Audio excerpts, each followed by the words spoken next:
This is Mia Wallace with Dave Miller for Francis and JP, Stuart Heimer, Robert Bove.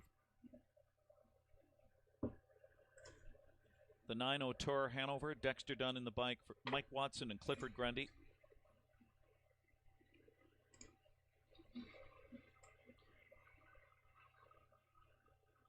And number 10 is Royale Elite with Corey Callahan, trained by Kevin McDermott. Oh my goodness, hey guys, how's it going? And Doolittle. Getting started off to a little bit later than usual. Nappy naps. Was starting That's to come okay. around before the shutdown. He won his qualifier with a solid rally from that the is same perfectly post. fine. Let's get these programs up here. Last year drops into a Let's softer get spot. these programs up here. The two zooming 4-1 on zooming suddenly displayed speed and a decent qualifier here last Saturday. The 12-year-old gets some class relief as well and lands inside.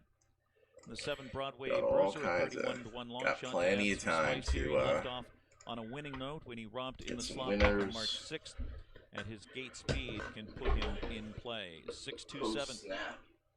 Post-snap winners.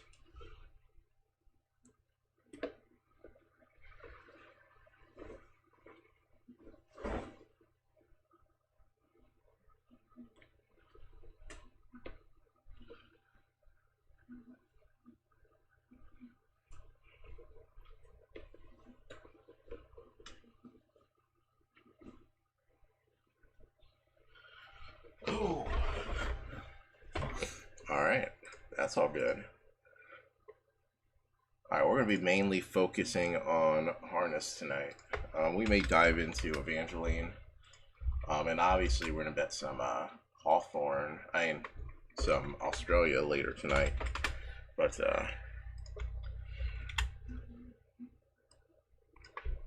probably...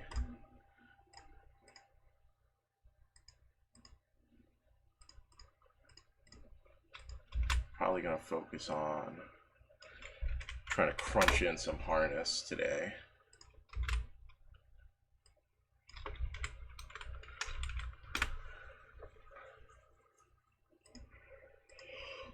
Oh man.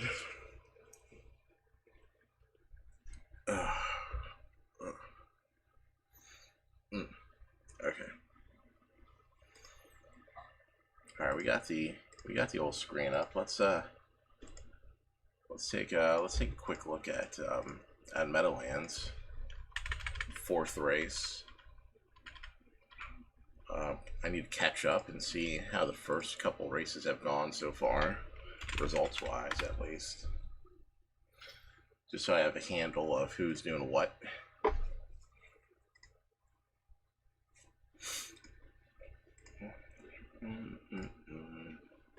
Alright, Trond. So they've gone.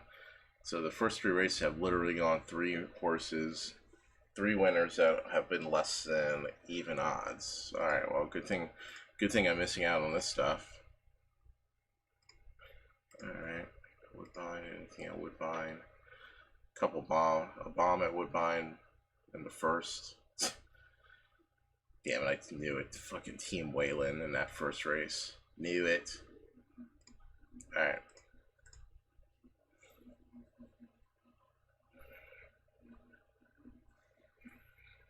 Alright, so Meadowlands 4th. Let's handicap this right quick. Alright, Andrew McCarthy for Andrew Harris. Has never been particularly good at Meadowlands, this horse. Final call to wager on the pick 6. Probably a pretty easy pass. The 2, Team Buter. They're always pretty tip top with trotters. Trotters are near the gate for race 4. It's post time. Of course, we'll probably need a race or 2. Equine, starting 3. Look at this. Finally gets Sears on after a whole bunch of amateur action. The 2 zooming at 4-1. Now 7-2. I'm not gonna get it, and I'm not gonna get through the field, but I probably would have done something with the 4. That's a really. Trotters lining up for the 4th Yeah, race. you get Brian Sears after a whole string of. With the 3, you get Brian Sears after a whole long string of amateur drives on the horse.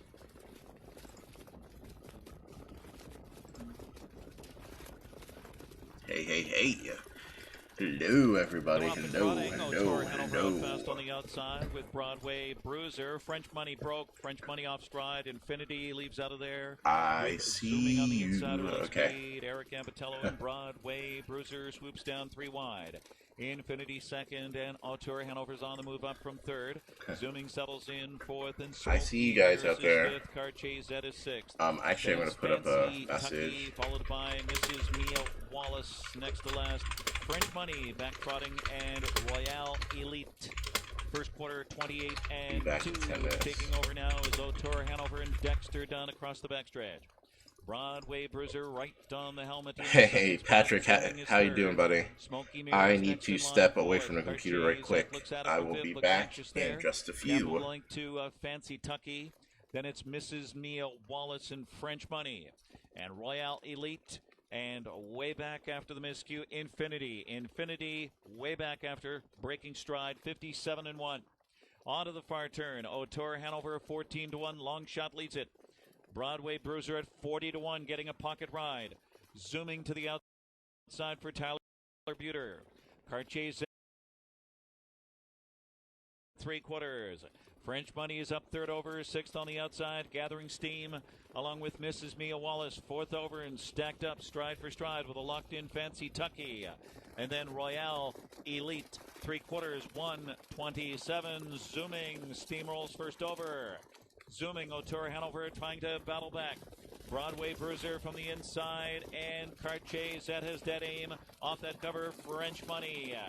They battled the wire, and it's zooming on. Broadway Bruiser coming through on the inside. Here comes Broadway Bruiser, zooming, Broadway Bruiser and zooming, and in French Money and Auteur Hanover in 1:55 and 3, a photo for win.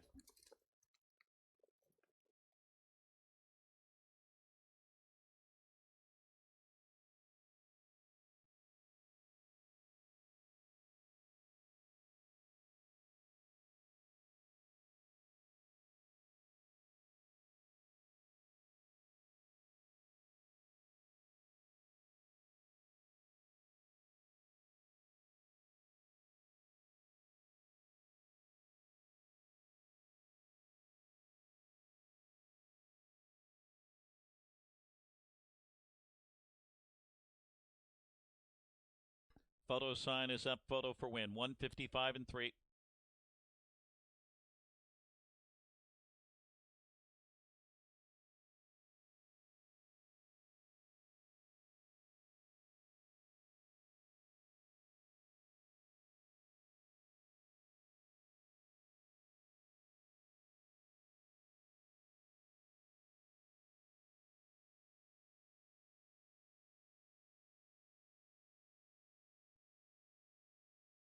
Number 7, Broadway Bruiser, upset winner here at 40 to 1. The 2 zooming second, 5 French Money third, 9 Auteur Hanover fourth.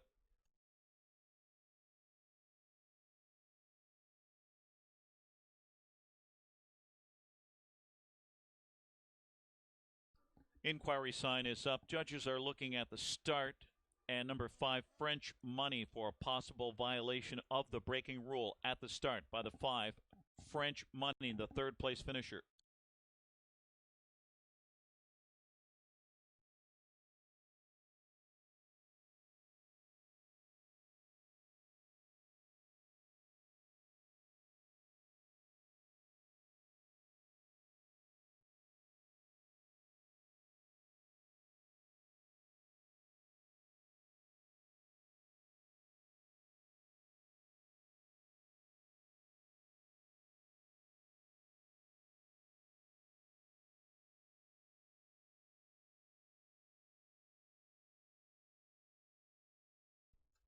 Unofficial winner 7 Broadway Bruiser, 5-year-old big gelded son of Muscle Mass out of Stage Fright by Angus Hall.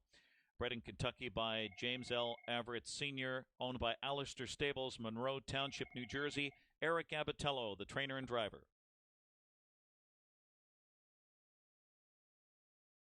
No violation by number 5 French Money for Broadway Bruiser.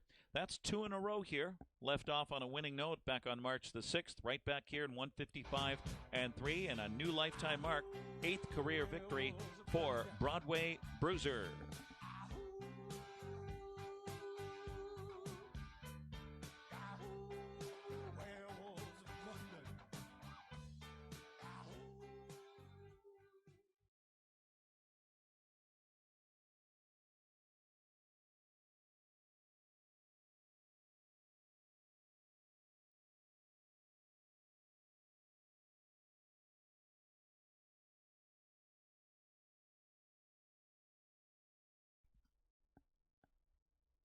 It's official. Number 7 Broadway Bruiser 82.60, 24.80 and 12.20.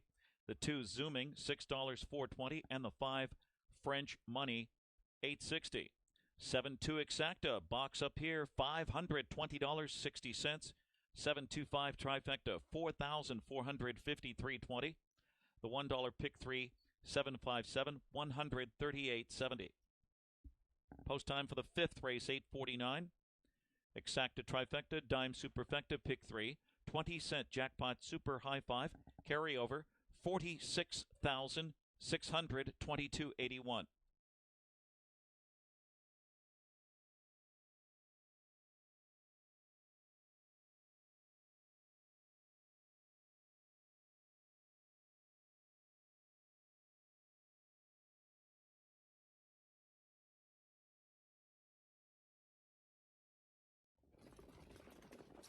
They're off and trotting. O'Toole Hanover out fast on the outside with Broadway Bruiser. French Money broke. French Money off stride. Infinity leaves out of there with Zooming on the inside early speed. Eric Abatello and Broadway Bruiser swoops down 3 wide. Infinity second, and O'Toole Hanover's on the move up from third. Zooming settles in fourth, and Smoky Mirrors is fifth. Cartier Z is sixth. Then it's Fancy Tucky, followed by Mrs. Mia Wallace next to last. French Money back trotting, and Royale Elite. First quarter 28 and 2. Taking over now is Hey Patrick, I just saw your comments.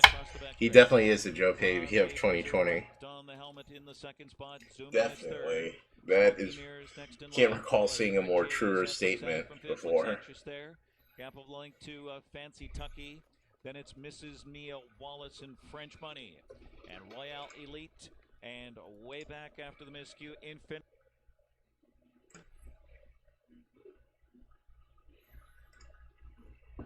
Hey ECV, how you doing?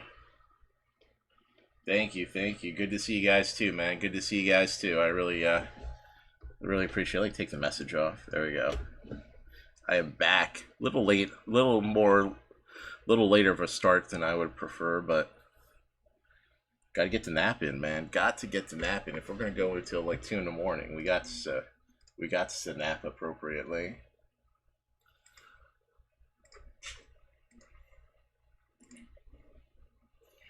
All right.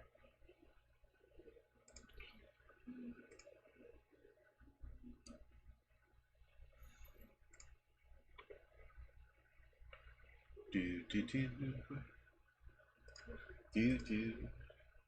is rolling for the 7th. It's post time.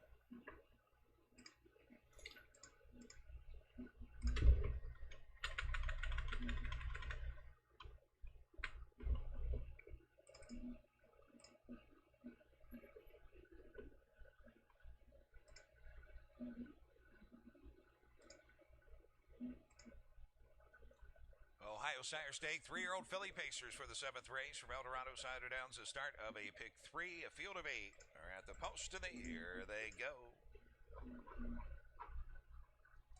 Here off and pacing, and Hoochie Girl is sent right off the wings, right to the lead. To the inside, PJ's Legacy. Outside is Alligator, racing away in 4th is McNugget. 5th into the turn comes Bad Miss Johnson. Then next in line is Tiny Bit of Sky, followed by Boundless Dragon, and Sarah Surprise is the early back marker as they drive for the quarter. Out and on the retake, PJ's Legacy and Ryan Stahl back to the top, put the quarter up, 28 flat. Hoochie Girl will race from the pocket to clear of Alligator in 3rd. 4th as they pass the stands is McNugget. And then it is Bad Miss Johnson, followed by Tiny Bit of Sky, Boundless Dragon in the trailer, Sarah Surprise, single file and straight alignment, and they're all chasing the 2 to 5 favorite PJ's Legacy, who's showing the way and setting the tempo. Hoochie Girl. Yeah, this is definitely an interesting race at Woodbine.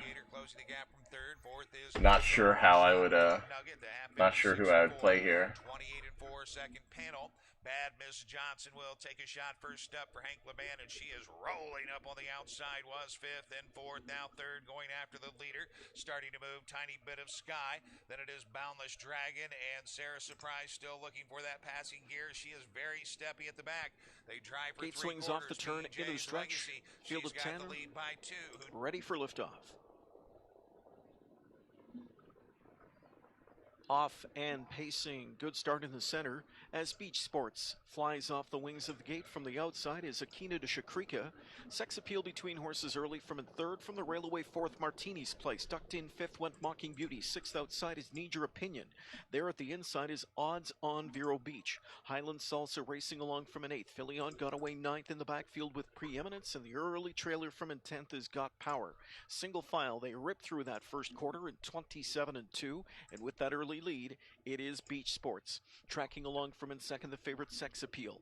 Third inside, Martini's Place. Then Akina de Shakrika, tracked by Mocking Beauty. Further back to Odds on Vero Beach. Then towards the rail is Need Your Opinion. Up the inside is Highland Salsa. Underway, ninth is Preeminence, and the trailer 10th Got Power. Coming to the midway point, action from the four hole as Bob McClure sets sail with Akina de Shakrika, and that one looking to sweep to the front, gets there 56-3. New race leader Akina de Shakrika. Back into second goes Beach Sports now. Then inside third, Sex Appeal. Length and a half in fourth, Martini's Place. Overland from in fifth now. Starts up Odds on Vero Beach. Trapped in is Mocking Beauty. Covered up is Need Your Opinion. Highland Salsa buried eighth. Ninth outside is Preeminence. And the trailer from in 10th is Gapped Got Power.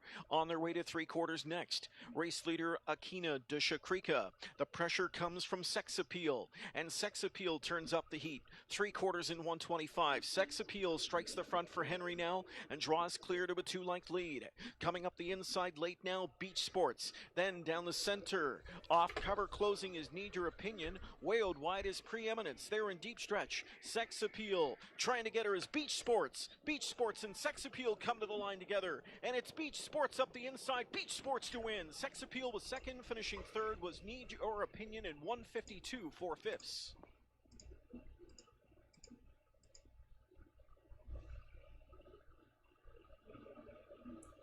Jeez, I mean the five just came just piping up against on the rail against right up against the pylons.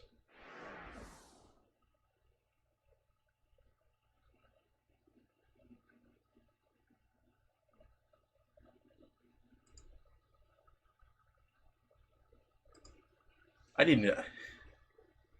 Right. You get the driver change from Paul McDonnell to Sylvain, and you get a McDonnell drive anyway. Okay. All right. Let's take a quick look at Charlestown here. Let's take a quick gander. We're going 6.5 here, so this ought to be interesting on the first turn. Let's go to the handicap review. All right, Evangeline and Charlestown, not Evangeline. Race 4, 6.5. For West Virginia bred, 10 claimers. All right, going 6.5. The 1. Interesting. The 1 hasn't had an inside post in a while. He's had 5, 8, 7. He's runs decent races even with those posts. Last time he had like the 2 hole, he ran second. He was claimed out of that. Last time he had the 1 hole, he went gate to wire, but with a better rider. Definitely should be competitive in here. The 2, couple okay efforts. Not sure the trainer's going to have him ready. He hasn't had anything ready yet on the restart. Probably a wait and see on the 2, even though he's 3-1. 3. All right. He's going to have to come off the pace to get involved here. Didn't really do anything in the first race off the break, and that shouldn't have been a problem because back here he ran first race off a break and it wasn't a big deal. I think we tossed the 3 out. The 4, Montano takes a ride here. I think he's going to be gunning. You know, I'm not sure the horse inside of him are really up to trying to hang him out. I mean, he may be the best speed in a race that's really lacking serious speed. And giving Montano a lead is dangerous. I don't know, he's 13-1. I think he's going to bet $5 to win on the 4.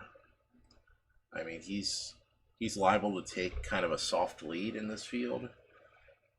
And, I mean, last night he went 25.50, going a mile and an eighth or a mile and a 16th or something, which was just a total joke of a rate on the front end. The 5-second choice, and the last one up will be Winning Scholar.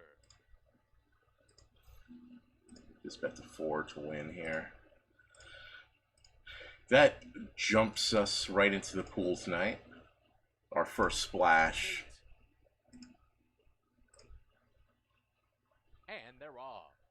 Perfect start. All 7 of them lining up for the lead. The gray nose of the 7-5 just in front, but Winning Scholar is hustled by Joseph Schneider up to challenge for that top spot. And Black Steel now coming on through up along the inside. Meldon now will sit just off the pace from 4th. And up the rail comes the 7-5. Rather, that's Charitable Visit, who now moves up into that 4th position past Meldon. Then they're followed by Jacob T in the trailer. He's a gold digger. The 7-5 favorite will have to pass them all. He's about 6 lengths away. A fairly compact field of 7 West Virginia breds head onto the backstretch. Black Steel just in front by a half length here from Winning Scholar, the 7-5. Stalking the leaders now from 3rd. Definitely not pleased about this 4 not getting the lead here. In between horses, he's up into 5th, and he moves past Charitable Visit. The trailer is Jacob T. Heading into the far turn, Winning Scholar now puts his head in front, but Black Steel counter punches. The 7-5 looms up 3 wide. He's a gold digger going to look for racing room inside of horses. Then comes Meldon, Charitable Visit, and Jacob T. The half in 48 seconds flat. Here comes the 7-5 up to challenge Black Steel for the top spot, and the 7-5 has taken the lead. Black Steel tries to battle on towards the inside. He's a gold digger going to try to get through at the rail. The 7-5 and Black Steel coming down to the finish together. Black Steel, the 7-5. It looked like Black Steel fended off the 7-5. Victor Rodriguez certainly thinks so as he celebrates a photo for the win, and he's a gold digger was 3rd. Final time 1:21 flat. Boo. Well, I mean, we had the right guess on whoever making the lead was probably going to be the winner.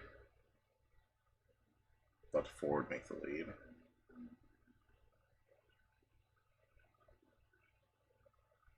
All right. Eric always has a knack for being. I'm going to take a look at it eventually. It is on turf. It's a maiden race. Maybe we can see something real quick. They got a late scratch and they're bullshitting around at the gate. Let's see, the 1. No, 2 scratch. The 3. 1 second place finish in a turf race. Okay. 4. No, the 5. I need a 5. It makes sense that the 5's an underlay here from his 30-1 price, but probably a bit hard to endorse. The 6. No. 7. Maybe. 13-1 on the 7. First time on turf.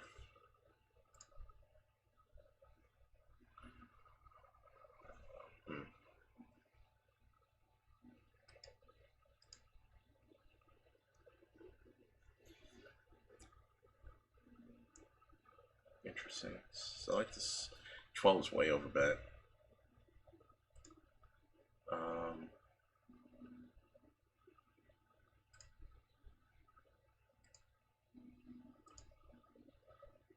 I just bet an exacta here. 7 with the 3, 12. Just a little exacta at Evangeline. Playing 7 with the 3, 12. Nothing fancy. 7's first time out on turf. Would seem to yield possibilities. Sire has brought out a couple of first time on turf, so worth a go. Earl got away alertly. There's a rock in the center, moving up also. Crider Chase, and on the outside, Salt Life Angel. Blue Ridge Heat is also coming on. Looks like Blue Ridge Heat's going to be caught wide going into that first turn, though. Moving on the turn will be Toga Rock and Salt Life Angel, the top pair. Down at the inside is Jay's Girl. Blue Ridge Heat is indeed 4 wide going through the turn. Then it's Envoy's Guilt and Crider Chase, the next 2. Down to the inside comes Quiet Barbara, about 5 lengths off the lead. 2 to the gray, Vita, the first-time starter. Then Run By covers that one. 3.5 further lengths to Lucky Harborage, and Mighty Pegasus is last. Quarter mile 23 and 9500 seconds. Continuing. All right, Seven. What are you gonna show? What are you gonna show us here? Life Angel, who now leads by a head. Toga Rock is second, a length and a half. Blue Ridge Heat is third, while running 3 wide. Envoy's Guilt is next. Advancing on the outside is Crider Chase. Jay's Girl is down on the inside and starting to lose some ground. Quiet Barbara is next. Vita is moving up on the outside. Also Run By is caught about 6 wide out there as things start to tighten up moving through the turn. Mighty Pegasus is next. Then it's Lucky Harborage, and actually Jay's Girl is now dropped all the way out to last. They're coming into the stretch, and it is very wide open here. It is Quiet Barbara, Salt Life Angel, the top 2 coming off the turn. Trying to advance on the outside is Look at this horse coming down the middle of the track. Barbara now has the lead. Passing everybody. On the outside is Mighty Pegasus with a late rally. Lucky Harborage is there. It's Quiet Barbara. Vita trying to get her on the line. Quiet Barbara, I think, held on 410. over Vita with Lucky Harborage and Mighty Pegasus. Interesting. Dollar guarantee.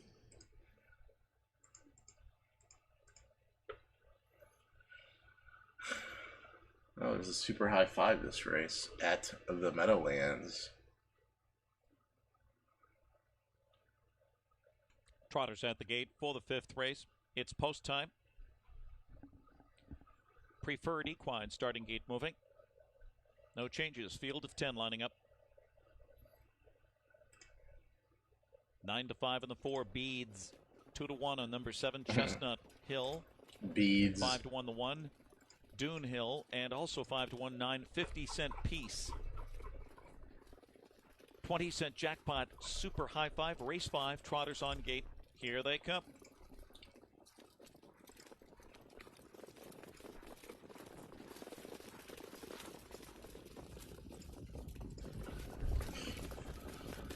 Up and trotting, off stride Sailor. Sailor broke at the start, rough gate at Olivia Deo, Chestnut Hill out together with 50-cent piece on the outside. Beads from between horses gets away well, and Dune Hill cuts the corner. Into the first turn, it's Dune Hill. Olivia Deo settles in second now. 50-cent piece going up on the outside from third. Beads is fourth.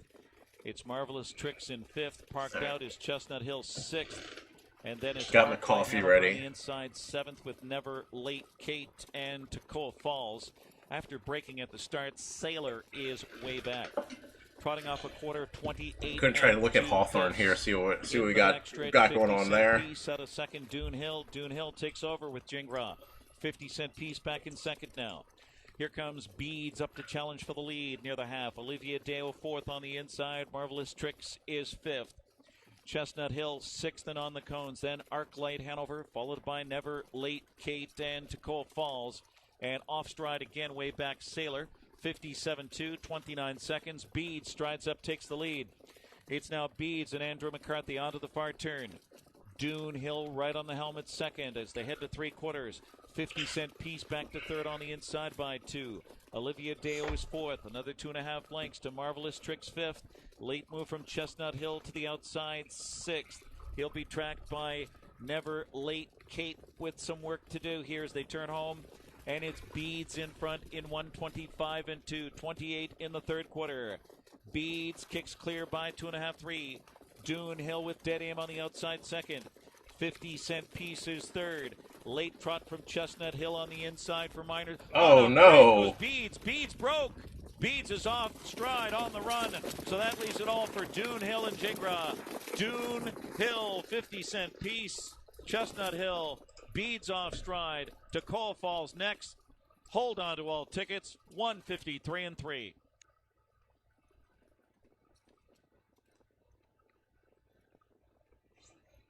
Oh, no. So I really like this too at Hawthorne. Like bring up the program here. I am not a fan of Cliff Bell driving this horse, but I mean, kind of a no-hope effort in that first race back. I mean, the horse is really good at Hawthorne, career, like lifetime-wise. I mean, closed 26 in that last race, went 26-153. That's all of 2 seconds better than the one who won his race. And I mean, I think it's just, the horse is probably, horse definitely has his chances here.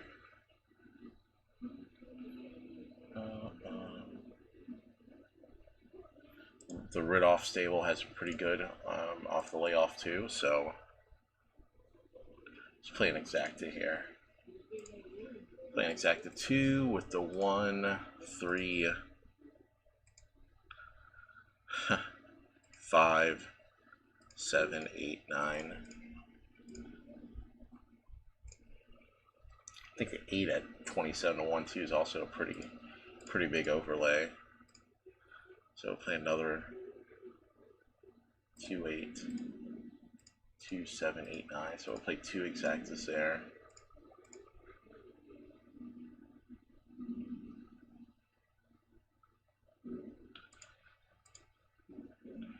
Just go 2 to win in place on the 2 also.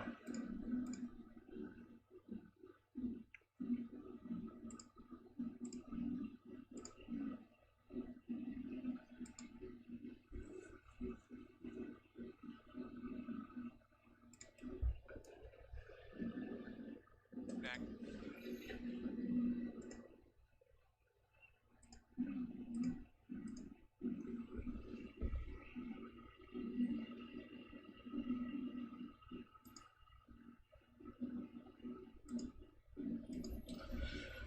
We'll see how the 2 does at 9-1.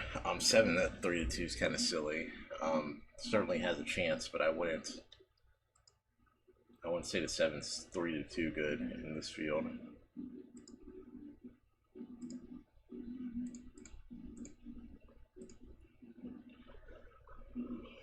Excuse me.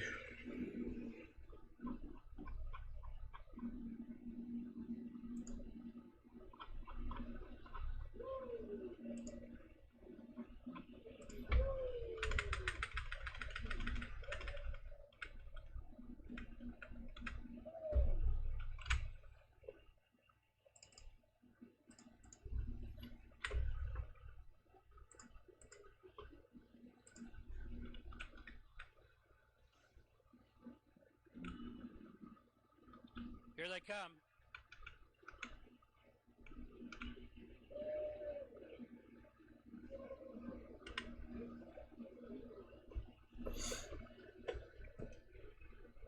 They're up and pacing on duty, and He Gone Jack showing early speed, driving up from the outside. Here's American Chrome towards the inside. Terror of the Night trying to hold position. 5th, Dakota Roadster. Settling in 6th is Yankee Bounty. In 7, Shark Play, Pondus Prospect. 8th, and the trailing pair, You Make My Heart Sing and Best Man Hanover. On to the backstretch, moving up on the outside. That's He Gone Jack now taking the lead after the opening quarter. They settle for their journey on the backstretch. He Gone Jack up top. On duty racing 2nd, and 3rd is Terror of the Night. Racing in 4th. It's American Chrome, and now American Chrome takes out a 4th. Inside 5th, that's Dakota Roadster. The hell is this? Come on, Cliff Bell. Jesus, man. You're fucking, the fucking stablemate goes first over, and you're not second over with them. Shuffled inside Yankee Bounty. You Make My Heart Sing a shuffle the last. They have less than a half mile to go. Your new leader, American Chrome. Final 3/8 of the mile, American Chrome a length and a half. He Gone Jack in the pocket, 2nd. On duty is 3rd. Shark Play 4th. Towards the inside, Terror of the Night, no place to go, 5th. Pondus Prospect tipping 3 wide for the drive. Around the turn, they're in the stretch. American Chrome opens up the lead by 3. Along the inside, He Gone Jack racing 2nd. Now closing up on the outside, here comes On Duty. 1/8 of a mile to go. It's American Chrome with On Duty closing for the lead. That's On Duty now getting the lead. American Chrome and Pontus Prospect coming down to the wire. On Duty Fucking has the two's lead. useless. On Duty won it. I mean, I should know better Second between Pontus than Prospect ever and deciding American a Chrome. horse was ready if they have Cliff Bell driving. Not ready.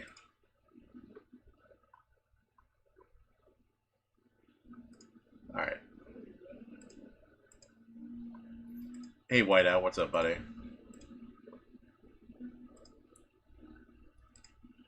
Alright. Scioto. They're betting the 3s, 4 to 5. Brian Brown. Chris Page driving.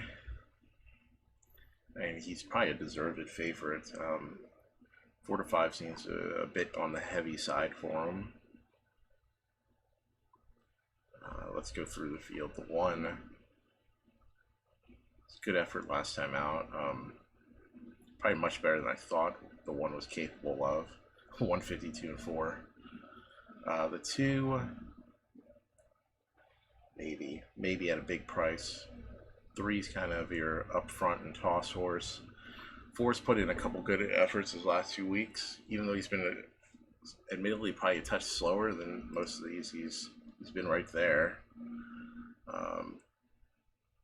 The 5, I don't like the 5. Just doesn't look to get involved in this race here. The 6 showed really good speed last out, as did the 7.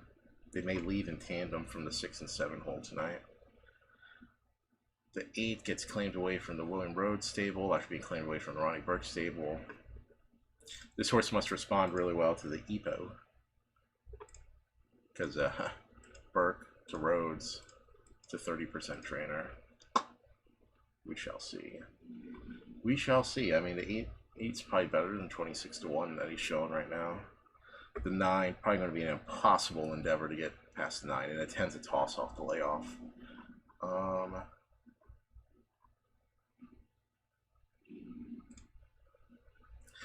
Honestly, in this race that's out, I'm just going to box the 6, 7, 8, hoping they leave well, the 3 of them, and then they maneuver accordingly, because all 3 of them have the capabilities to get themselves involved in their early going. We're in on that bet. Boo, boo, boo. Gate swings into the back stretch, and there they go.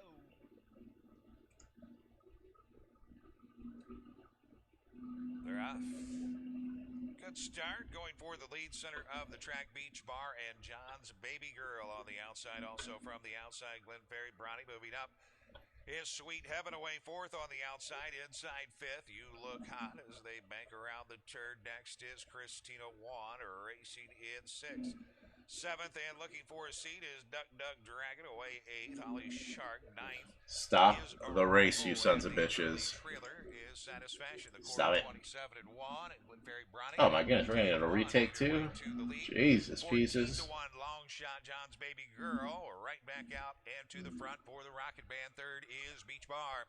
4th is Sweet Jesus Heaven. pieces, let's go. There you go, Nikki D. Dynamite!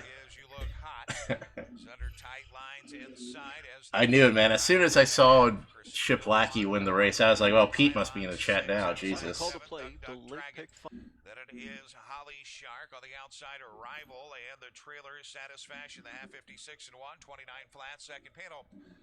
It's John's Baby Girl with the lead. Inching up on the outside to apply pressure. The heavy 1 to 5 favorite, Sweet Heaven, now 3rd on the outside is Beach Bar. As Glen Ferry Bronny is gapped away from the pocket, but is still 4th. Coming 3 wide with a big brush is Duck Duck Dragon inside. Christina Wan, 123 and 3, 27 and 2 backside. And Sweet Heaven has wrestled the lead away from John's Baby Girl. Outside trying to close is Beach Bar, begging for room. Glen Ferry Bronny, 3 wide. Duck Duck Dragon top of the stretch. It's Sweet Heaven with the lead. Digging in, trying to close. It's Beach Bar in the center of the track. Sweet Heaven pulling away. Sweet Heaven powering home to win it. Sweet Heaven from... I can just once these horses coming off layoffs that are bet so beyond anything worthwhile just fucking be trash. Like, can't this horse at 1 to 5 just like not show up off the layoff and just be trash? That'd be nice.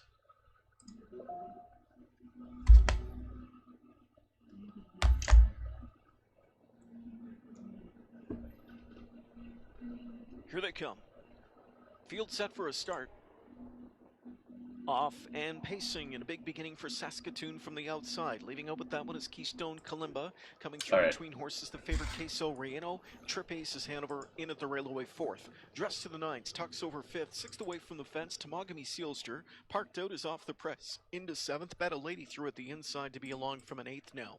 9th and well off the speed in the backfield as they hustle over to the opening quarter. Shimar's Lady Havoc. And the final one through an opening quarter will be back in the game. And that first quarter was a quick one. 26-3, and as they travel into the backstretch, it is Keystone Kalimba up front here for Jameson leading the charge. Saskatoon rides the pocket. Trip Ace is Hanover's 3rd. Queso Relleno 4th. 5th inside there. Tracks dressed to the 9s. It's a length and a half to Tamagami Sealster, followed further back by Off the Press. Getting underway goes Bet a Lady, scooting through Shimar's Lady Havoc, and the trailer remains back in the game. Coming to the midway point, Keystone Kalimba leads in 56-1. Got a second quarter in 29-3 for Jameson and takes them into the final turn. Right there in the pocket is Saskatoon. First up comes the favorite Queso Relleno. Trip Ace is Hanover, buried at the inside from in 4th. Advancing on cover, dressed to the 9s 5th, now up into 4th. Tracking her cover, Tamagami Sealster. She's 6th outside and ready to roll. They come to 3 quarters. Keystone Kalimba with company. Queso Relleno first over and driving. Pocket sitter Saskatoon is 3rd. 3 quarters in 1:24. 3/5 into the stretch now. And on top is Keystone Kalimba. Queso Relleno trying to track her down. The livest one appears to be Saskatoon. McDonald's just got to feed her 3-wide racetrack, and she's got a big shot. Deep stretch. Still there, Keystone Kalimba. Down the center, Queso Relleno. Here's Saskatoon storming down the center with late pace. Keystone Kalimba's almost there. Outside, Saskatoon. Saskatoon to win by a neck. Looked like Queso Relleno over Keystone Kalimba. Off the Press 4th in 1:52 4/5.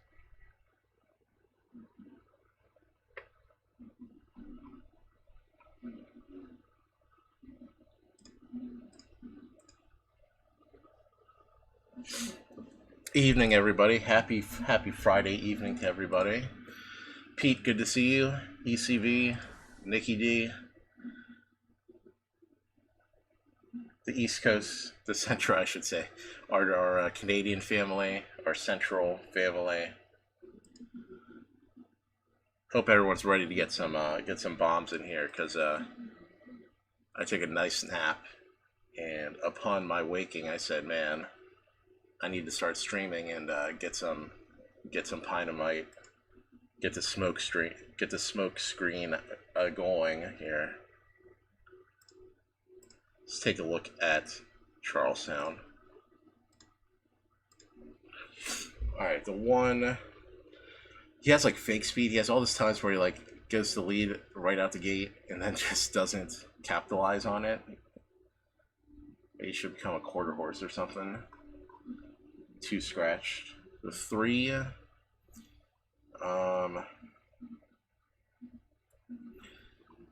not sure what to think about the 3.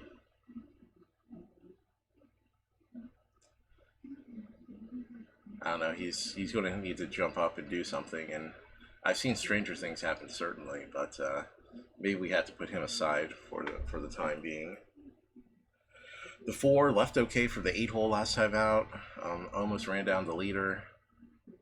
Ended up 2nd. Probably, I mean, certainly a good enough effort to take under consideration here. We'll keep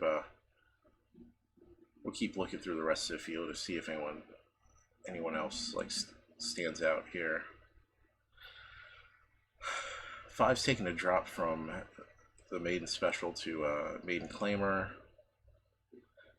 Hasn't shown a whole lot in the way of ability, but does wheel back off a pretty quick, like 14 days, just 2 weeks. Trainer's like lots of offer, so hard to feel too confident.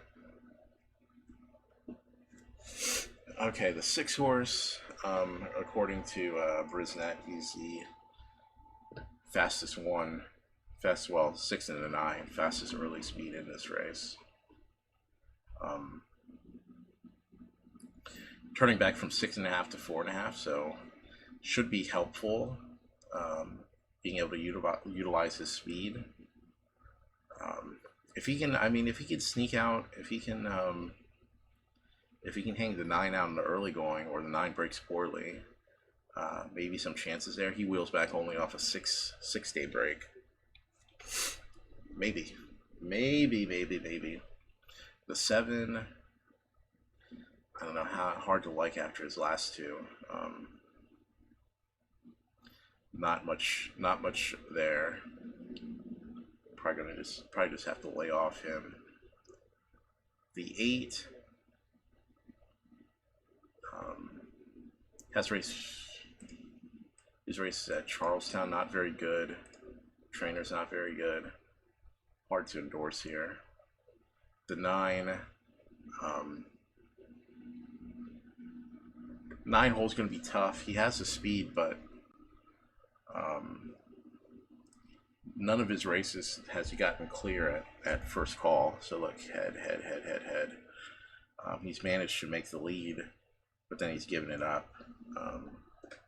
That was against better, admittedly, but if the 6 hangs him out, if the 6 leaves okay and hangs him out, the 9's definitely going to have some issues here.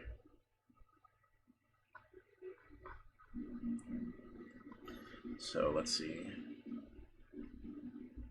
1's probably a toss of 3. You know, like I said, the 3. I mean, maybe spot the 3 in second in the exactas.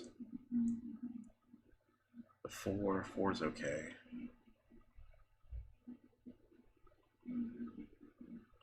So I can see a couple scenarios playing out here at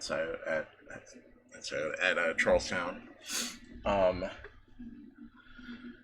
The 9 and 6 going with each other and then just running away from the field. I can certainly see that as a possibility. So let's go. Let's go $2 exacta box. 6-9.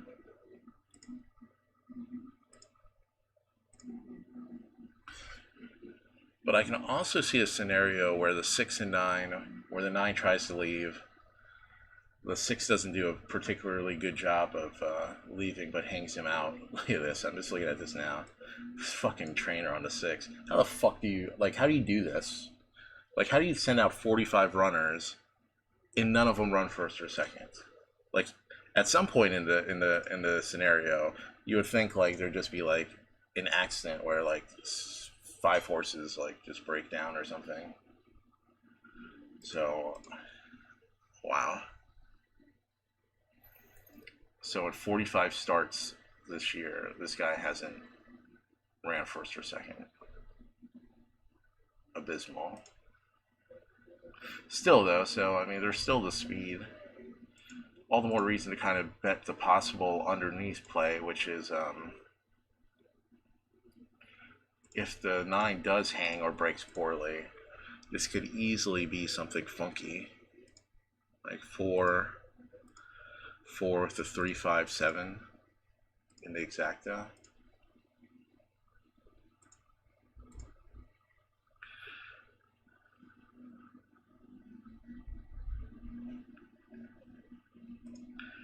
Hey, maybe we just really go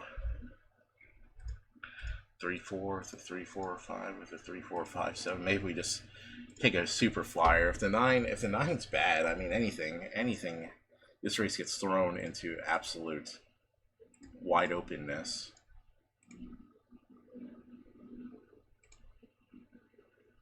So we'll take some fancy chances. Oh man. Pete, you got any picks at Meadowlands here? A 4 to 5 favorite. Up to the outside post.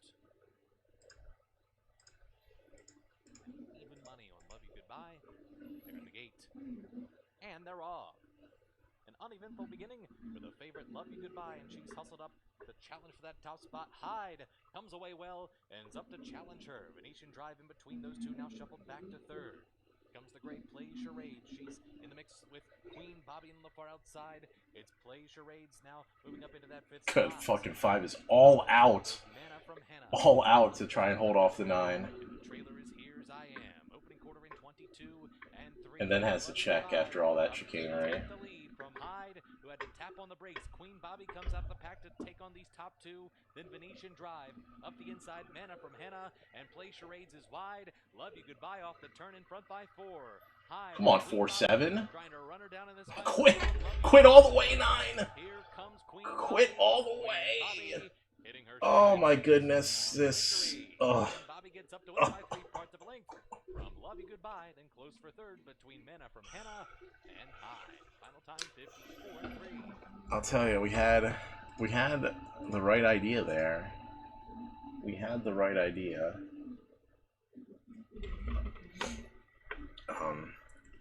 It's hard. It's hard to get some Bojangly bullshit when it's a 4.5 race. Really hoping a 9 was going to pack it in worse than that.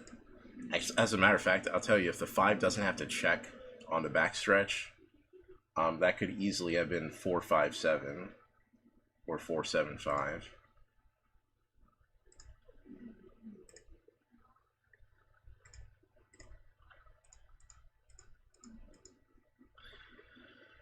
Oh, Meadowlands. What are we doing? What are we doing here?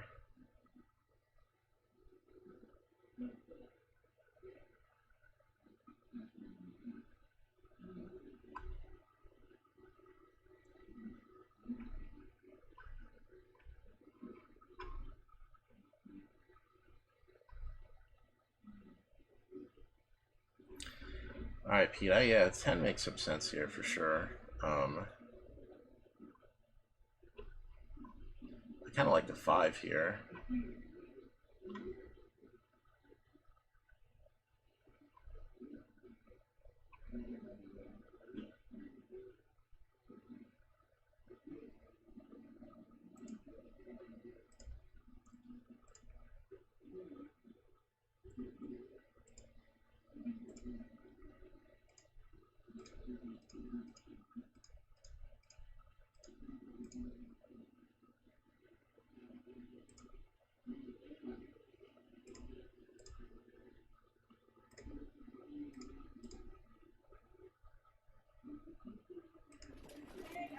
On gate, race 6 starts the pick 4, early pick 4. Here they come.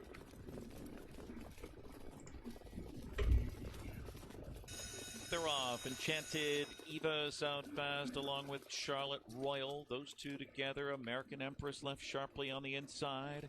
And JV Shooting Star wheels up there 4 deep around the first turn. American Empress with the early lead. Here comes JV Shooting Star to challenge on the outside. Enchanted Eva settles in third. Charlotte Royal going up fourth on the outside. Be Best is fifth. My Ruby Star is parked on the outside 6th. Then comes Vintage Babe on the rail in darker shade of pale. And Piraeus and Bronze Over trails 27 flat across the backstretch. JB Shooting Star fronts them. Here comes Charlotte Royal on the outside very quickly. Tracked by My Ruby Star on the outside 3rd. American Empress shoveled to 4th on the inside. Darker shade of pale, lively flow. 5th on the outside. American Empress now 5th past the half, getting shuffled. Bronze Over up into the flow, 3rd over. Then it's Enchanted Eva pinned in with Piraeus underway from the back, and Be Best shuffled to the rear of the field. And oh my goodness, this is a ton of movement in this race. And 3, 27 and 3, second ton of quarter. Movement. My Ruby Star and Jordan Stratton 3/4 of a length. It's My Ruby Star leading it. Darker shade of pale, first over. Right there, Charlotte Royal in the box, needs to shake loose here. Bronze Over, poised. Look at the 5 just begging for room to get out. JB Shooting Star is he's gonna get some though. On the inside. He may be able to follow the 10. 3/4, 122 and 3/5 into the stretch. My Ruby Star kicks clear by 2.5, 3 lengths. Bronze over on the outside. My Up goodness. the cones, JB Shooting Star, full out of Charlotte Royal, and a rally from American Empress on the outside. Impressive U.S. debut for My Ruby Star. Then close, JB Shooting Star. Man, that 7 looked about as comfortable as you could possibly can running a 150 mile.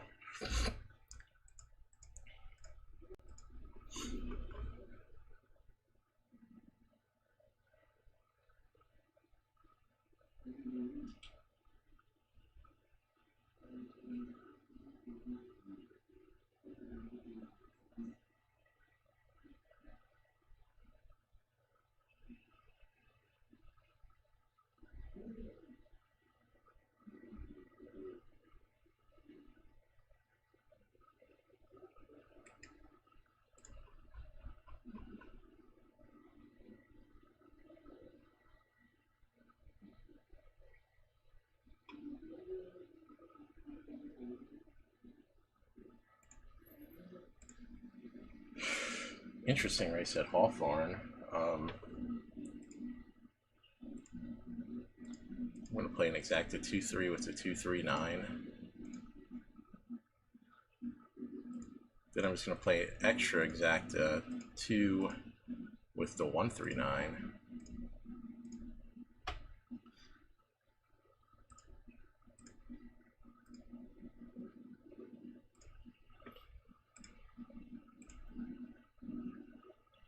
Alright, Australia, Rosehill, Scioto.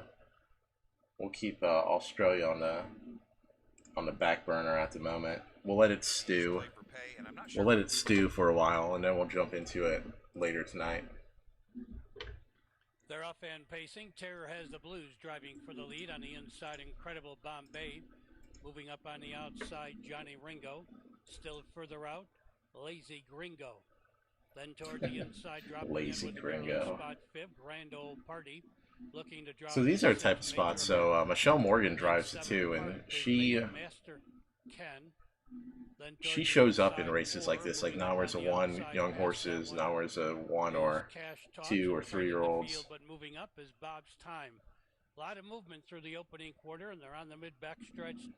Johnny Ringo, the leader, now moving quickly on the outside. Major Heart. It's Major Heart up to take the lead after 3/8 of a mile. Johnny Ringo now in the pocket, second. Terror has the Blues, third. Incredible Bombay, fourth. Fifth on the inside, Lazy Gringo. Six, no place to go. Here comes Michelle Morgan with us too. Boom, boom, let's go.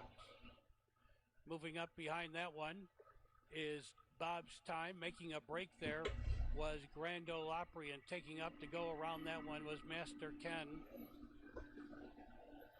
and or. They're in the final 3/8 of the mile. Major Heart, the leader. On the outside, Incredible Bombay comes on second. Johnny Ringo now has no place to go. Third, moving 3 wide on the turn, Bob's Time. Keep going Around too. the turn, they're in the stretch. Keep Major going Heart too. comes off the turn with the lead. Incredible Bombay right alongside. Keep second. going. Just run off 2 and 9. Inside is Johnny Ringo. Then up on the outside, Bob's Time also. Oh, come on, too. The Blues, a little more than a 16th to go. Major Heart draws clear. Shit. Towards the inside, Johnny Ringo still looking for racing room. Terror has the Blues, now shakes loose late, but it's going to be too late. Major Damn Heart it. won it. Terror has the Blues. Johnny Ringo third. Incredible. Bombay fourth. Philly Mare Pacers for the 9th race from Eldorado Scioto Downs, full field of 10 for the Super High Five are at the post of the year. That's up the early pick for post time.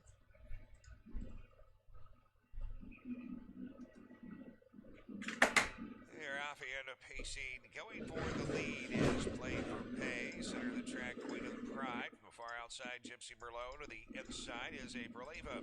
Racing away in 5th. Danica Cova, 6th into the turn. Suddenly Royal will be followed by Rock the Look, who came away racing in 7th. 8th is American Cheer.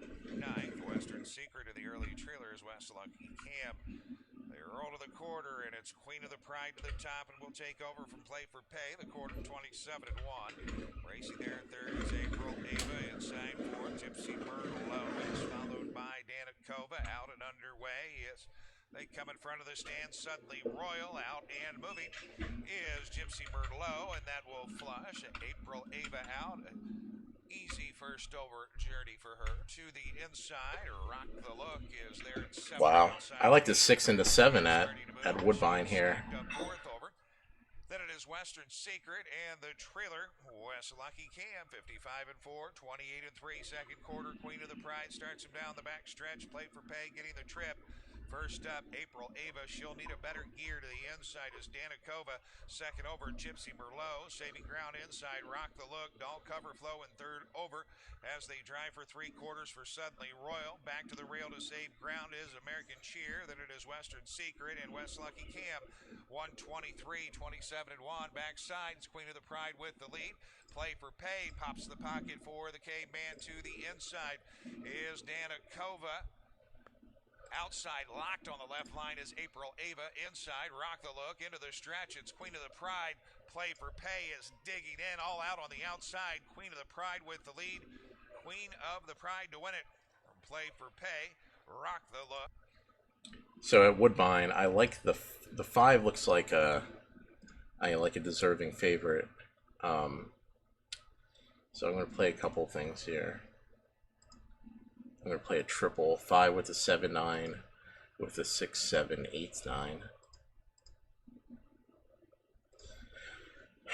They're betting the 2, and the 2 ran a nice race last time, but he was really hard used in that race. Really hard used to get the job done. Yeah, could the horse be good? Yeah, the horse can be good. A lot of these other runners in this race are we're just getting around the track for their first time. And then I'm playing a 7-9 with the 5, 6, 7, 8, 9 in the exacta.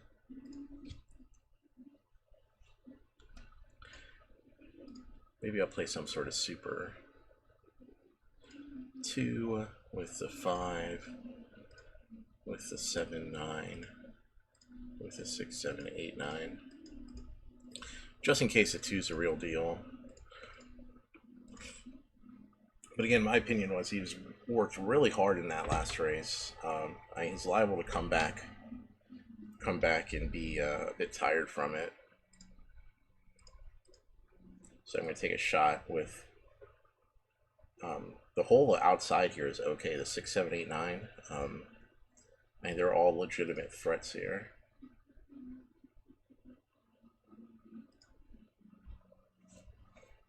Tonight's early pick 4, we've got a field of 9, 4 to 5, and favored here to Major League. Fresh off that front stepping score.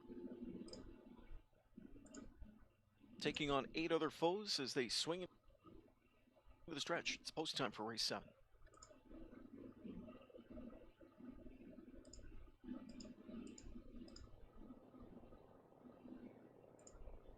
Here they come. Off and pacing. Good beginning outside. Clear Idea leading speed from that one. Major League at the inside. Cracklin Rosie down the center. Coming out to the top 4. Catch an Ace. Through inside. Shower Play. 5th now. Belfast is 6th. Tucked in 7th Sunday afternoon. A gap of 3 back to Sporty Tory. Skater Chick trails. To the quarter they go. They're chasing Hensley. And that fleet-footed Major League. Major League up front by a length and a half at a quarter of 26-3. Back into second, tracks Cracklin Rosie. I ended up hitting the exact at Charlestown. They must have DQ'd the 9 out of second. Belfast. I'll take it. Afternoon. Sporty Tory trailing Skater Chick single file as Major League gets backstretch respect. Leads it just over a length now. Cracklin Rosie second, tripping out. Catch an Ace third. Clear Idea 4th. Shower Play the 5th one. Belfast is 6th. Then Sunday afternoon it's Sporty Tory and Skater Chick is trailing. 55-1. They've gone a solid first half into that final turn. Major League up front, the lead just over a length. Cracklin Rosie continues to ride the pocket. Shower Play. Plenty of wind in her sails now as she gears up third outside and sets sail for Young. She's a length away from the leader, Major League. Major League on the way to 3/4, about to get a Major League test as Shower Play is quickly coming up in Hensley's rearview mirror. Pocket sitting third is Cracklin Rosie. Catch an Ace into 4th. Overland from in 5th is Belfast. 3/4 in 1:23 and 1. And it's Major League put to pressure by Shower Play. Then it's back to Cracklin' Rosie and the others. Deep stretch, and the war wages Can you on. quit all the way, Major League for? inside. Shower Play on the More outside. quitting, for. Major League More final. quitting. Shower Play on the outside second. Major League and Shower Play over the final strides. It is Major League. Major League. Oh, are you serious, man? Oh my goodness. Come on. We get to 9 and third at 81-1. And we played the super. We played the super. We couldn't get this stupid 6, 7, or 8 to run fourth. My goodness, man. My goodness.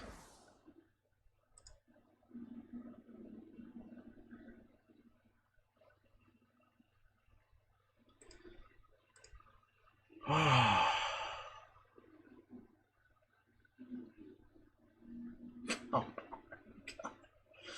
Oh man. There's the 8 and 5th. Thanks, 8. Thank you very much. Don't want to hit that. Don't want to hit that super. Well as Elixir also rolling forward as I've got an L, and Racecourse Road also Starkers is rolling forward. Drifting back is Astoria. Reach for Heaven to Sani Magic. Plenty is back second last, and last of all is Saxon Rock. So as I've got an L by length and a half from 3 wide. Starkers striding up into second. Third Racecourse Road. Fourth Elixir. 50 outside. 3 wide is Reach for Heaven. Astoria, Thy Kingdom Come, but drifted back to fourth last now. Third last to Sani Magic. Plenty over on the inside. Second last, and Saxon Rock is last of all. It's I've got an L from second start. Marcus thirds, Elixir fourth, the outside Racecourse Road. Fifth and 3 wide, Reach for Heaven. Thy Kingdom Come, Astoria. 3 wide, third last, Tasani Magic. Plenty second last, and Saxon Rock swings and last at the 450. It's I've got an L from Starkers. Elixir over on the inside, looking for the way clear. Further out to Racecourse Road. Thy Kingdom Come is back nearer the inside, and Plenty has still got 5 lengths to make up, and Saxon Rock is right down the outside, but still 4 to 5 lengths off them. Man, this Elixir, rail though, horse blew is the blue whistle, away. shot through, kicked about 3 lengths in front from Thy Kingdom Come. Saxon Rock down the outside. Elixir in front. Oh no, it's too early though. Battle of pack. It's up. Thy Kingdom Come right on the line, defeats Elixir. Third Saxon Rock, followed by Racecourse Road. Plenty, then Tasani Magic Starkers, followed by I've Got an L Astoria, and the last one was Reach for Heaven. Thy Kingdom Come. Thy Kingdom Come has got up on the outside to beat Elixir, who looked home inside the last 200. Oh my and goodness. You could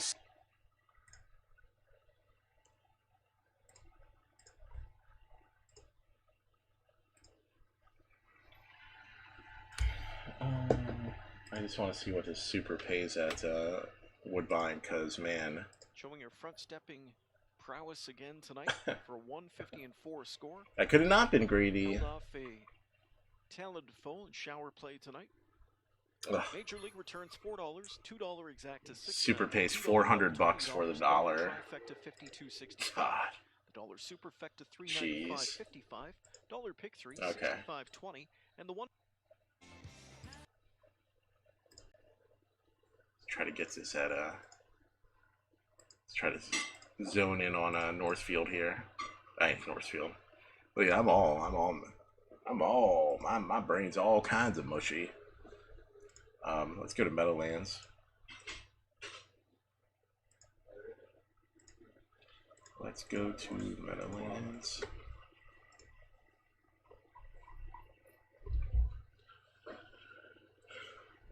Not sure we want anything that's possibly coming off the pace tonight. Because they shuffled the whole entire front end through a 54, and yet nobody was coming far off the pace. I mean, that could be an indictment against the rest of the field being terrible, which it possibly was, but just something to think about. Back to 1. Tom Fanning, David Miller. David Miller has two thirds and 3 starts with the horse. Qualified him twice. 2-1 looks a little short.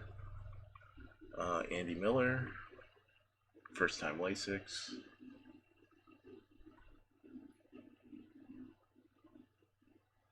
The 3.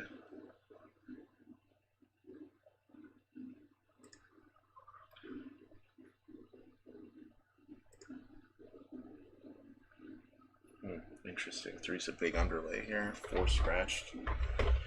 The 5, I'm not going to bet the 5. The 6. Richard Johnson. First race under his tutelage. Maybe worth a play.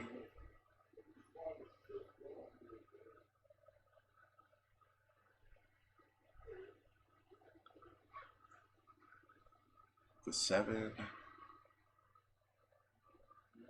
I don't know, that's a dead D Domenico horse last race. The 10 just didn't fire like he should have. The 8, I don't know. Probably not good enough for this field. The 9. It has the speed to get away and get into a good position. Will use that speed. In the 10, Steve Smith, the whole entire race would have to collapse for the 10 to win. So does the 9 show speed? I mean, the 8 has speed too, but he's just not in the company of the rest of this bunch. Not as though this is like particularly heady company. 6, 9.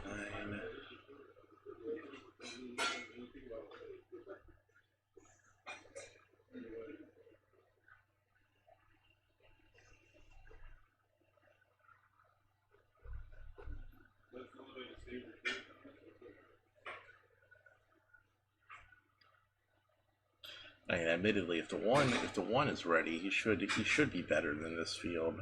Of course, that's if he's ready, and it's a pretty big if.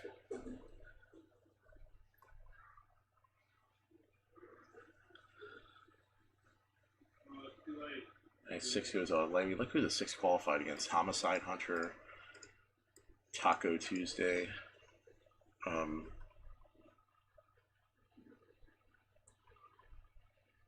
Some pretty fast horses for sure. I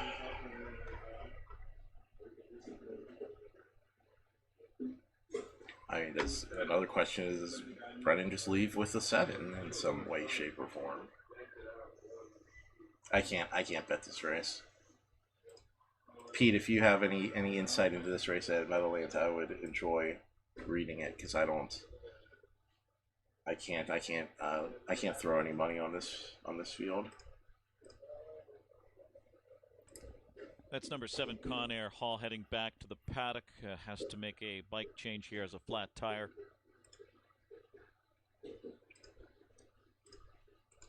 All right, let's take a look at Scioto here.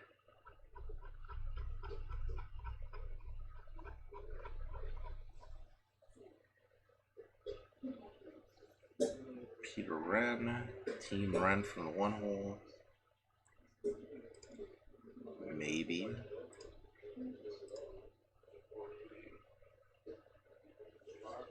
Oh, your brother owns a piece of the 7 horse.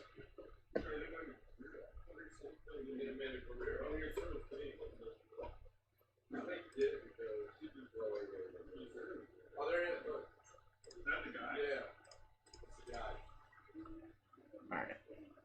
And 2 ran so we'll skip over the 1 for now. The 2 runs a nice race for start of the year at Scioto.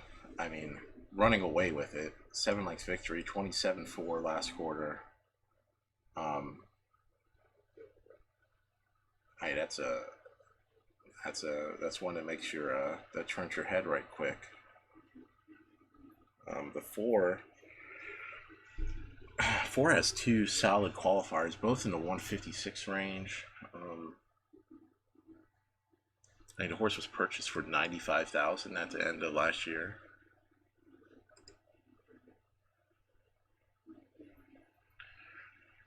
The 5's probably a touch slower than the rest of this field. The 6, the Ron Burke horse.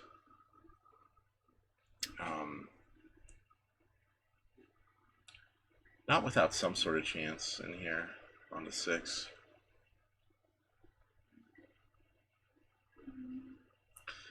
The 7. I mean, it was a nice first race back at Georgia. Fine. This is this is a really tough. This is a really tough, like, hours at 2 field here. Oh, it's not an hours 2. It's a freaking Sire Stakes race. No wonder.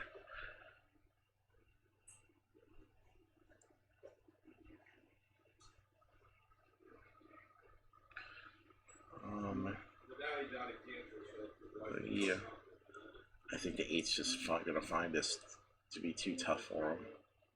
And 7 had a couple races at Toyota last year.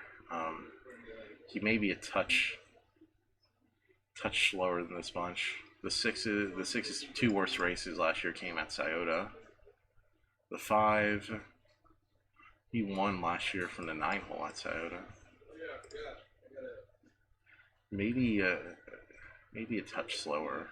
Needs to improve.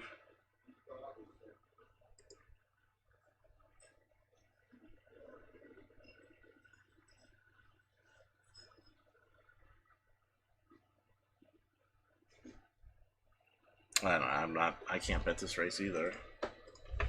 Cannot bet this race either. With that said, Pete, good luck to your brother's horse, the 7. I mean, the race is pretty wide open. The one at 7-5 seems a bit silly, but I don't see anyone else who's like really good, value-wise in this bunch. The 7th, it's post time. Scratch 4, no excuses, judges. Preferred equine starting gate moving. Field at 9 lining up for the 7th race.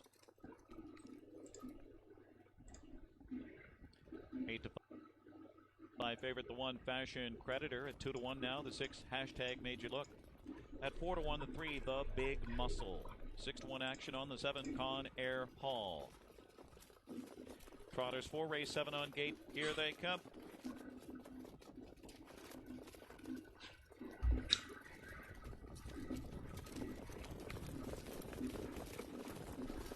Often trotting Hashtag Made You Look and Con Air Hall out together with Winning American on the outside. Southwind Frost and Fashion Creditor leaves alertly on the rail into the first turn. Hashtag Made You Look and Fashion Creditor cuts the corners. Con Air Hall goes up on the outside. Southwind Frost settles in the 4th position there. Winning American is parked out 5th at the quarter. Then comes the Big Muscle and Therapeutic. Egos and Attitudes and Fashion Forever. 27-3 first quarter across the backstretch they go. Con Air Hall has the lead. It's Con Air Hall now will be challenged by Winning American on the outside with Jason Bartlett. Hashtag Made You Look rides the pocket spot here. Fashion Creditor rides the rim, saves ground in 4th. Southwind Frost in 5th position, followed by the Big Muscle near the half, and Therapeutic another length back to Egos and Attitudes and Fashion Forever. At the half, Con Air Hall and a tough trip parked out Winning American. It is 55-3, 28 seconds, second quarter onto the far turn. Hashtag Made You Look continues to ride the pocket spot. Southwind Frost up into second over on the outside. Fashion Creditor pinned in 5th for now.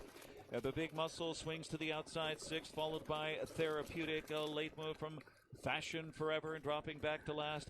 Egos and Attitudes.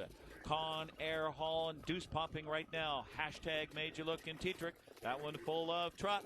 124-1. In the stretch, it is Hashtag Made You Look takes the lead from Con Air Hall. Fashion Creditor shaking loose late now, looking for second and more. The Big Muscle also shaking loose late in deep stretch. But it's Hashtag Made You Look is clear by 3 and appears home free. Hashtag Made You Look in Tetrick over Fashion Creditor. Then the Big Muscle. And then it is Compass Rose DC 5th, but gapping cover, followed by, as they drive for 3 quarters, Team L back down trotting, back on course, Aqua Lilies, and far back the trailer Champagne on Ice. They drive for 3 quarters. It's Guinevere Hall with the lead. She has opened up 2. Team L went off stride 3 quarters, 126-4, 28-3 backside. Guinevere Hall with the lead. 2.5 lengths. Inside is Uncle Peter's Love. Muskegum on the outside, set to go 3 wide is Miss Stunner, saving ground. Compass Rose DC into the stretch. It's still Guinevere Hall, still by 2. Uncle Peter's Love coming to the outside is closing for Brett Miller. It's Guinevere Hall outside Uncle Peter's Love. Guinevere Hall to win it from Uncle Peter's Love. Compass Rose DC and Muskegum 155. 4 wide, 5 wide around the turn is Absolute Hanover. And on the inside, Better's Outlaw came away 6th and 7th position. Ashley's Big Party. Not bad. The 7 ran a nice third place in there. Early spot in front of a Downwind Shark, then it's Shark Control in the early trailer, Panchetta. Midway on the backstretch they go. Up on the outside, Are You Ready to Rock to take the lead? They've paced 3/8 of a mile. Are You Ready to Rock on top? Along the inside, Trashy Tongue Talker has no place to go. As they drive over to the half-mile juncture, it's Are You Ready to Rock, the leader. And around the turn they go. Are You Ready to Rock leads the way. Trashy Tongue Talker second. Absolute Hanover on the outside third. Fourth inside with no place to go. Maintenance Man Et Tu Brute getting set to go 3 wide. Then towards the inside, Adele's Big Party needs racing room. Moving up on the outside, Better's Outlaw is on the move. They start the fan across the track as they come to the top of the stretch. Trashy Tongue Talker now takes the lead. Around the turn, they're in the stretch. Trashy Tongue Talker comes off the turn and opens up the lead. Dropping back was Are You Ready to Rock? 3/16 to go, and Trashy Tongue Talker now leads by 5. Et Tu Brute chasing second. From far back, closing ground, here comes Ricky Bobby, your leader, Trashy Tongue Talker. Ricky Bobby trying to catch Et Tu Brute for second, but there'll be no catching Trashy Tongue Talker tonight. Trashy Tongue Talker won by 2.5 in the end. It was Ricky Bobby second, Et Tu Brute third, tight photo for fourth between Maintenance Man and a fast closing Panchetta. Fourth is very tight.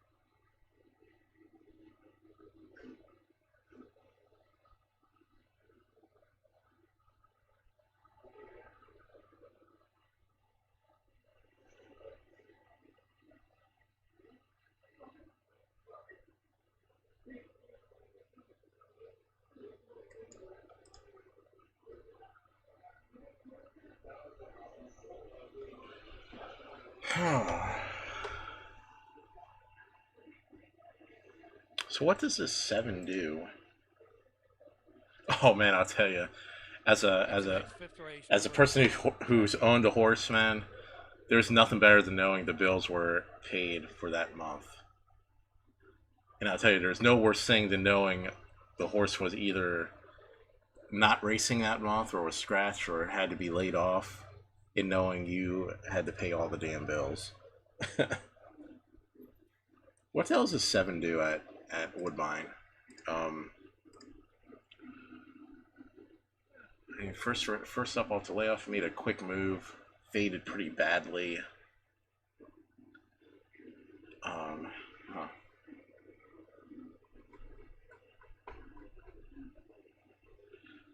What? Who has a chance here?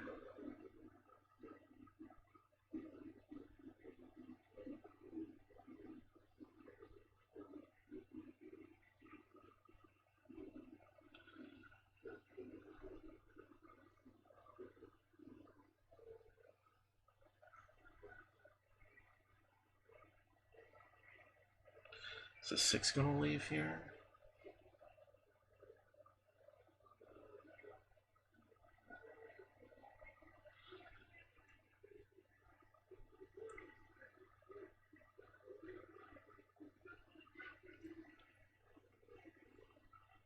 I mean, maybe the 10's the pick here. Maybe Jody, maybe Jody J can sneak in here. It's a really weird race. So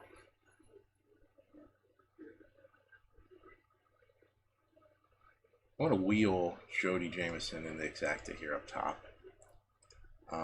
Gets the 10 hole.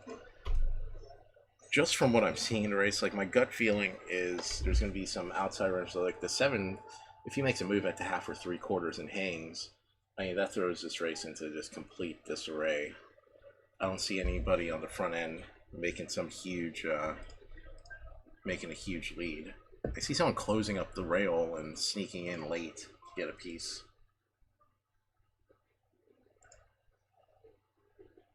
The gray tap toboggan, and last of them all is 1.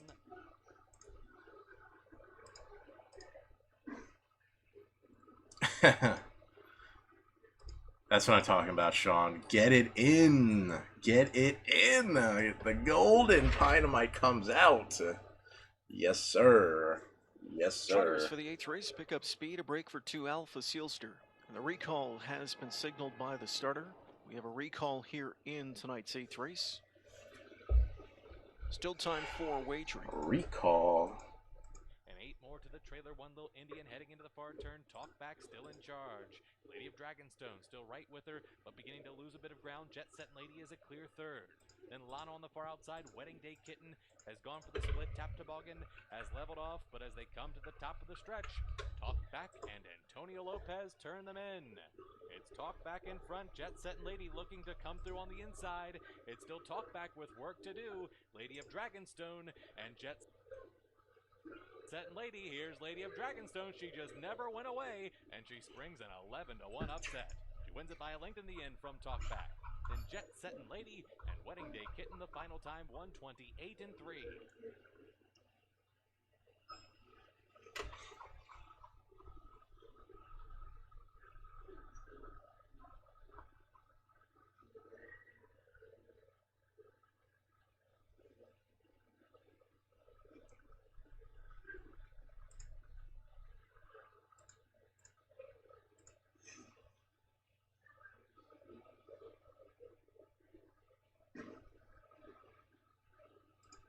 All right.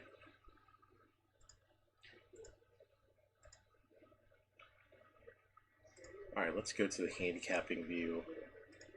Meadowlands here is coming up. We got a couple minutes till there. Couple minutes while they work out this recall at Woodbine. The Juan Paul Fusco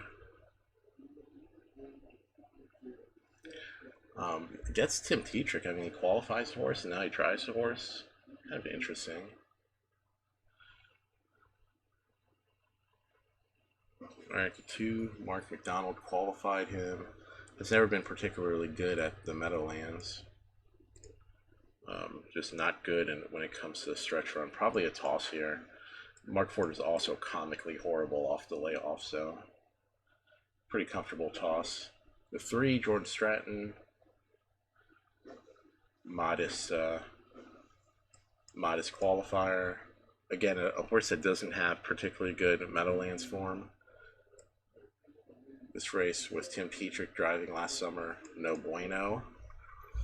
You'll see a lot of this, like a lot of these Yonkers horses, like they stink in the stretch. Like you don't have to do anything in the stretch at Yonkers. Like, you know, you just take the turn and then the race is over. So let's try to find horses that aren't Yonkers slugs. All right, 4 Xeron. Nice little qualifier. That was with Yannick in the bike. Broke. You throw out that break, the horse has a 1st and a 3rd at Meadowlands this year.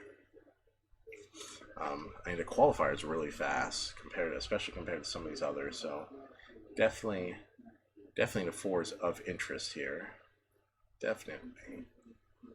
I'm going to assume, I was going to say, if I'm going to assume it was Yannick start driving this horse, that means there must be some kind of Ron Burke piggy in here, which is correct, which is a 6. We'll get down to that soon enough. The 5, Sears.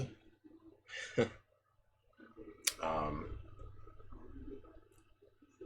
horse has 1 race on the Meadowlands Oval, and he went a whopping 30-4 last quarter. A+, baby. Throw this fucking Yonkers trash out of the window. All right, the 6. 4 wins in 7 seconds and 14 starts at the Meadowlands. He's 1-5. You know, respectable qualifier. certainly a horse to beat in here. The gate swings into the stretch for tonight's 8th We'll race. watch this as I scan through the rest of the field. Often pacing. PL Molly's in sprint mode. It's go mode for that one. Alpha Sealster again off stride behind the gate, just not his night. Rocketing out to grab the lead, PL Molly. Speed outside from Somber to challenge. AJ Destiny caught wide third. In behind them, Talbot Creek Susie up close from in fourth. Fifth at the rail. As they head into that first turn now is Rap and a Hui. Then down to the rail goes Herb's Journey, followed by further back trailers, Spare Seed. Inside to Enchanted Mission. Red Hot Torch is with them, ninth at a quarter of 27, 3/5 to the backstretch. Somber leads for Drury. Tracking second, PL Molly. Then inside third, it's AJ Destiny. Talbot Creek Susie is fourth. Fifth to the rail for Rappanuhui. Sixth inside to Herb's Journey. Gearing up comes Spare Seed, tracked by Enchanted Mission and Red Hot Torch. They're almost at the midway point. Race leader continues to be Somber. Somber passed to 57 3/2. Second to the rail is PL Molly. Then AJ Destiny into third. Spare Seed rallies on the rim into fourth now. Fifth inside to Talbot Creek Susie. Sixth with cover Enchanted Mission. Backpedaling seventh is Rappanuhui. Overland from an eighth goes Red Hot Torch. Shuffle to ninth is Herb's Journey. They're on their way to 3/4. Somber widens out the lead. It's 4 lengths in front for Somber now. Back into second, PL Molly. Spare Seed. Third, fourth is AJ Destiny. 3/4 in 1:27 at 29 and 2/3. Into the stretch, the one to catch is Somber. And Somber is on top here. The lead 4 lengths. Down the center, Spare Seed. AJ Destiny is third. Splitting through horses late, Enchanted Mission. And on the grandstand side, Red Hot Torch. And closing up far outside, Herb's Journey. Deep stretch, and it's all Somber. Somber leads by 6, and a wrapped up Somber will come to the line and just jiggy jog home to score. Second best at the inside, Spare Seed. Down the center, third. 7-3-8.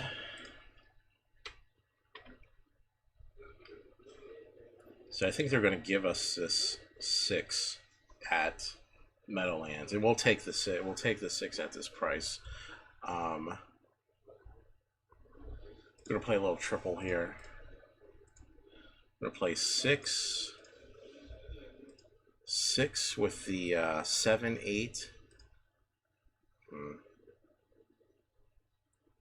With the 1, 4, 7, 8, 9.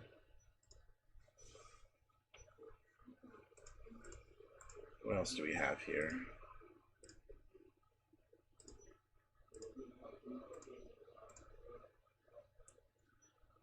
What else do we have?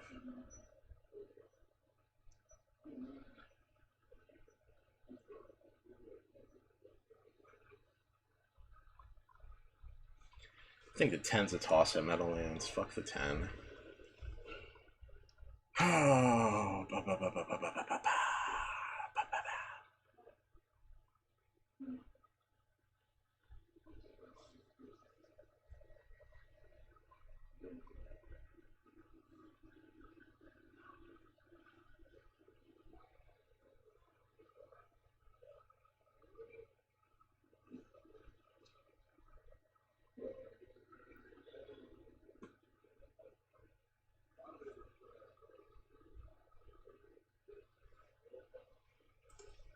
play another triple. 6 with the 1, 7, the 1, 7, 8, 9. Throw the 4 out of that one. And then let's play an exacta here with the 6 toss just in case. 7-9 with the 1, 7, 8, 9. There's chances for bombs here at Meadowlands. Let's get the Pynamite out. Let's get it going at Meadowlands here. Let's go. Meadowlands. Bang, bang, bang, bang, bang. Let's get thrusty too while we're here.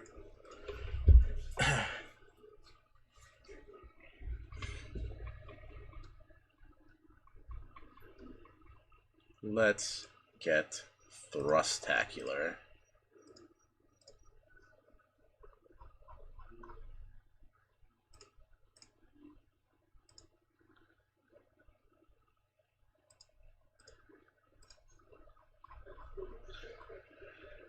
Oh, another Sire Stakes race at Scioto.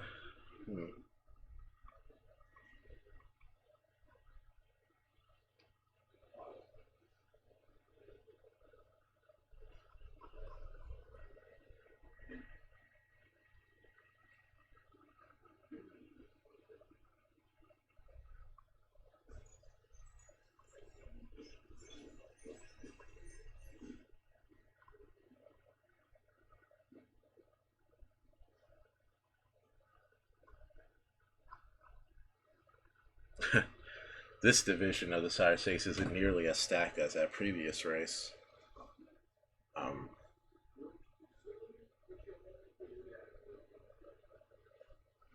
Definitely some chances in here, though.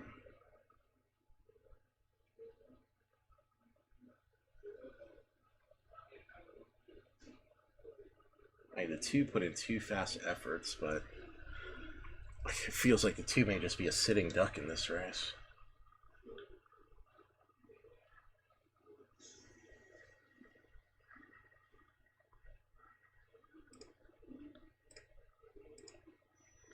Uh-oh. You know what, Nikki D? I was looking right at this 3 here at Scioto. And I'll tell you, I'm a fan, because I think the 2's going to be a sitting duck, and 2-1 on the 2. You know, they're racing for 40 grand. They're not racing for 9 grand. So I think the 2's just going to be swamped with some challenges here.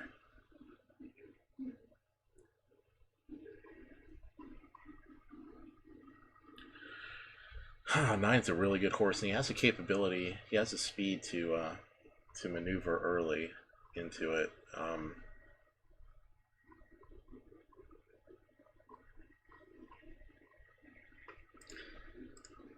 Gonna play some bets. That said, I'm gonna play 9 with a 3, with a 1, 4, 5, 6, and a triple. Throwing out the 2.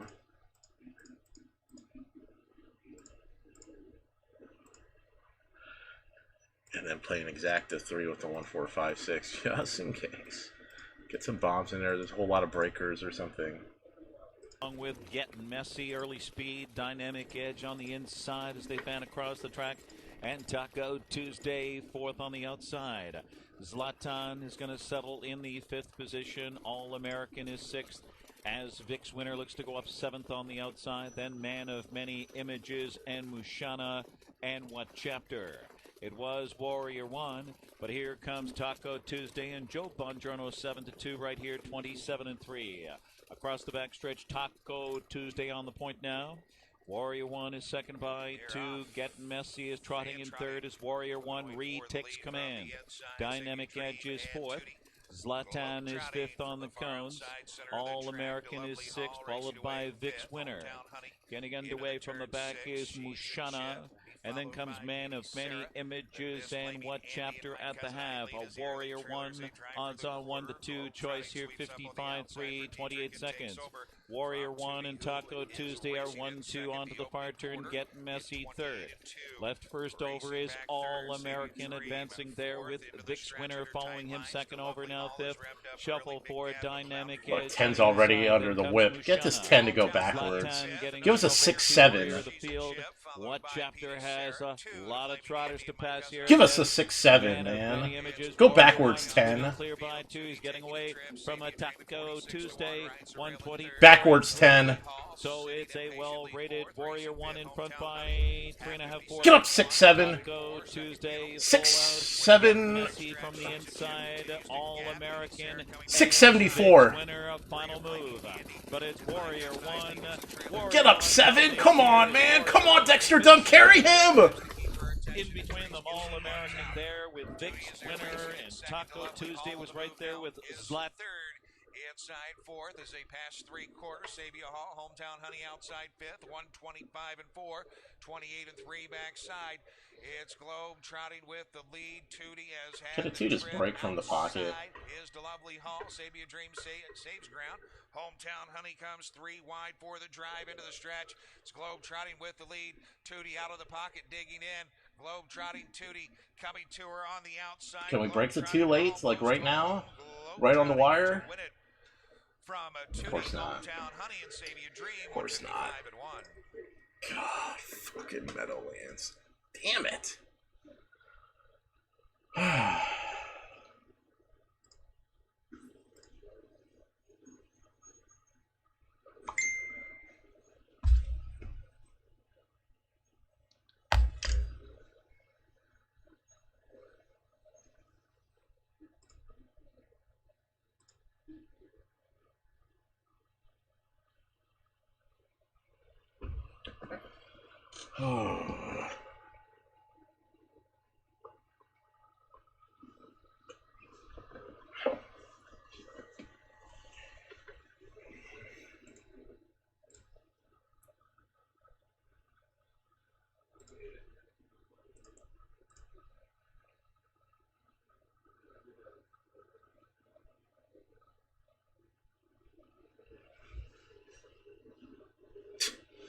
They DQ the 4. I have the 671 twice for two. I have the 671 for $2 on Meadowlands. God, damn 4. All right.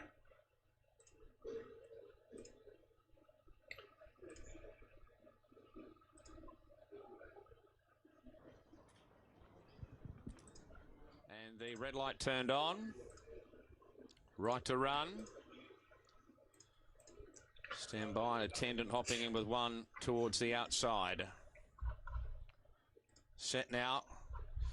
Racing. Winter Passage, Intrinsic both began well. Also TARDIS and Solar Star both rolling forward. Handy also there is Red Dalton. A length and a half to clockwise. Erangel Spring, Bellaria. Amakedia, Tycoon Street. Mist and Rock and Star Reflection, the Pines, the outsiders last of all. So TARDIS led by a length and a half from Solar Star. Third, Winter Passage. Fourth and fifth is Intrinsic over on the inside. Erangel Spring is rolling forward, passing Red Dalton. Next is Clockwise, and 3 wide is Tycoon Street. Over on the inside, Bellaria. Amakedia, the Pines is third last. Second last over on the inside is Mist and Rock.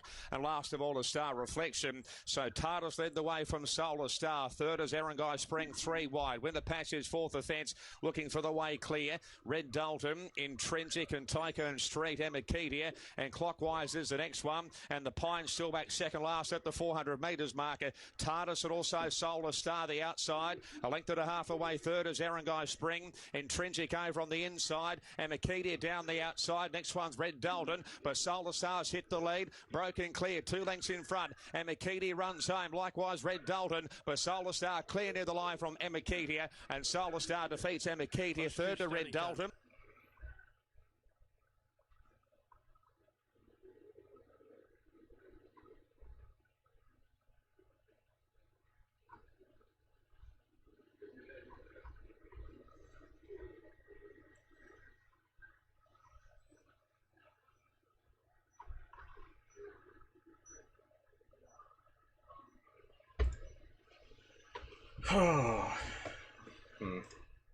Hawthorne's an interesting field. I'm going to play the 5. I'm going to key the 5 into triple over the 7, 8, 10. I'm thinking the 5 will come off the pace in this race. And if he does that, he's going to drag some others into this field to possibly get a piece.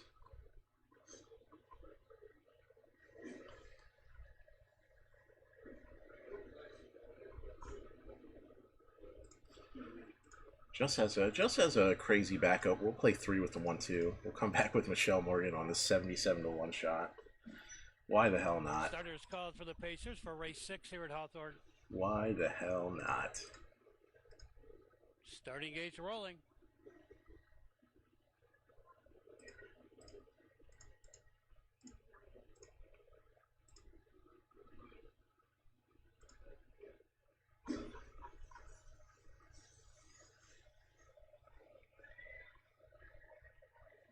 Here they come.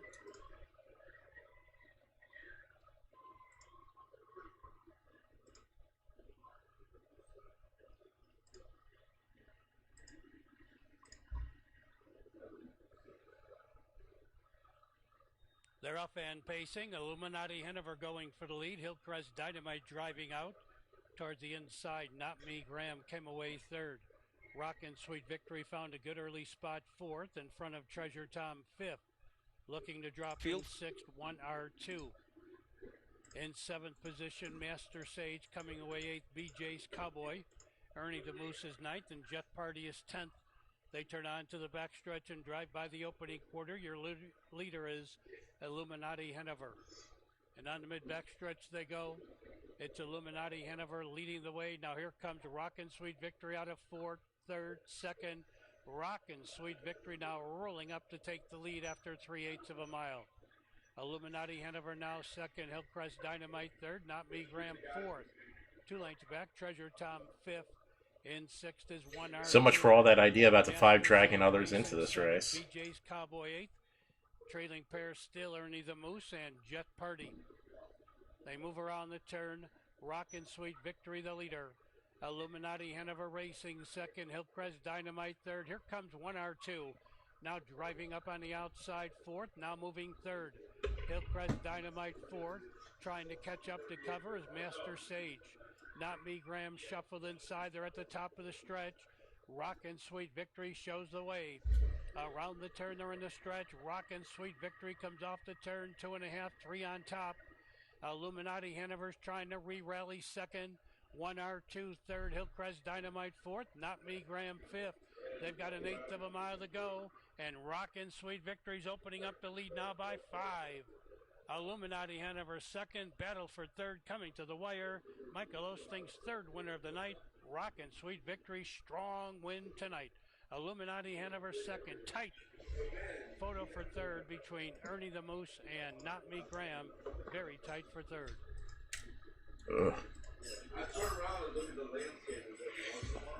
Alright, let's handicap Woodbine.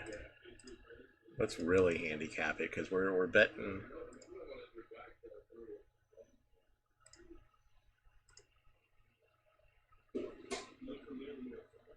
Let's really handicap it.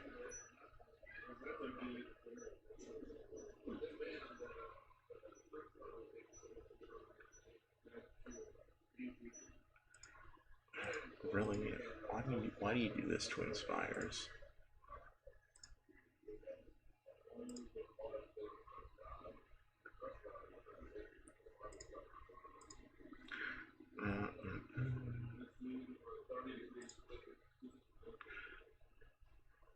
Okay.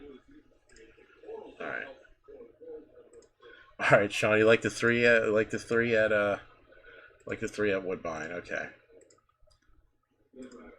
All right. Let's see here. Let's go through the field. The 1, stand between your toes.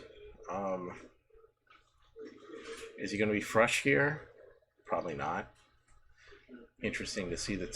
So we'll pass the 1 for now. The 2, we ran a good race last time out.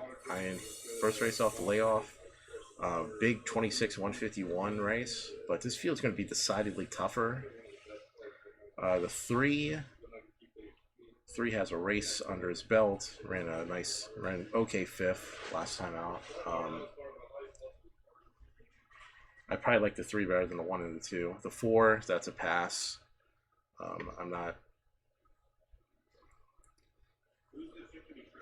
This horse is probably a touch slower than this field, especially off the layoff. The 5, Bill Budd's stable has been horrible off the break, except for this horse, who looked like an absolute world beater in that first race off the layoff. So I think the 5 is definitely deserving of the favoritism status. With that said, second place is wide open. The 6 beat a really soft field last time out, or at least a softly run race. 7 ran second with broken equipment. That's nice. 8's a good horse, but I don't think he's going to be able to get it into the too good of a position early with how much really classy speed is on the inside of him.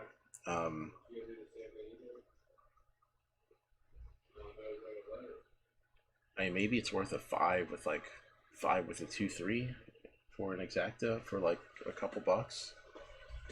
You're safe, Sean. If you want to know if the 3's good, 3's all right. Beginning. First away for the lead down the center is Boadicea. Leading out with that one, Sylph Hanover. From the inside third is Kendall Sealster, dropped over fourth, Sly Eleanor. Fifth outside is So Much More, looking for some position off the gate tonight. Same Between Your Toes is back there from in sixth. Klug Street, the seventh one, and Sunny D will study seven in front of her as she is back in eighth. Onwards to the quarter, and it's Boadicea on that lead for Filion in 27 and 1. Sylph Hanover rides the pocket position. Kendall Sealster third. Sly Eleanor back to fourth now. So Much More from fifth. Sixth inside to Same Between Your Toes. Racing along seventh, Klug Street. Trailing from eighth is Sunny D. Single file to 3/8 as Boadicea gets front end. Respect big time here for Filion as he's got them lined up and behind him. He's got them all in the palm of his hand. Back in second, Sylph Hanover. Third is Kendall Sealster, then Sly Eleanor, and So Much More. Further back to Same Between Your Toes. Sunny D gets underway from next to last. Trailing at the rail is Klug Street, a 55 and 4 first. Sean, I hope you went with the 5-3 or some combination thereof. Either way, I'm rooting for you for this 3 to be good. Sealster's right there with them from in third, gearing up outside. So Much More into fourth now. Fifth inside, Sly Eleanor. Sunny D with a friend to follow. Sixth outside. The shuffle at the rail for Same Between Your Toes. She is seventh. Gearing up in eighth comes Klug Street. They're on their way to three quarters. Boadicea leads in 1:23 and 3, 27 and 4 that third quarter into the stretch. Boadicea leads the way. Filion with slaps on that wheel disc here to keep her going. Back in second, Sylph Hanover. So Much More to the outside third. Ground saving trip for Kendall Sealster. She'll try to escape late. They're in deep stretch. Boadicea, she doesn't want much more racetrack tonight. Here's So Much More on the outside. So Much More was giant. So Much More on the outside. Rallies in deep stretch to win. Up for second was Kendall Sealster. Boadicea third in 1:50 and 4. I'm gonna have to reload these screens here. That was a surprise in that race, for sure.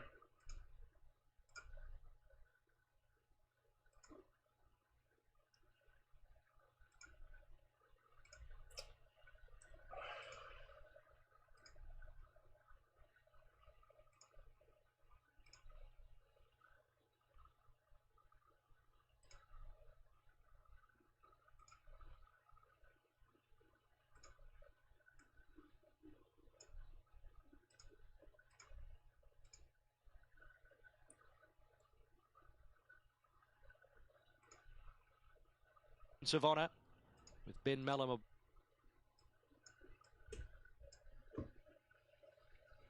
Mills Bloodstock handicap 1200 for the 2-year-olds, and they're set, ready to go. Starter has them. Stalls are back and away. Crosshaven away fairly. Island Joy out well with Not a Zach, who drives through to join her. They were followed by Crosshaven, who got to third from Supreme Leader Marnix, Jabali Ridge, and Sense of Honor has dropped back to the tail. Not a Zach just in front of Island Joy as they head towards the first turn at the 850. Two further back, Supreme Leader third. The inner further back is Crosshaven. They were followed by Marnix, the outer, Jabali Ridge, and last Sense of Honor. Definitely a tease there. Definitely a tease. 650 metres to go. Not a Zach tries to control it. Let a neck Island Joy. Supreme Leader third from Crosshaven. Jabali Ridge tucked away fifth. The fence from Marnix, 4 off the lead at least. And Sense of Honor with a lot to do. Not a Zach just in front of Island Joy approaching the turn. Now hooking out 3 deep as Crosshaven about to make a statement. Further back is Supreme Leader Jabali Ridge. Marnix is tracking the favourite. And Sense of Honor is last coming to the turn. Island Joy just in front at the 300 from Not a Zach. Under the whip Crosshaven. Followed by Marnix, Jabali Ridge, and Sense of Honor tries to run on in the straight. Island Joy at the 200 from Crosshaven. Not a Zach not done with. Now Sense of Honor is coming home hard. Crosshaven takes the lead from Island Joy. Sense of Honor flashing through. Crosshaven lifting, and Crosshaven beat Island Joy. Not a Zach for fourth, I'd say.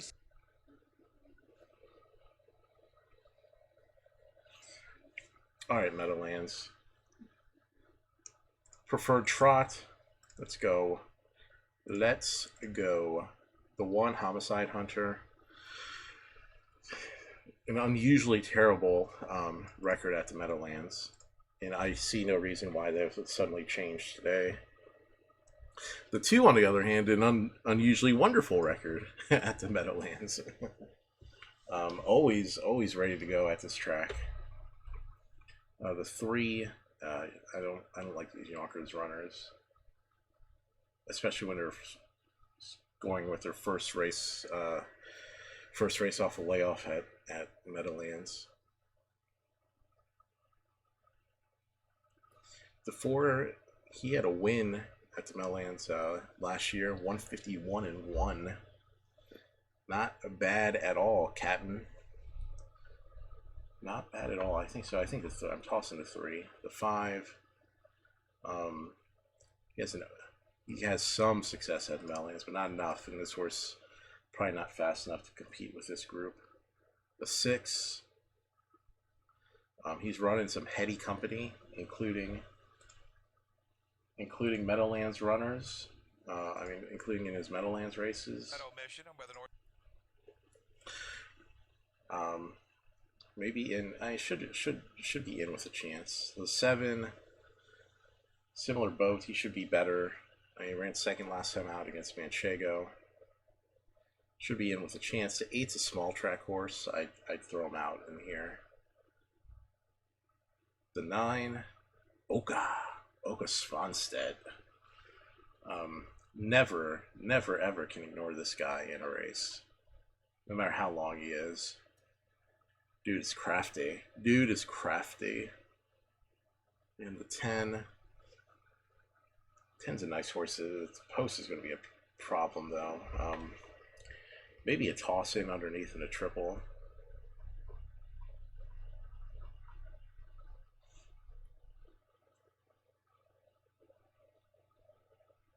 Ninth showed some speed before. He's come from off the pace before to get a piece. Interesting how it's going to play out. And the 6 just hasn't shown improvement since like last summer.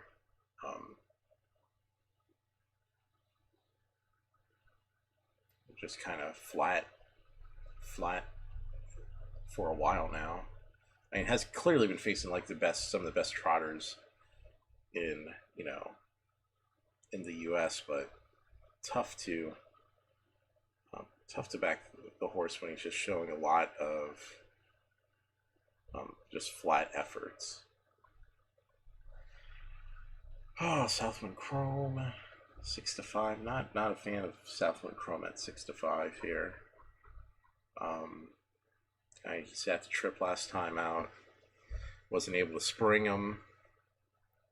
Of course, he was facing Manchego, but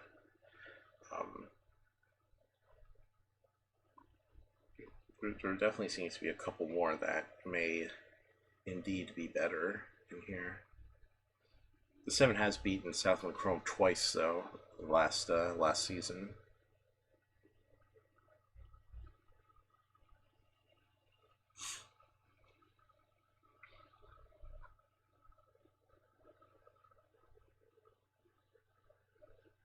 And I think it's worth taking some chances here. I mean, the 4 is scary. Like the 4 has a lot of talent, but I think he has to be left off the ticket here. I'm going to play an exacta, and I'm just going to throw out the 7 in the most arbitrary move you could possibly think of. 6-9 with the 2, 6, 9, 10. Very arbitrary.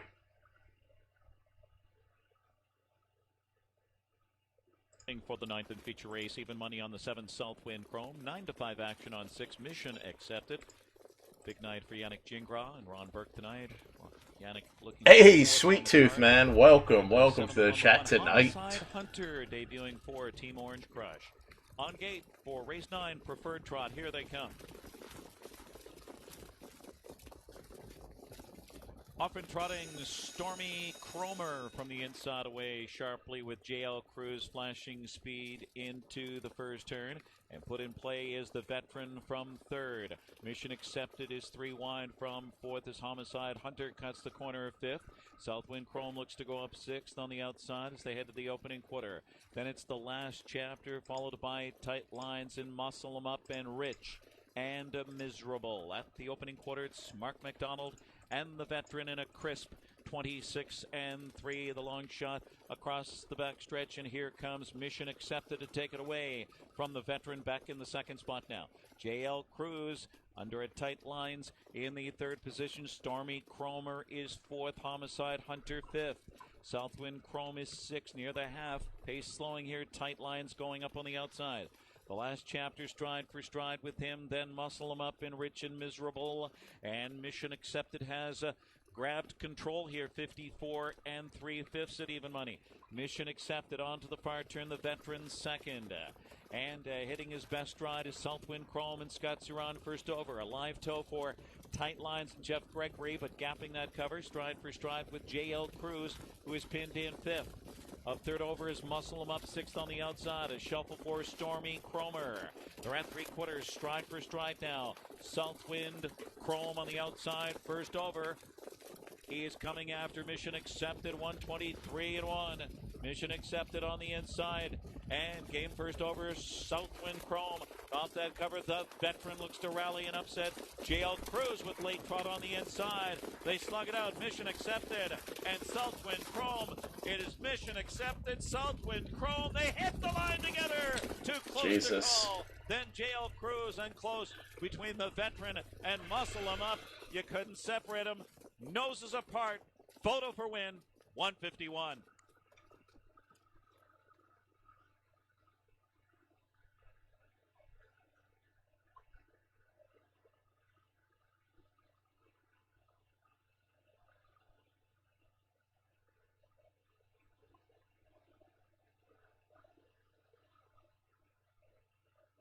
Photo sign up. Photo for win, 151.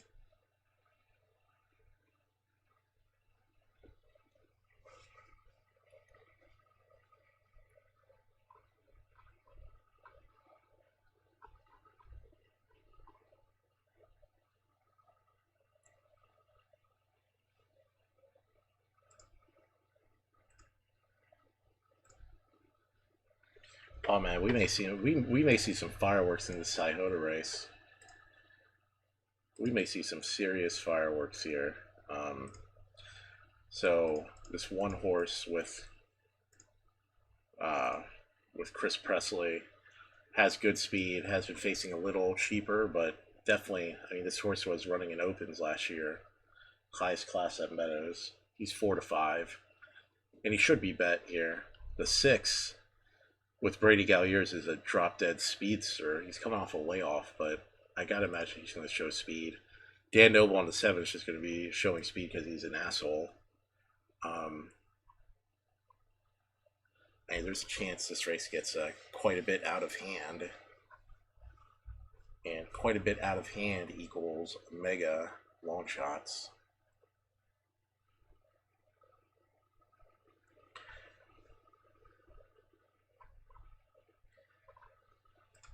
And the horses to pick up the pieces at Scioto would be the 9 and the 10.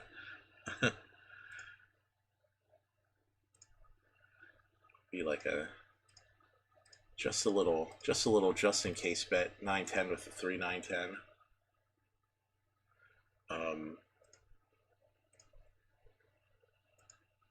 Play a triple, 1 with the 3-7 with the 2-3-7-10.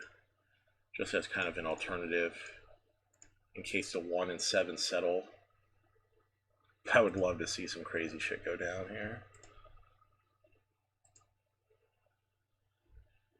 Downs full field of 10 to start the late pick 3. You're lined up, set for a start, and there they go.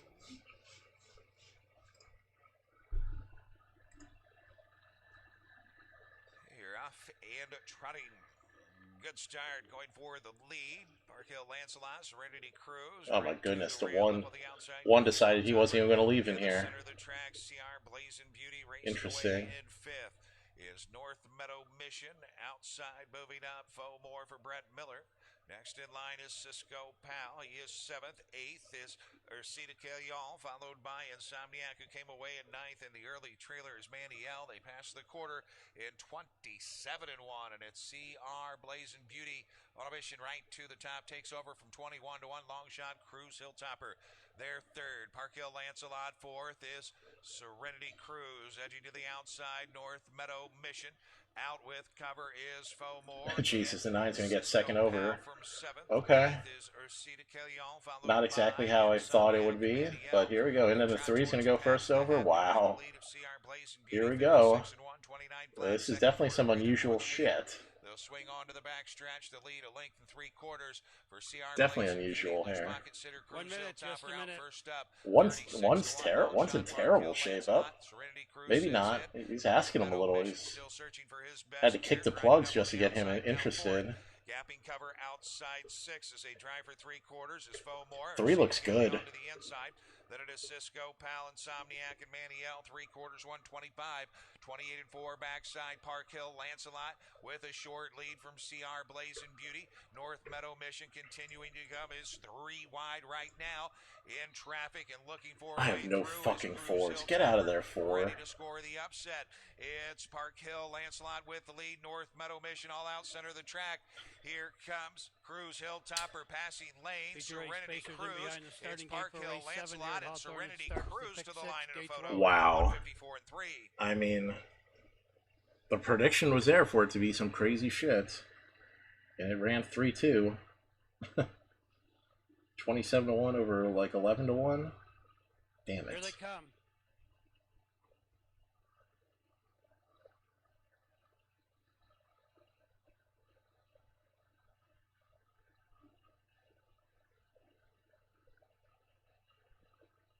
They're up and pacing. Steve said an account rollover going for the lead. 3 deep, lying in 4 deep. Man. Players, they battled for the lead end position.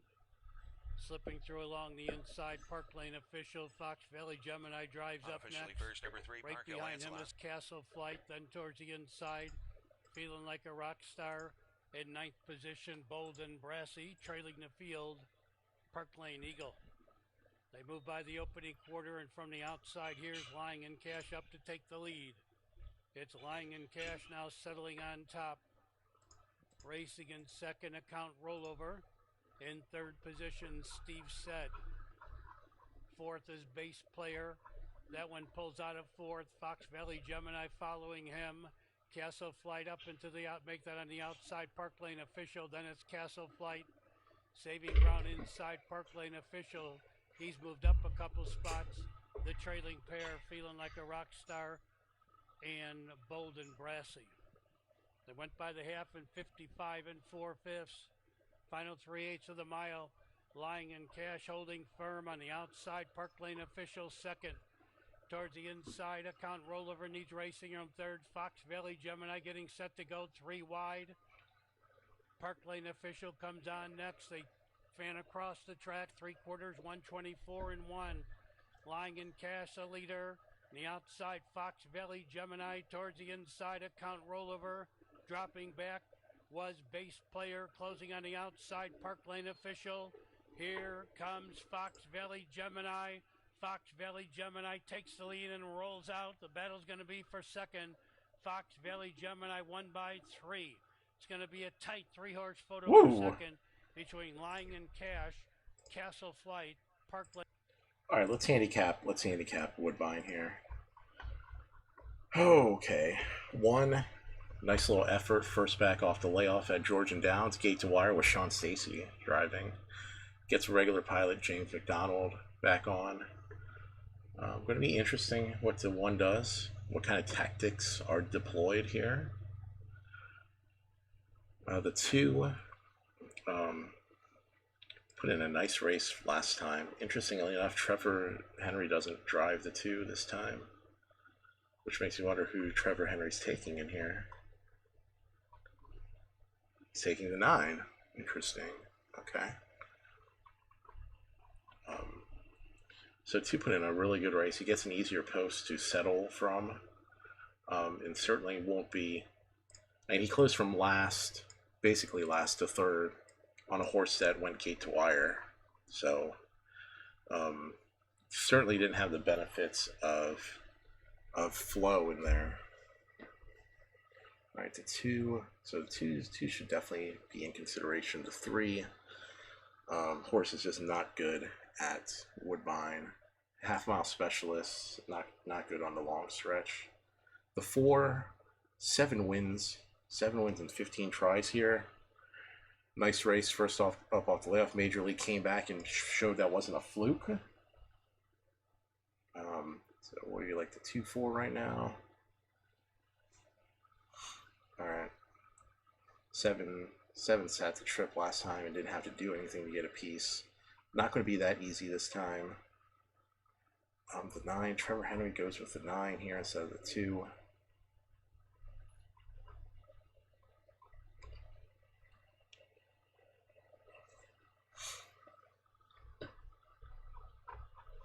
I think the 2 and 4 are pretty clear cut as far as their first races back. They were pretty solid and ready.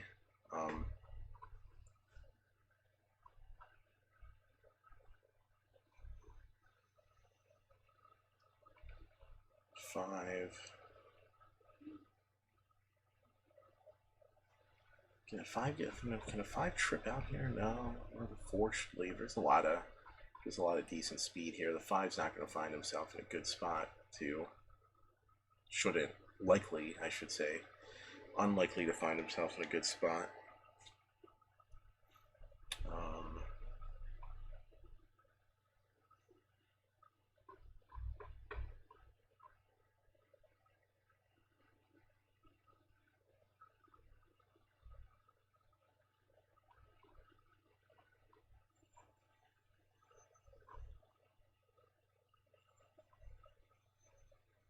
Alright, let's just play triple at Woodbine.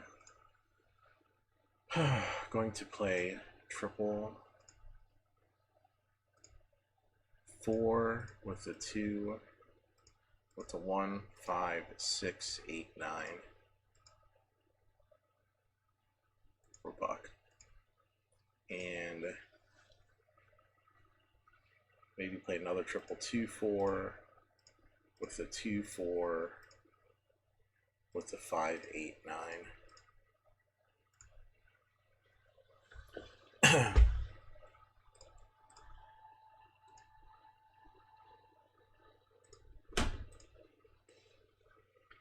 You know what, Sean? I do like this 8 at Woodbine as a big price. Do like them.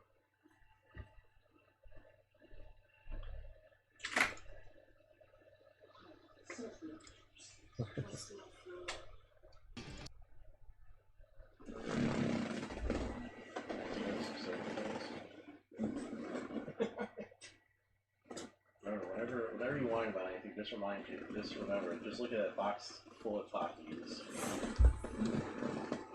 Okay, I'll get up, man.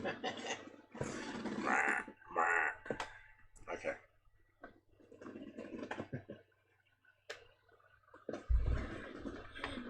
To 5 as well, and number 2, Sweet Lucy Lou, going out for trainer Meg Crone.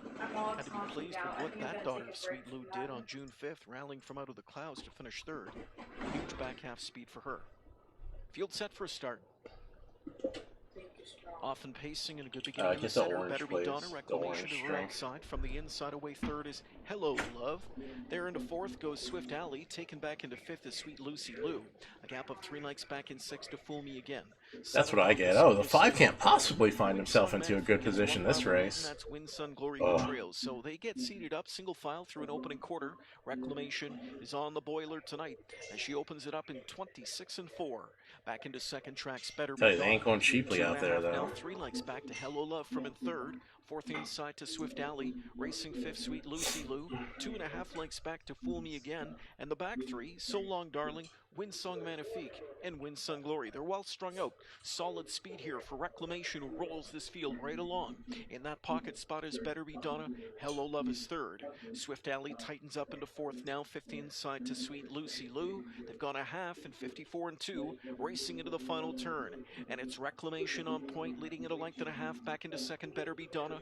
Hello Love is 3rd. Swift Alley's underway out of 4th now. Going to grab that cover to the outside. 5th goes So Long Darling. 6th inside to Sweet Lucy Lou. They're coming up to 3/4, and Reclamation is still in charge. Shout out to Jody J for bullshitting his way into an awkward position. 3 lengths back to an advancing Swift Alley 3rd, 3/4 in 121 and 4. Off the turn into the stretch. Reclamation, the one to catch. She's got it by a length and a half. Better Be Donna from the pocket spot emerges now in deep stretch, and she's fucking closing. 5 wins was the trip. This pisses me off. Better Be Donna on the outside, tipped out and closing. Damn it. Reclamation getting all she's got now. Reclamation. Is the 6 really going to hold him off? On the outside. Better be done. Nope. Reclamation. Better be done on the outside. Reaching up to win. It was Better Be Done. Ugh. Reclamation. Third best at the rail. Sweet Lucy Lou. Hello Love was fourth in 150 and 1. Come on, man. Come on. How's the 9 just not leave that race?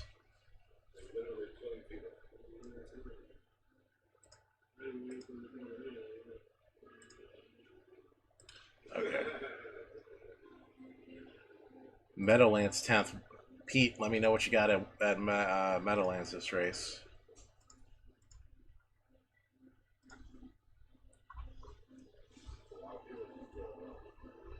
What are we going to do here? The one's a solid horse, but just doesn't do well at Meadowlands for whatever reason. The 2, two's not good enough in this field. The 3's probably also not good enough in this field. The 4 ran a really nice race last week. Has to be considered a threat anywhere close to that repeat. The 5, the whole Krogan stable just seemed a bit short first off the layoff. I see the 5 would be worth a closer look today. The 6, it's gratuitous betting of the Ronnie Burke stable. I'd stay away from the 6 to be perfectly honest. The 7, maybe the 7. Maybe the 7. That's just a big outsider. The 8 ran a nice race last time out. Again, these short track horses racing on Meadowlands, I'm not particularly interested in. The 9, he fits that short track bill, and the 10,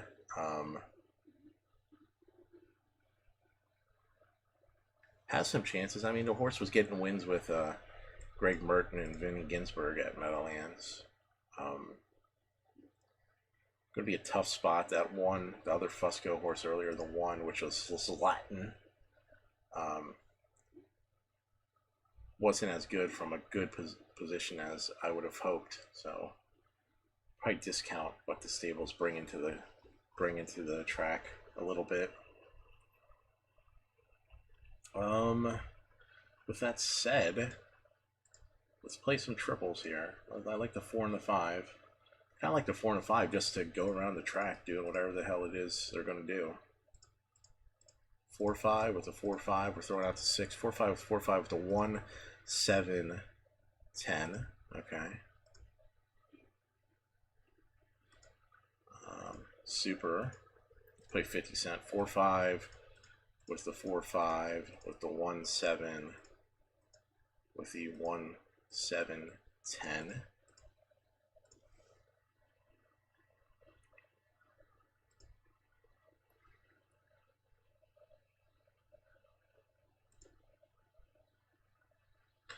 Playing exacta, $1 exacta, 4-5 with the.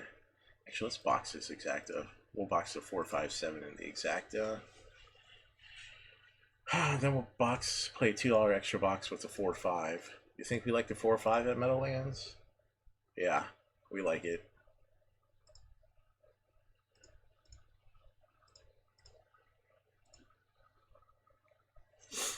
Oh man, so sad about that wood mine. We've been right there at wood mine tonight.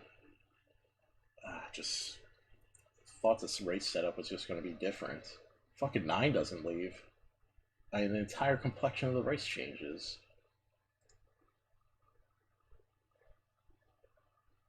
That entire race complexion changes completely. Alright. So we have Meadowlands up. Let's handicap Scioto in the meantime.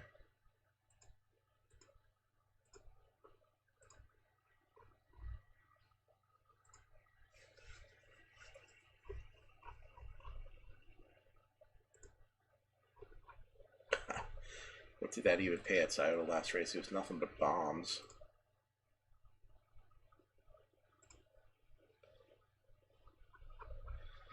That exacta paid $1,100. That's a good exacta payoff. Jesus.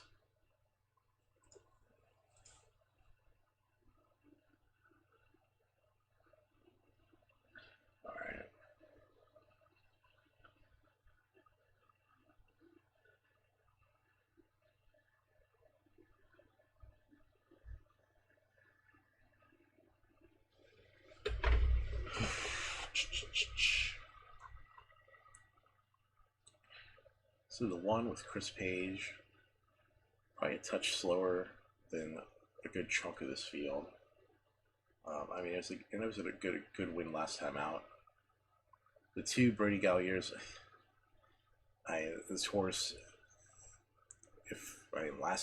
first start off layoff was just really badly terrible, weird, and he cuts the horse's claim price now. It goes from a 30 claimer to a 15. Like it's not the vote of confidence you want to see with the horse. The 3 Hitchcock with Wren. I mean, definitely the horse to beat here.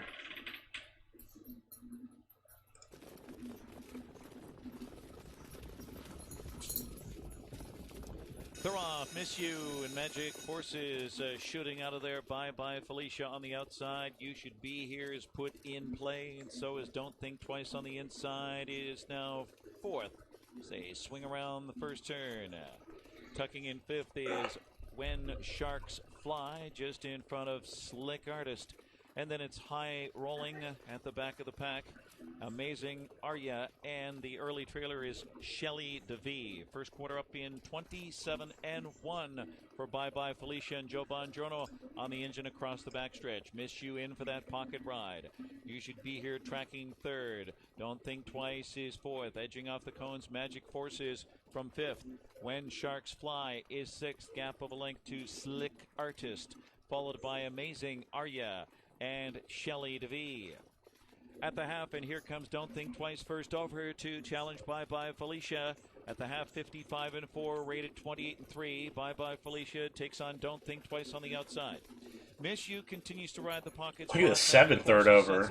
He's really gained ground to close that gap.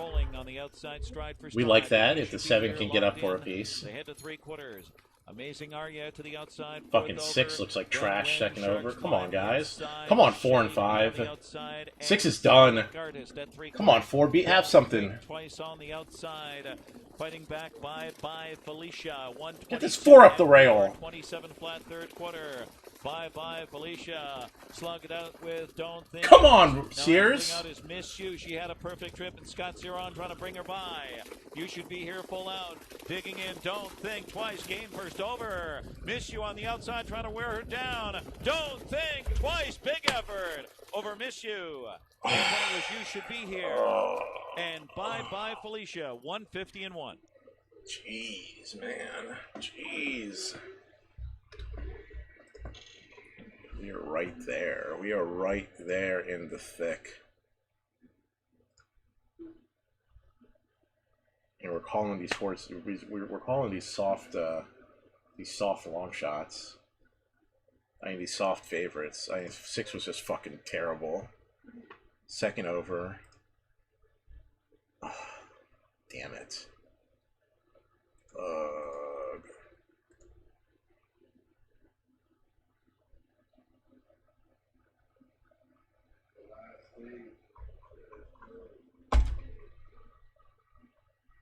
Photo sign up, photo 150-1.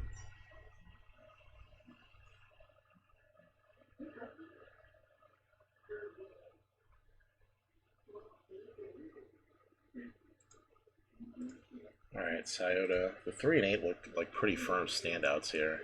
8 also looks absolutely wonderful on the track. 3-8 with a 3-8.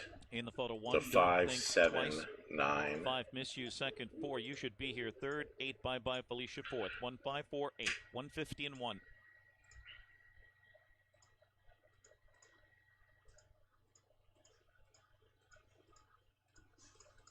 Gonna play an 8 with a 3 with a 5, 7, 9. Hoping the 3 gets there. Then play a backup exacta just in case the 3 shows breaks. So 8 with the 5, 7, 9 in the exacta to back that up.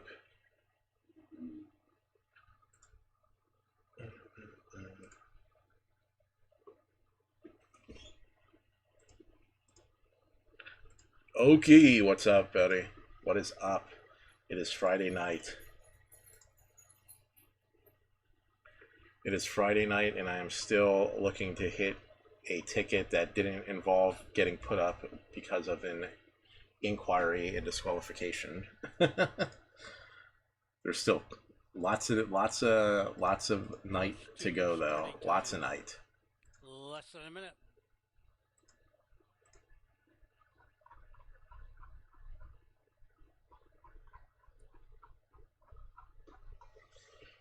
All right.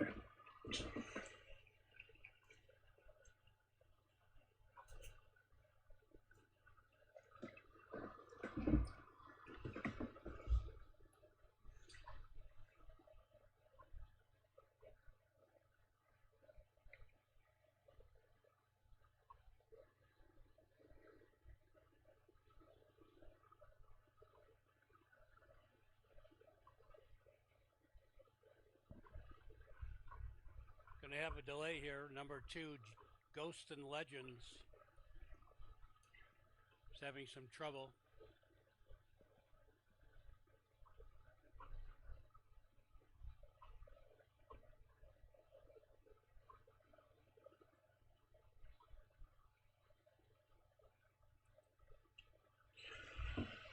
Pete, did we go with this 8 at Hawthorne? I mean, William Crone had the Chip Lackey horse that won. Did we just come? Do we come right on back to this? I mean, this horse has Casey Leonard driving. I think we got to come back and bet this one.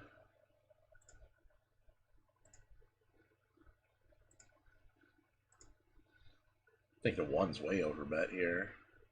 Let's play a $2 exacta 8 with the 5, 6, 10 at Hawthorne. 8 with the 5, 6, 10.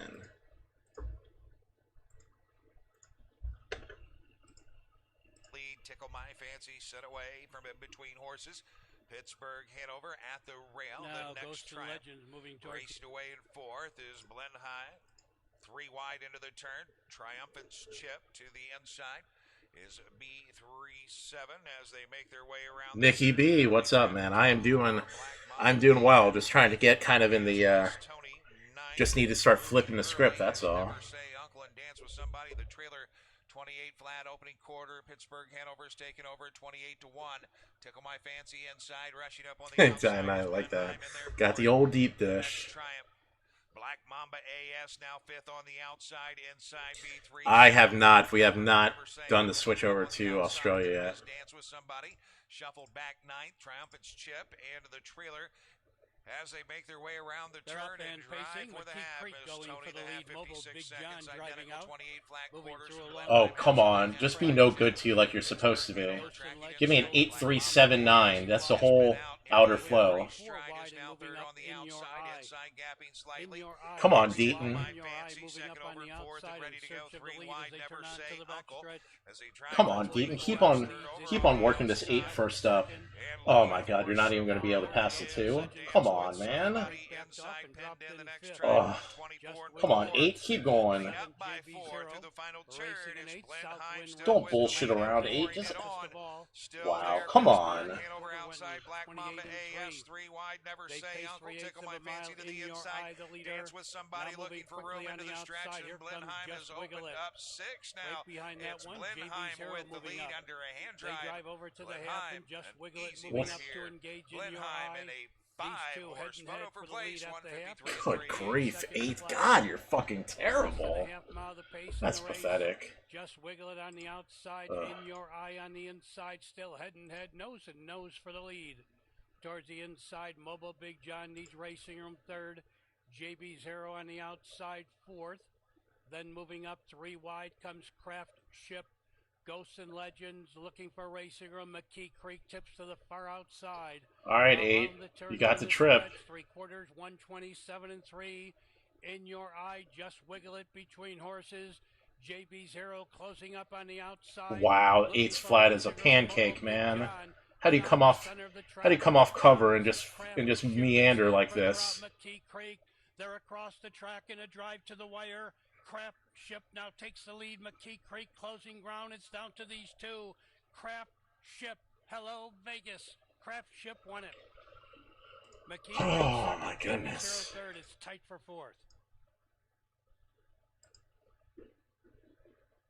Good gravy.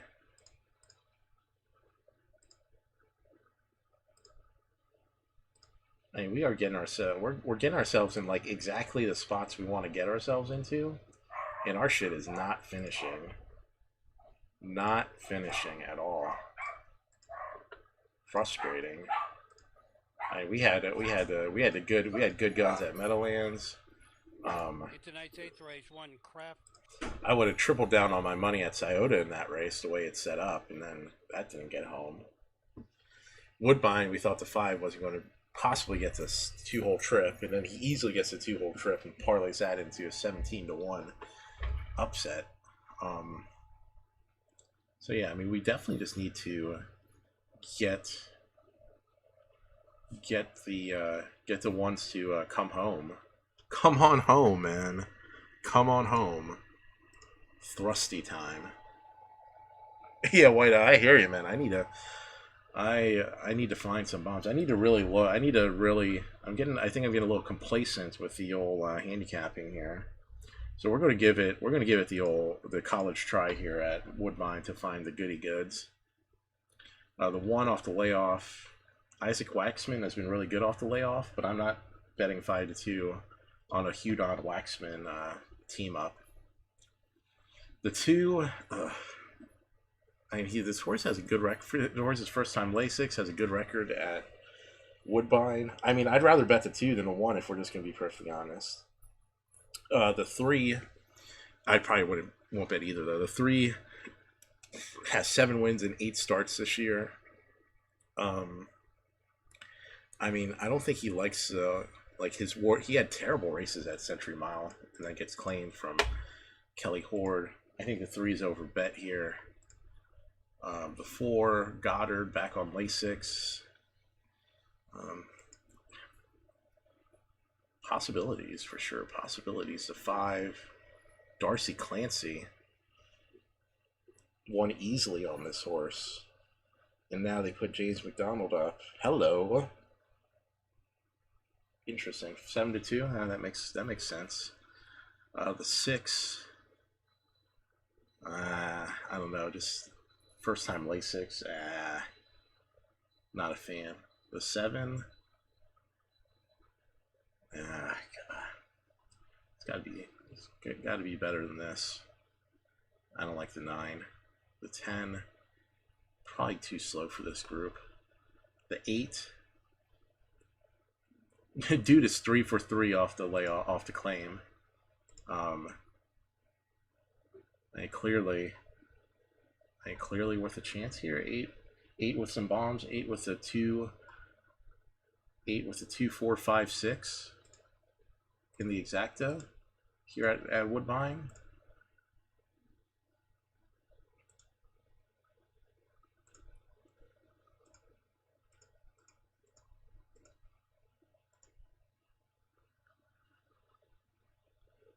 And then let's box the exacta 2, 4, 5. There's our bomb. There's the pine I might bet at Woodbine. We're boxing the 2, 4, 5 in the exacta. Yeah. Let's do it. That bet's in.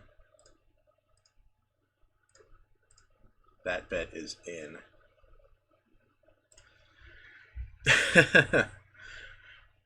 Like I told you guys, this stream channel was built on the backs of winning poker efforts. Riding a 4-race winning streak. Here they come. They're off and pacing. Get this 4 and 5 out the gate. And a good beginning. A bunch of them leave out together. 5 of them across the racetrack. In fact, Miss Rockadali with that known speed is charging out of there. She's going to lead with Hammering Haley. Jan's Legacy up into the mix. Why Not Haas is right there. Bad Nightmare will take back now and drop over 5th. Going to cross over from in 6th position is ER Ronda. Further back towards the inside to be 7th is Lady Oxford. Then from the 2nd tier emerged Kahlua Morning. Final 2 are Lively Rocket and Large John Legacy. Opening quarter ripped in 27 flat. They're into the backstretch and they're chasing Hammering Haley as Jury's put the hammer down early with her. Back into 2nd, Jan's Legacy. Miss Rockadali is back into 3rd. 4th inside to Why Not Haas. Bad Nightmare 5th. 6th to the rail is ER Ronda. 2 likes back into 7th. Lady Oxford gearing up from the backfield. 8th now comes Large on Legacy. Back to Look at this 4 going to get to the 2nd over trip. Let's go. Midway point. 2 lengths in front. Hammering Haley. Drury swings away on her through a 56 half. Back into second, Jan's Legacy. Overlay into third Oh is my Why Not goodness, Haas. Ford couldn't even keep up second over. That's okay.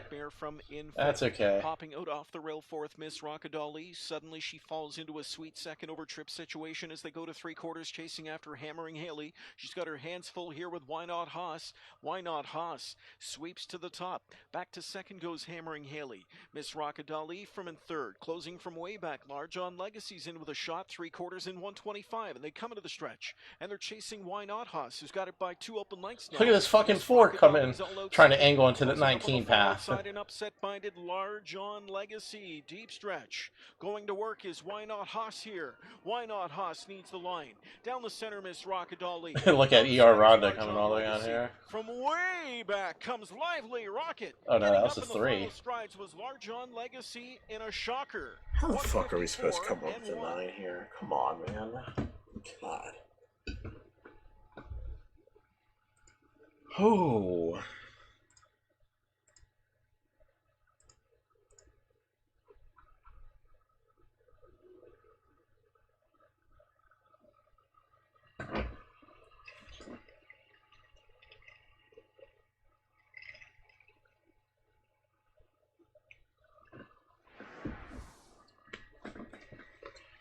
Ugh.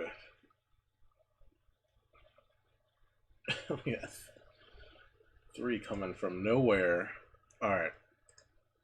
Meadowlands.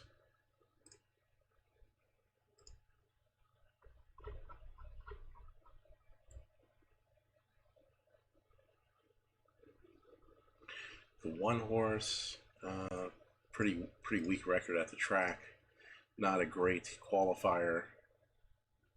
The 2 T-Trick, 1 to qualifier, although not terribly fast at Gateway. Fucking horse 1 with Mitch Cushing in the bike here. Great record at the track. I mean, 23-1, Tim T-Trick. Oh, come on. Come on. The 3,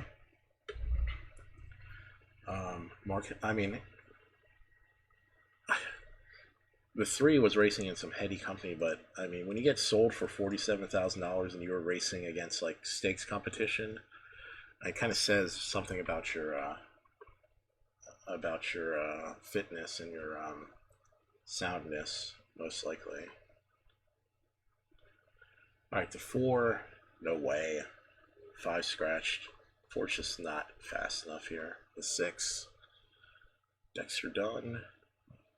3 for 13 at the Meadowlands. He has the speed to get in an early position, and Dexter Dunn getting in a winning position, always a big threat. The 7, Corey Callahan. I don't mind the horse, but probably just a little short coming off the layoff. Patricia Adams hasn't done very well so far off the resumption. The 8, another one of these stupid Yonkers horses that I'm not interested in betting going on the bigger track. Oh, the 9. Not sure I can endorse the 9 after getting the horse was with the Burke Barn. Goes to Kevin McDermott, 9-5 from the 9 hole. Not really feeling that one. 10 has a chance to get in the mix though at 16-1. Maybe not the winner, but maybe underneath. 9, 10. 6, 9, 10. So we play. Oh, this 3. Do we just toss the 3? Alright, so we'll do this. Meadowlands. We'll play a backup triple. We're going to play 3 with the 2 with the 6, 9, 10 in the triple. Just as a backup. Now we're going to throw out the... Now we're going to play a triple key. We're throwing out the 3. We're going to play a 2 with the 6, 9, 10 in the triple key. And I don't really like the 9, so we're going to play and then we're going to play an exacta 2, 6 with the 2, 6, 9, 10.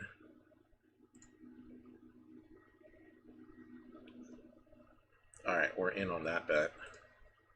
Let's go. Let's fucking go. This sparks the late pick 3, race 11 trotters on gate. Here they come. Race 4.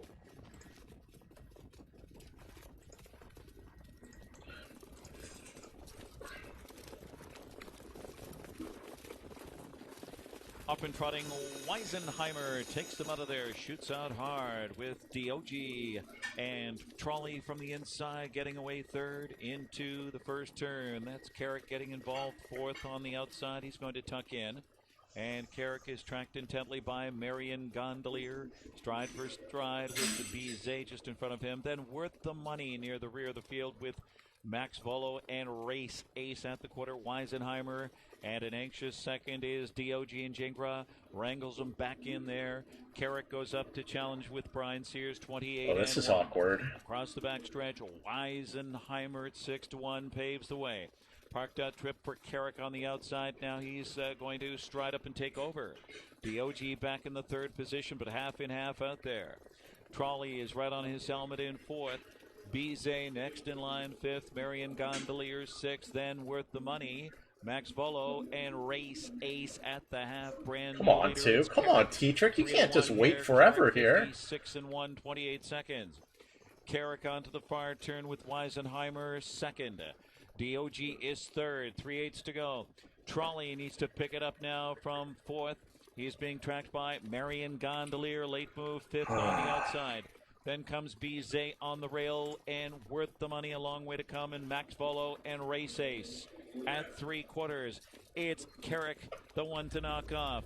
Weisenheimer on the inside, 1:24 3. Carrick leads it by 2.5.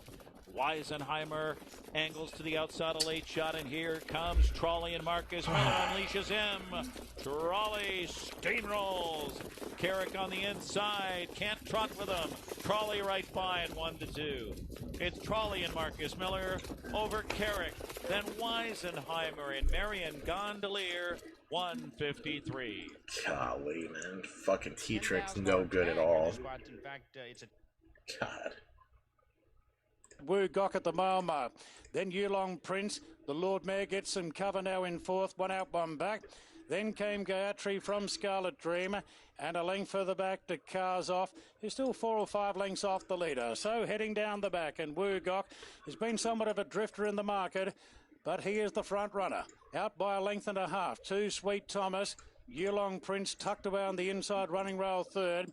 Then came the Lord Mayor fourth, one out, one back. Further back to Gayatri, Scarlet Dream. Cars Off's last. They've got inside the halfway mark now. And Hieronymus has given Wu Gok the softest possible lead up front. Sweet Thomas has been specced at odds today. Is rolling into a clear second at the 1,000 from Yulong Prince. Then the Lord Mayor. Further back to Gayatri, Scarlet Dream. Cars Off. There's no change to the order in the Tab Winter Cup as they leave the back now and race to the 800-metre mark. And it's Wu Gok who's had the soft lead by 2 on Sweet Thomas.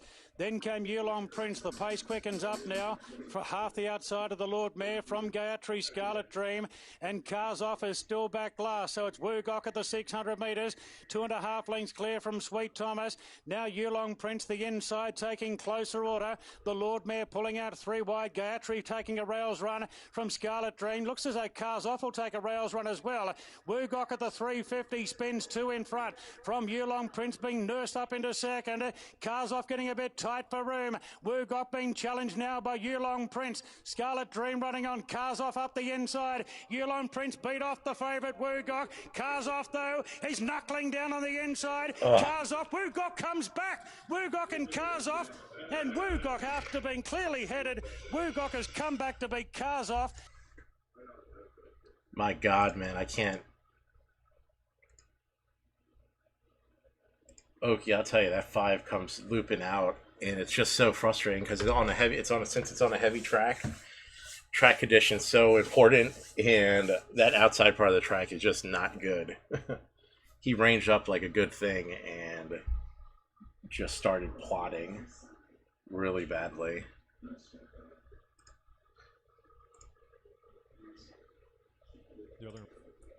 All right, Scioto, what are we doing? What are we doing, Scioto?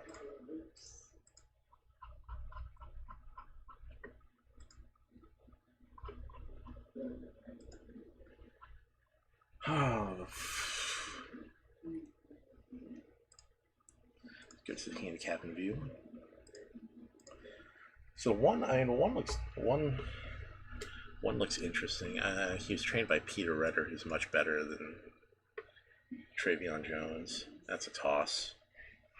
The 2 second race off layoff. Chris McGuire's stock has been just really disappointing, money burning lately. He's still probably in consideration for the exact and triples underneath. The 3, the 3 is just not the type that gets involved early. He's gonna need a perfect trip here. The 4, Bernie Galliers, I'm expecting him to go to the lead with these horses, and I just haven't seen it. The 5 made a decent middle move last time out. Didn't threaten to win, but he was up there. The 6, Tyler George Sable. 3 to 5, 8 and 9 are tosses here. I think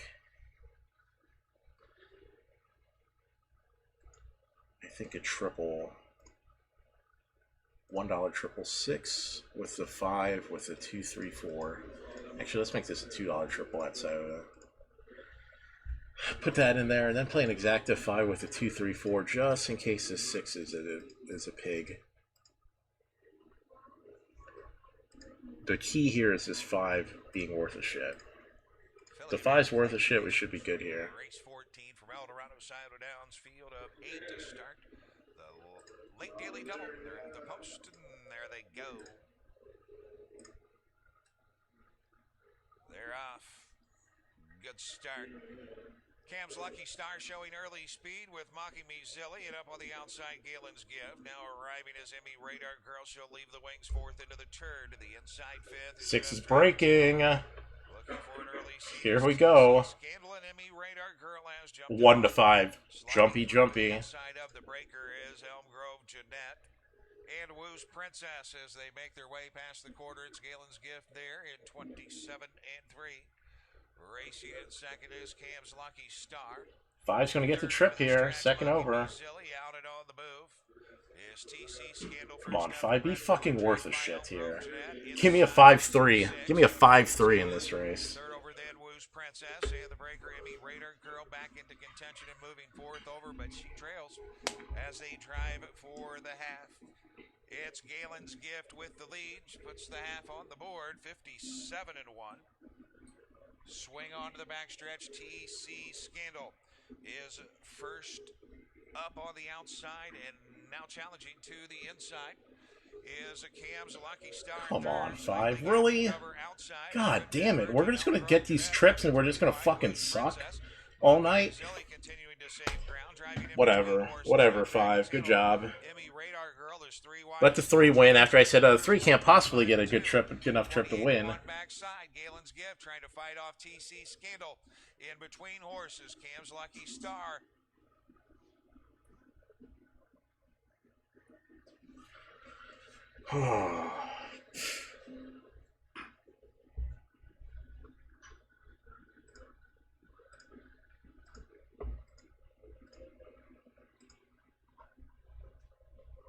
Alright. Just lost a feed at Scioto. They're gonna bust too much of a bomb, so they had to stop the feed.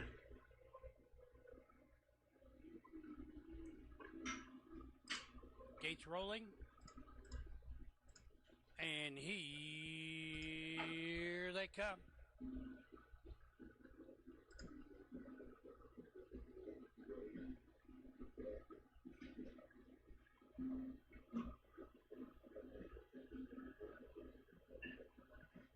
They're up and pacing. Fucking runs 9-8. Come on, guys.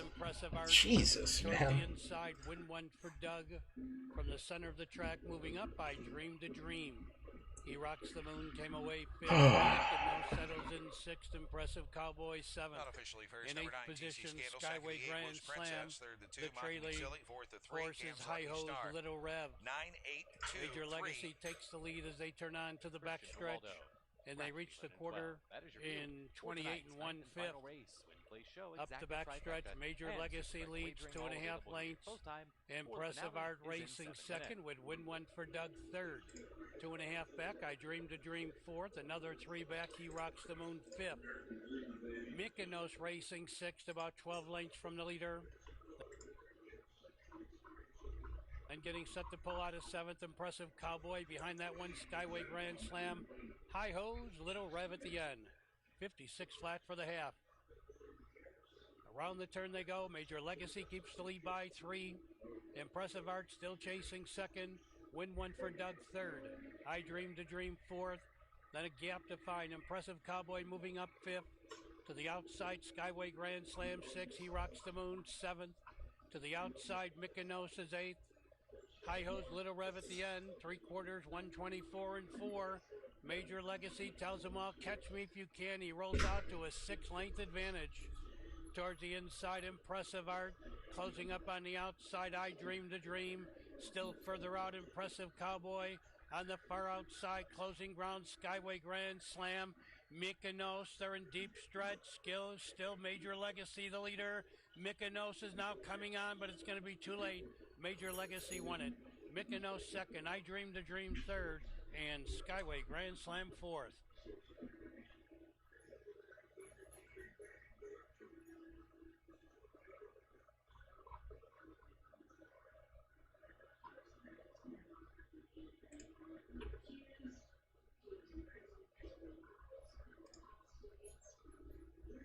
And the Breeders' Crown for.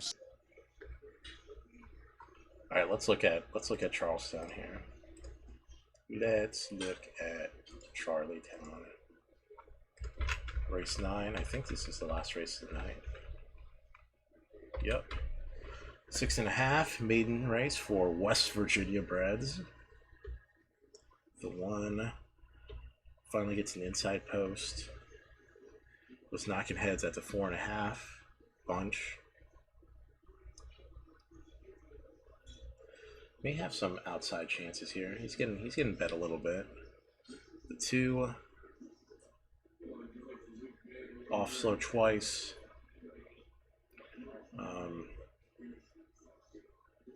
He needs to leave if he's going to be competitive here. He needs to show something. 3, 6.5. Looks like he was in good position at 6.5. Was heavily backed. Floated up and did nothing. Now gets the blinkers on. The 4 was okay out the gate, dropped back, and then tried to make a second move. It was an okay effort. Maybe not 2-to-1 favorite type effort, but it was there. 5 scratched. The 6, second race back. Showed speed going 4.5. Showed really good speed going 4.5. Going to the 4.5 distance. Stretches out again to the 6.5. Certainly a threat, especially now he gets a 5 hole because of 5 scratch.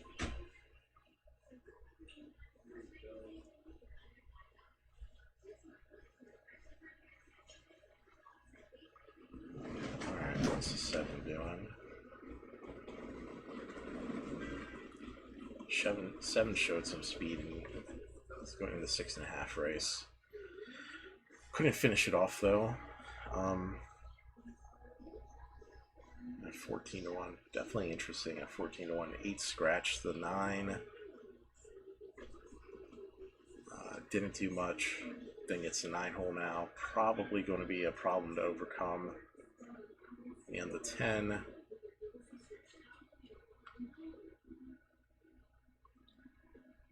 Going to have to get over from the 10 hole quickly. Going 6.5, so he's going to try to get to the rail quickly. It's going to be hard to do. There's definitely speed types in here.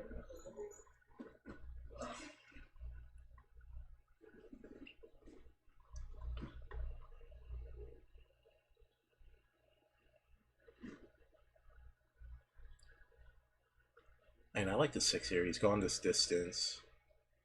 He got tightened up speed-wise with a 4.5 effort last time out. Comes back to it. There's a lot of price possibilities behind him. All right.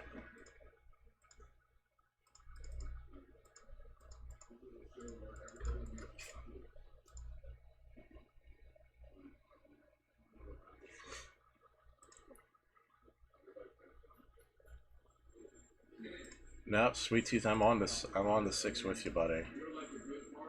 I'm on the 6.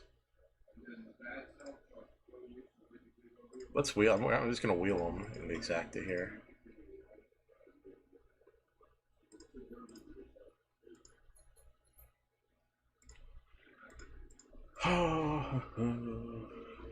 Now we'll handicap Meadowland, see what we got there. 3, 6 to 5. That's drastically over bet. One's probably one's probably a touch slow for this group.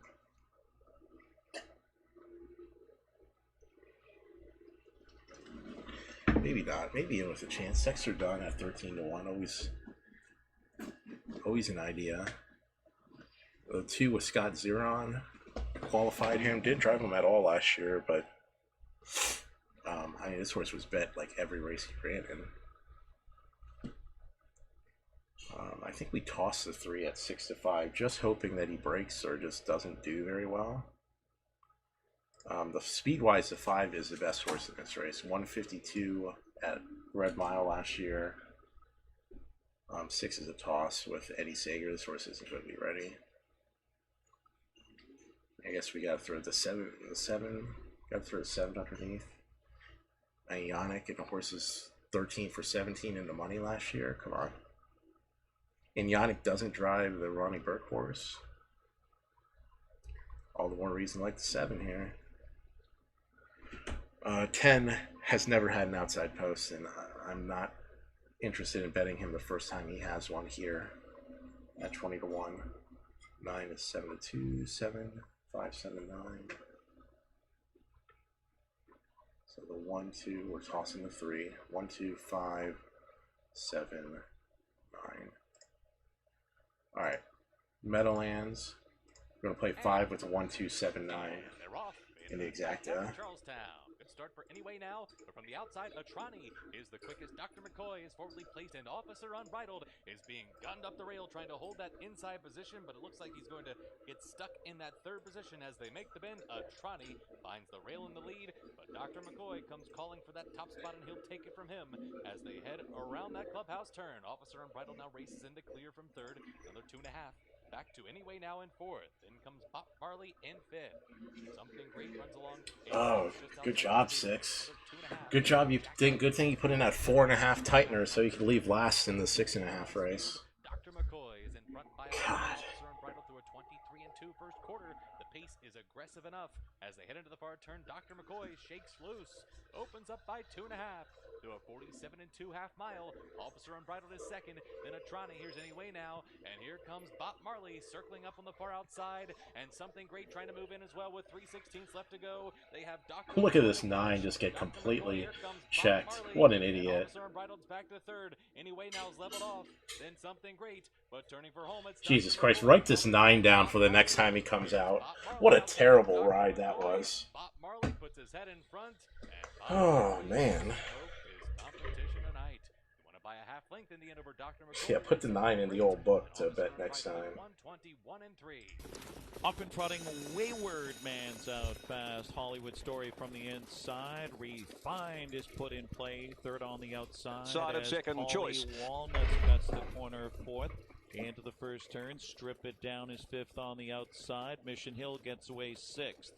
To the outside, Patriarch Hanover trying to advance from 7th. Then it's Tricky Sister on the outside with Bazillionaire next to last, and Barley trails. At the opening quarter, it's Refined and Yannick Gingras in 28-4. Refined sets the pace across the backstretch. Wayward Man pockets up 2nd. Hollywood Story tracking 3rd. Paulie Walnuts is 4th. Strip It Down next in line 5th. Mission Hill is 6th. Then it's Patriarch Hanover, 7th across the backstretch. Tricky Sister to the outside. And Bazillionaire and Barley. They start to pair up at the half. Refined here at 7-1. Rated half here, 58 seconds. Refined and Jingra stealing away uncontested. Hollywood Story now going after them on the outside into second, first over. Wayward Man back in the box, third. Paulie Walnut second over. Can we get? I mean, can we get like a? Can we get a price here? Can we get a 1-2? On the rail. Mission Hill. Can we just get a 1-2 here? I think 1-7. That's Patriarch Hanover forced a 3 wide from the rear. Of course we can't. Come on, man. Dropping out of it, Bazillionaire and Barley at 3/4, and it's Refined with Hollywood Story 126 and 3. A well-rated Refined on the outside. Hollywood Story coming on. Hollywood Story and Refined slug it out. Full out Wayward Man. Late trot now from Patriarch Hanover and Tricky Sister in deep stretch. Hollywood Story prevails. Hollywood Story, then Refined. Then Patriarch Hanover and strip it down. Hollywood Story. The story here, 153 and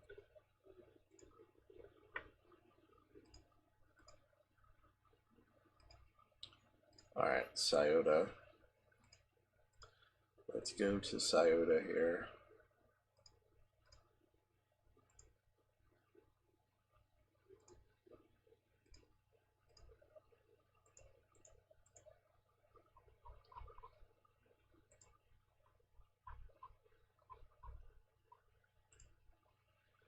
All right.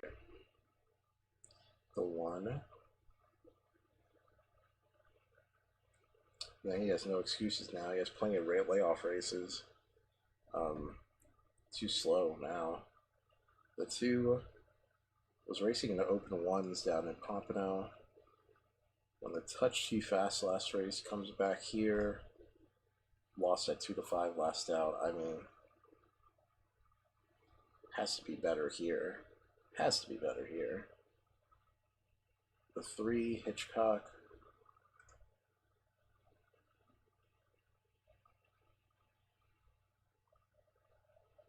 It should be in better position to attack.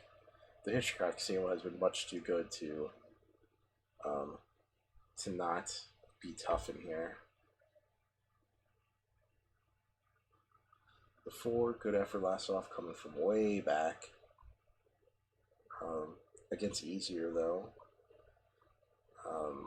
Should be in the consideration, but probably not as a favorite. 5, first time Lasix. I mean, he left well from the 9-hole last out. If the Lasix helps his speed, should lead first from the 5-hole. That makes him a serious threat in this bunch. The 6, probably going to have to need a race for him, race under the belt first before really liking him. The 7, I'm pretty sure the Putnams are kind of just getting geared up for Hoosier. Probably not going to be in a good enough spot to get there from the 7-hole. The 8, Merriman. It's an okay race last out to get third at 26-1. Although I remember that race pretty well when he was pretty flat. He was pretty flat when he got into the deep stretch. Oh, the 9's too slow, and the 10's not worth a play here off the layoff.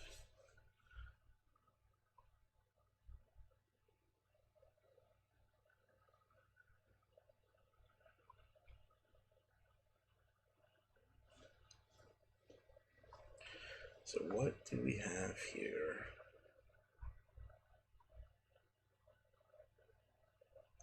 I mean, the 2 should be so much better than this field. Like, so much better.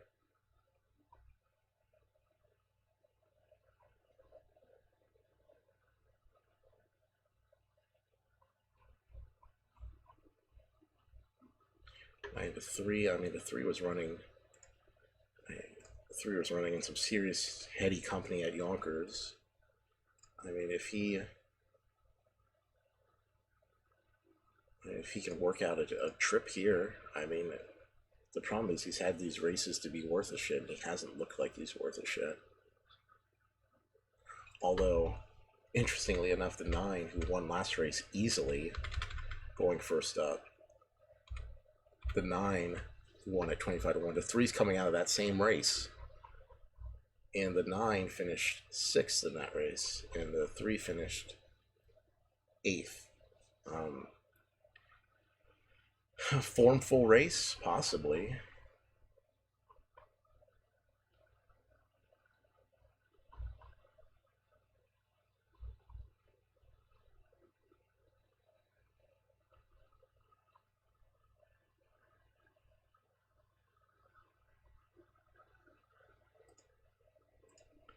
Alright, so let's do this then. Triple key. $1, 3 with a 245.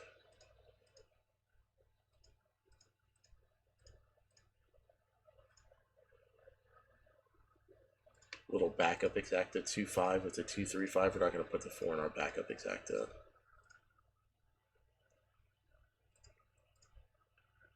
We're going to play another triple, another straight triple key, 3 with the 2-4. And we're going to go hard on this 3. We're going to go 10 to win in place on the 3 here at Scioto. We are not going to fuck around with this 3.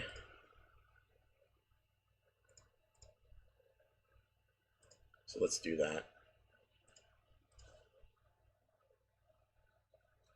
Philly and Bear Pacers.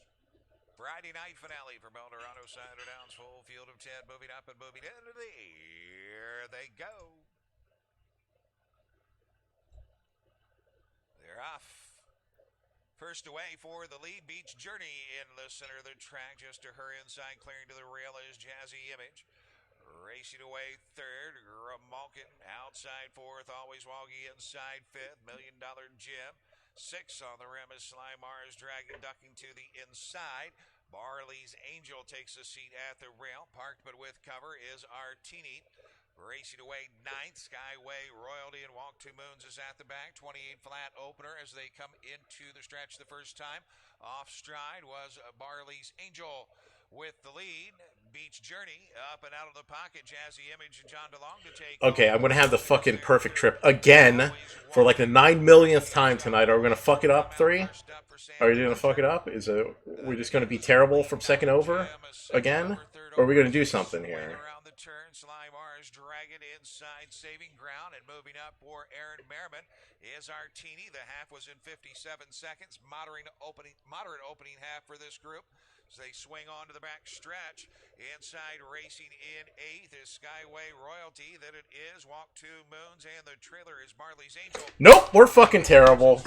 Good job, 3. God damn it. Jesus, man. God. Now 4th, $1 Million Jim. They pass 3/4, 125. Reverse jinx. God, you're fucking terrible, 3. So bad. Fucking worst. You're so horrible. You are so horrible, 3. So horrible. Why are you the worst ever? Still Jazzy Image. Always Woggy, far outside. Slimar's Dragon fading. Well, no, it's true. He's going to finish fucking last. Beach Journey closing. Slimar's Dragon and Beach Journey to the line in a photo 155. God, thanks, man. Thanks. Why would we get good off a trip?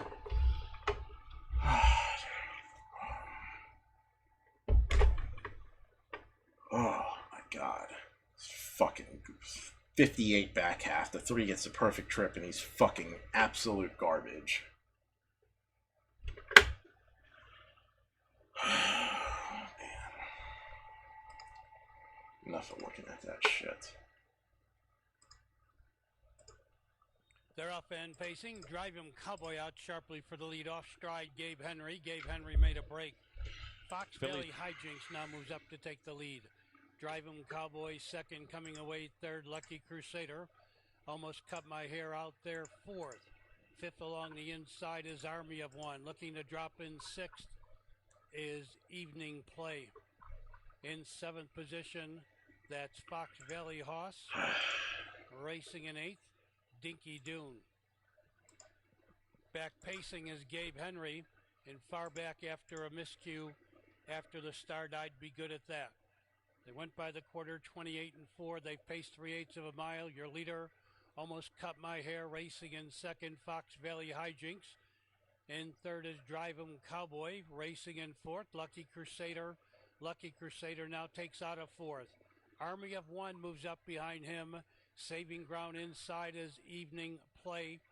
Third up into the outer flow comes Fox Valley Hoss.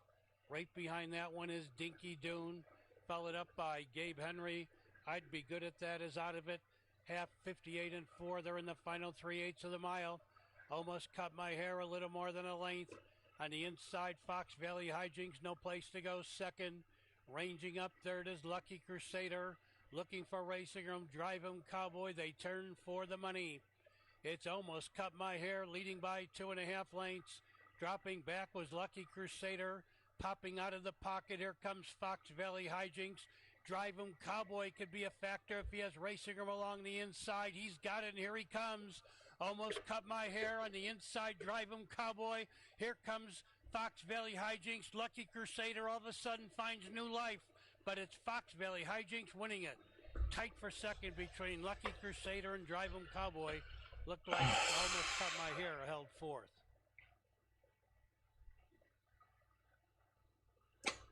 Really, the 10's going to be even odds in this race at Meadowlands? Are they really going to try this 3-year-old filly like first up from the 10 hole?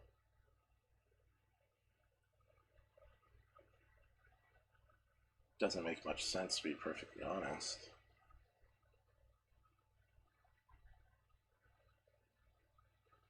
Doesn't make much sense at all.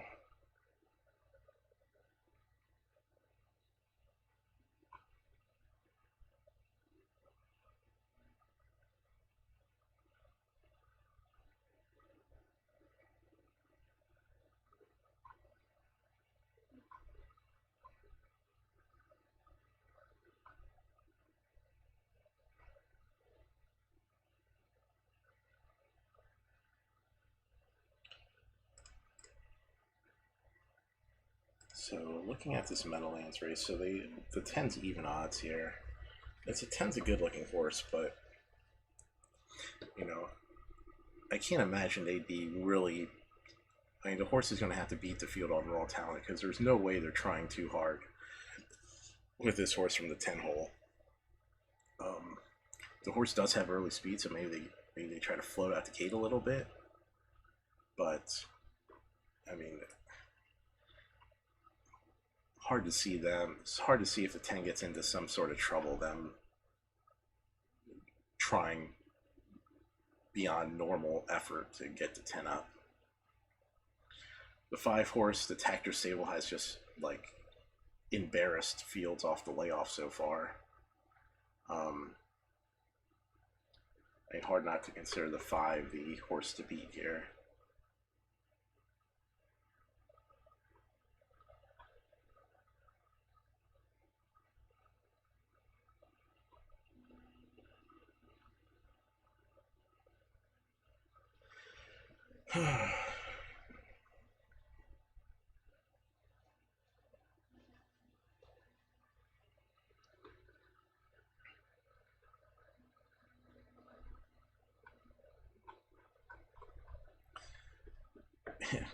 This is kind of weird because I like the. I think so little of this field. I kind of like the Yonkers, like in the half-mile runners, because they're probably going to leave the gate like the 1 and the 3. And this field's just not very good.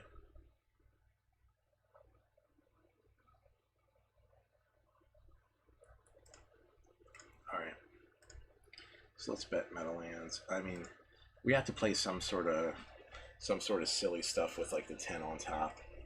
Let's play some supers, just because the 10 is probably the best. So we'll play 10 with the 5, with the 1-3,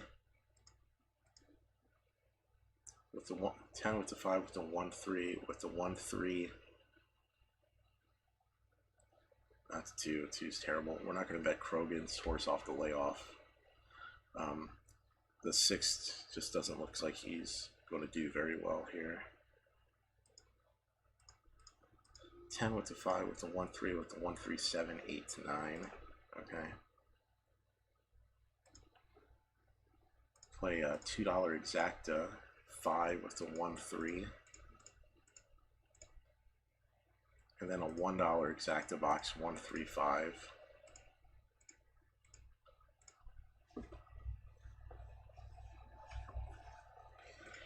I'll probably play another triple. Play triple here.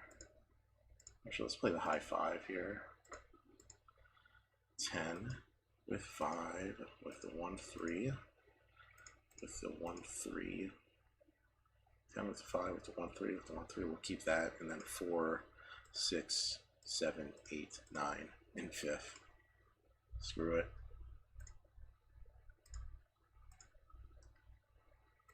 Then let's play a $4 straight triple 10-5-1. This is for you, ECV.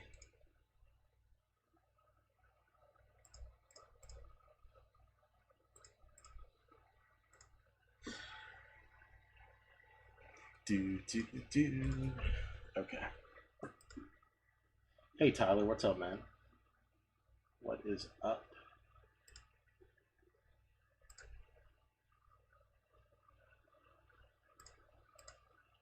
All right, let's queue up Los Alamitos here. Phillies and Mares at the gate. It's post time. Preferred equine starting gate moving. Full field of 10 lining up. Race 13. 4-5 in the 10. Marlowe Hanover. 5-2 in the 5. Peaky Sneaky. 9-1 in the 4. Odds on Naples. Phillies and Mares lined up race 13. Jackpot Super High 5 finale. Here they come.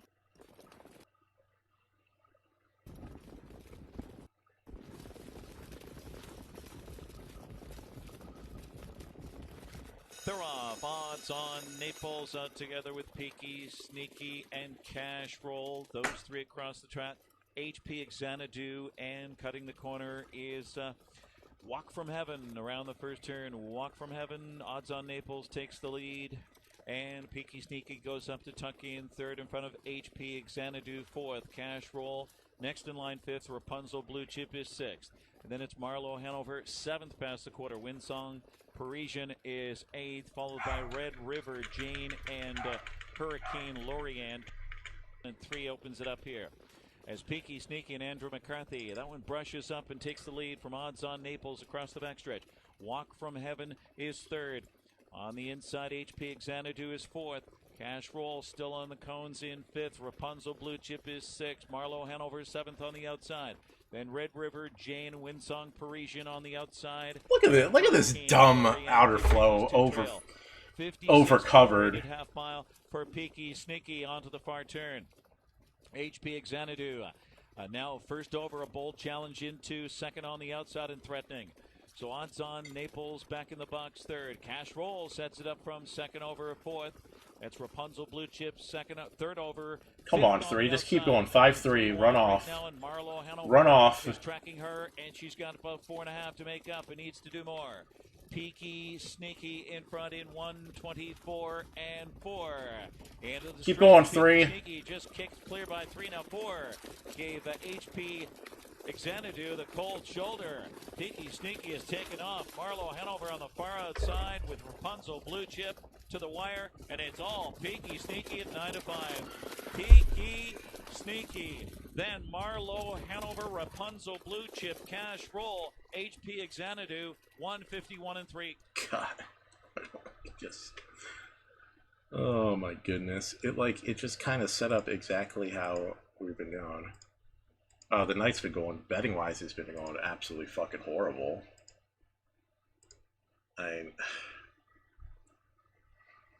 That race just fucking reeked of the 10 just getting in horrible position and not trying.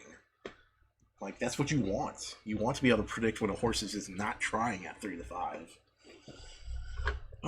And the 5 wins like by 15 lengths to just put him to 20, 25 to win on him. We're going to get one of those useless 1 or 3s to That's how bad the rest of the field was. Hey, can you get in between that 15 length gap between the 5 and the 10? No, you can't. Judges have posted the unofficial winner, 5 Peaky Sneaky, and a photo 151 and 3.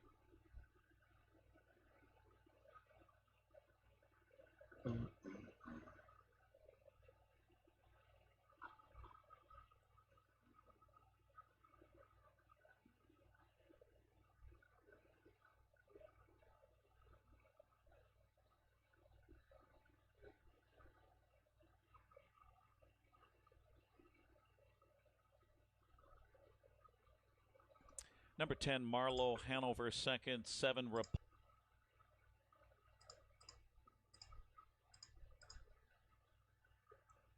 go to bet this 1 to win at Los Alamitos.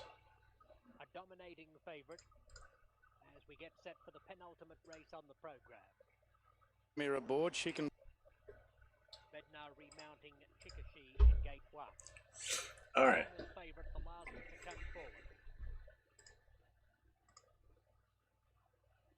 All in. Ready.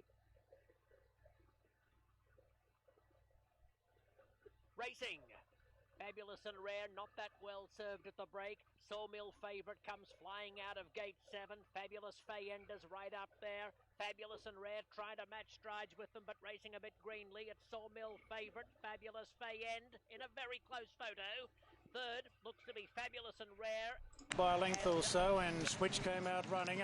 Malaya Magic, Edison right there, and Rari settles in fourth. Berry just easing across heels for cover.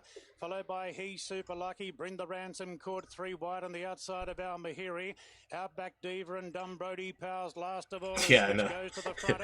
Racing towards the We need to lift by a length now. Malaya Magic We are in second. Edison third, the outside. We definitely need a morale booster, that's for sure. Followed by He Super Lucky, Brinda Ransom, Al Mahiri, Outback Diva and Dumbrody Power whips the men coming to the turn.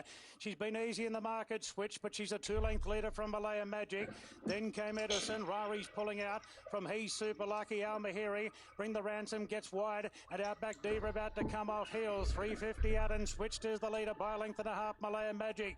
Then came Edison. Rari's only battling. Bring the Ransom runs on, so does He Super Lucky. It switched flat out at the furlong, a half in front of Malaya Magic and Edison. Switch just in front, Malaya Magic, Edison. Outback Diva screaming home. Malaya Magic goes to switch. Outback Diva the outside. Goes home best. Outback Diva in the last bound. Nailed Malaya Magic and switched. Then Edison, He Super Lucky, Rari. Al Mahiri, Bring the Ransom and Dumbrody Power a photo. Flown from the clouds to get up right on the line here. Number 8, Outback Diva.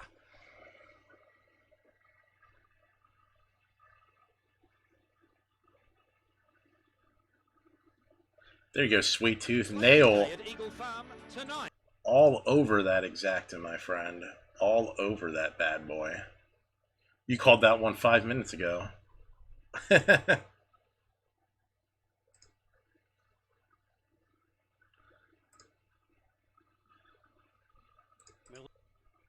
Alright, let's go through Hawthorne now. That was the last race of the night at Meadowlands. Alright, Hawthorne. Race 11.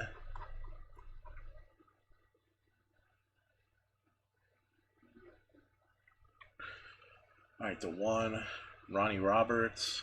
He's been really good. He's been really solid off the layoff with these runners. Hawthorne morning lines are always pretty comical, and 20 to 1 is pretty ridiculous. And now the 1 is your favorite at 3 to 1. The 2, Kathy Rutherford. Can't see the 2 being useful in any way, shape, or form off the layoff. The 3, probably in the same boat. Really can't see the 3 coming off the layoff being worthwhile.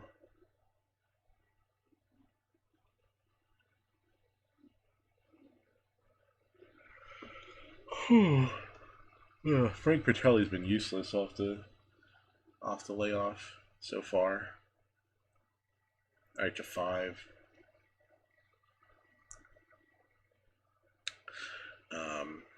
Not a particularly great qualifier. This horse was losing to some pretty weak company at Cal Expo. The 6 has a race under his belt. Has been closing, has 27 closing speed in the back pocket, but it's going to need to get into the race early. Not sure. I mean, capable if he can get like second or third over under some really solid cover. All right, to 7. Had a nice race at Springfield with him going to the lead. Of course, has some speed. Should be able to use it here. The 8, Stephen Weiss. Like, I would no, not worth a bet off the layoff. It's interesting that the 7's 31-1. Like, he clearly had a great race at Springfield off the layoff. I mean, he ran a 154 last year at Hawthorne. Yeah. Very interesting. Very interesting. The 9, Team Sheehan. 4-1's pretty bad. This horse needs a lot of help to get into the race, and I just don't see it happening. And the 10 just doesn't have a prayer. All right. So maybe we put the 7 up top alone in here.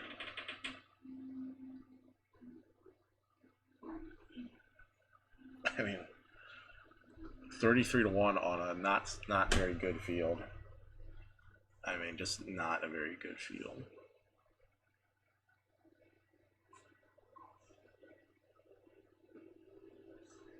I does Brandon Bates just decide to just drop the hammer and just try to go speeding to the lead, maybe along with the 7?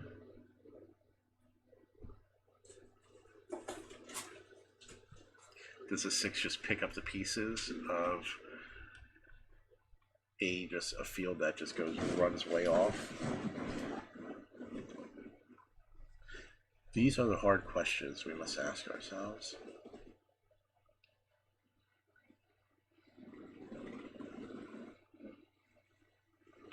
Alright, let's play the exacta. 7 with a 1, 3, 5, 6.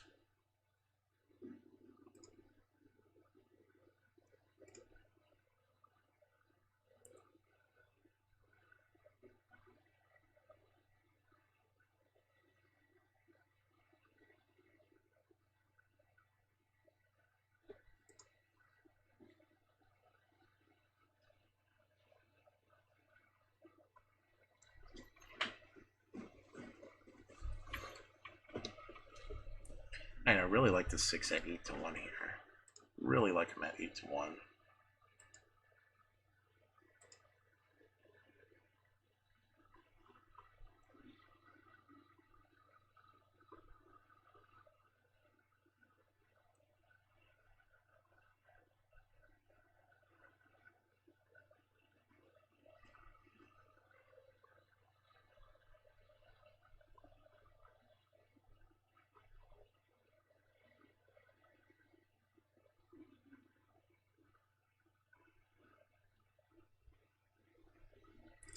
Alright, I'm gonna box the 6-8-9 exacta specifically because there's a strong possibility this 3 and 7 just go full tilt on the lead here. Like 27 flat 55 type crap. And that would just open it, make it wide open for some crazy deep closing runners. I mean, that would conceivably be the 6. Conceivably. I mean, 6 should be better than this field just in general.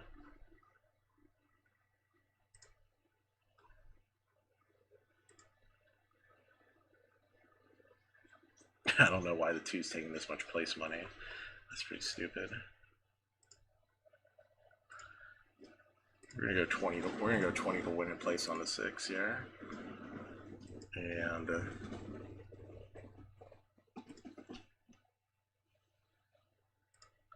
gonna play $1 triple 6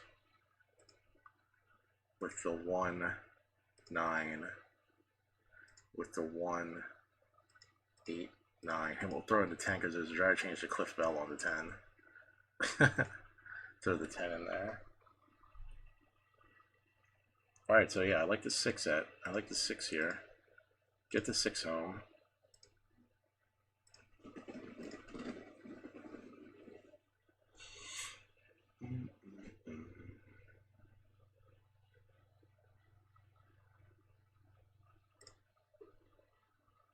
And we'll start handicapping Australia B at Eagle Farm.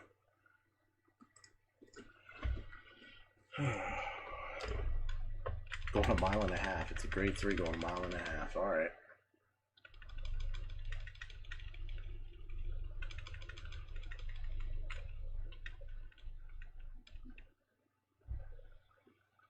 Who can run this 1.5 mile distance? I don't know. I don't like the 1 here. Last 1.5 mile race did not look good.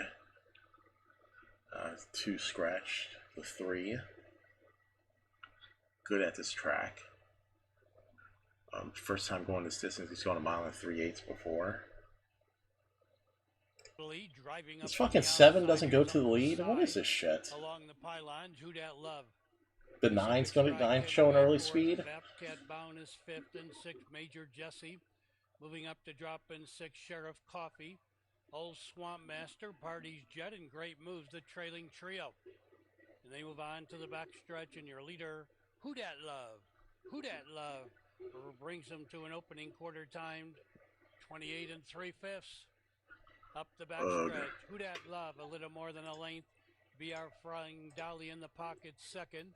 In 3rd is Pacific Stride. Uncle Si is 4th. 2 more back. Bobcat Bound is 5th. It's about a 6 or 7 length gap to Major Jesse. To the outside, Sheriff Coffee is on the move. Old Swamp Master moving up behind him. Then it's Party's Jet in great moves still at the end.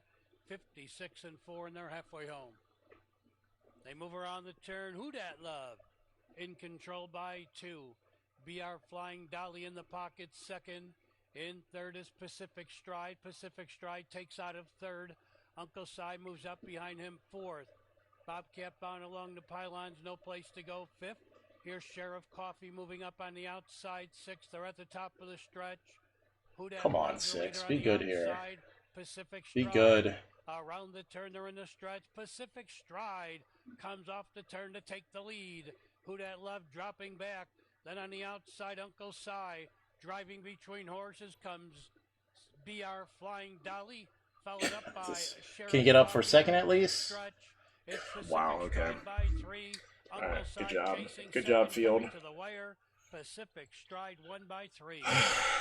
Uncle Si 2nd, tight for 3rd.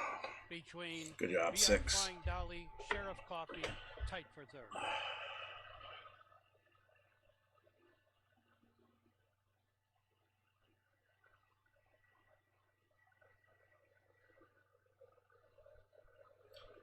Half these horses haven't even come close to running this distance. I'm not going to get a bet in, though.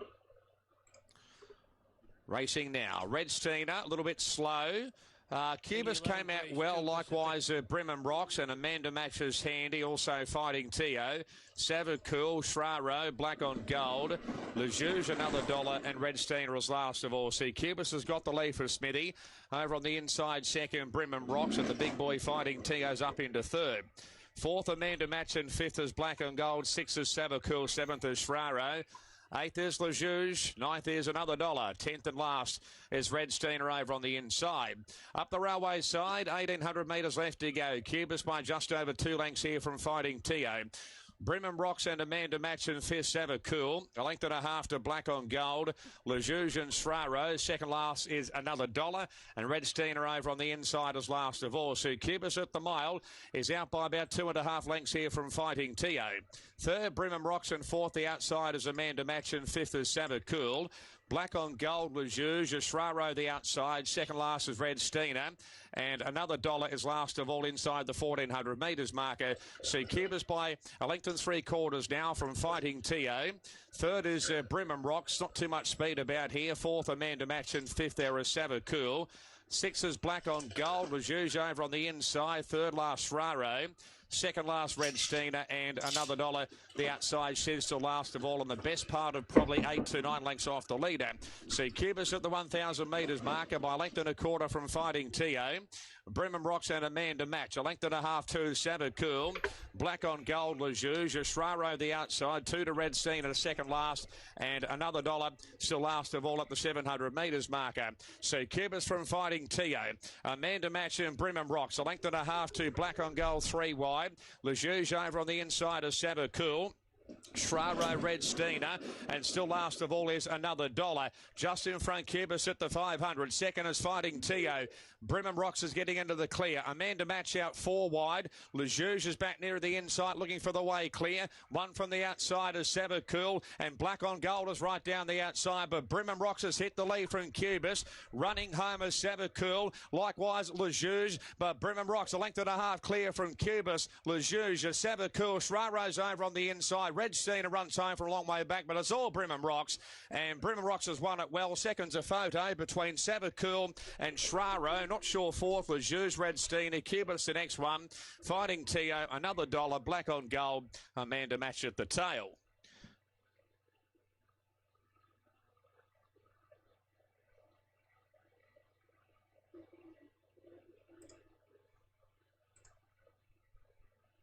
All right, Australia D. Let's see what we got here.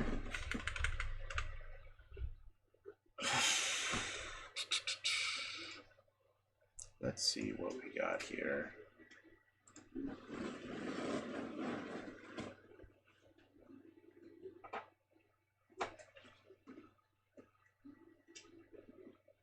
Soft beat scratch. All right,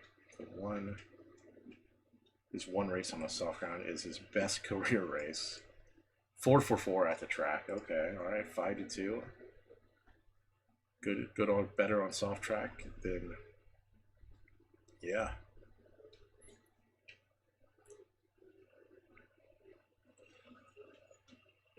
Four similar.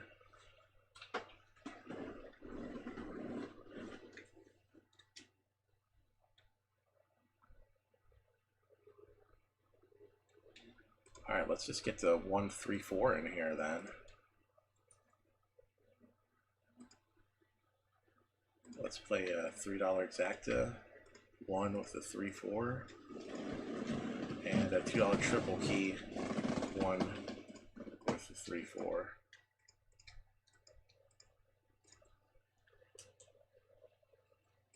You're in at Belmont Park. Can you help with something? No. Okay. Shower passing, sun out now, they're racing, and Nero Dio's last as they hit the ground. Captain Kink, the first of them to jump, playing Zeus Taj Mali, trying to pull it on. Captain Kink, though, who stepped cleanly today, burning through, is going to hold the front comfortably, and he's going to run them pretty hard too in the early stages. Mouth wide open, looking for more rain. Captain Kink, 1 length clear. Second, Taj Mali, playing Zeus over on the outside, trap deep from Indigo. Wild Obstination, pushing up for Yule down near the rail. A length away, position of power. Back Babjan, thank you for the follow, my friend. Much appreciated. Nero Dio, and behind it the stablemate Master Pearl. They go past the 550 before the home turn, and it's Captain Kink that leads the way. Taj Mali a length and a half off second. Obstination pushing up on the rails third at the top of the home straight in front of playing Zeus. Oh, here's the 3 and here's the 1 following. Come on, 1, 3. So's Nero Dio. Captain Kink though burst clear. 250 left to go. Captain Kink has shot over with 3 in front. Position of Power. Nero Dio are trying to run it down, but Captain Kink with 100 left to go still led more than 2. Position of Power. He's got them done, Captain Kink. Captain Kink all the way, and there's the claim gone for Jade McNaught. Well done, Jade. She's outridden a claim here on Captain Kink. Beat home Position of Power, and Bruce Almighty getting up on the inside from Nero Dio, who was pretty plain in the run home. He only just ground away with Indigo Wild. Taj Mahal playing Zeus back there. Obstination. All right, guys, I'm going to step away for like 5 minutes. And is back towards the tail end of the field in company with Master Pool.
All right, so I'm going to do what anyone would do while getting their brains beat out. Eat some damn food. All right. Let's handicap Mooney Valley here. It is high time we get our shit together. Soft track open. One horse is 8 for 8 on the soft track, 6 wins in 2 seconds. Coming from the west coast of Australia, his first race he ran at Flemington. He put in a beautiful effort at Flemington.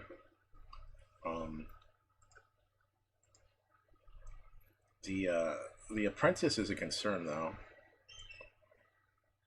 Not too much concern because he should just go to the lead, but be interesting what they decide to do.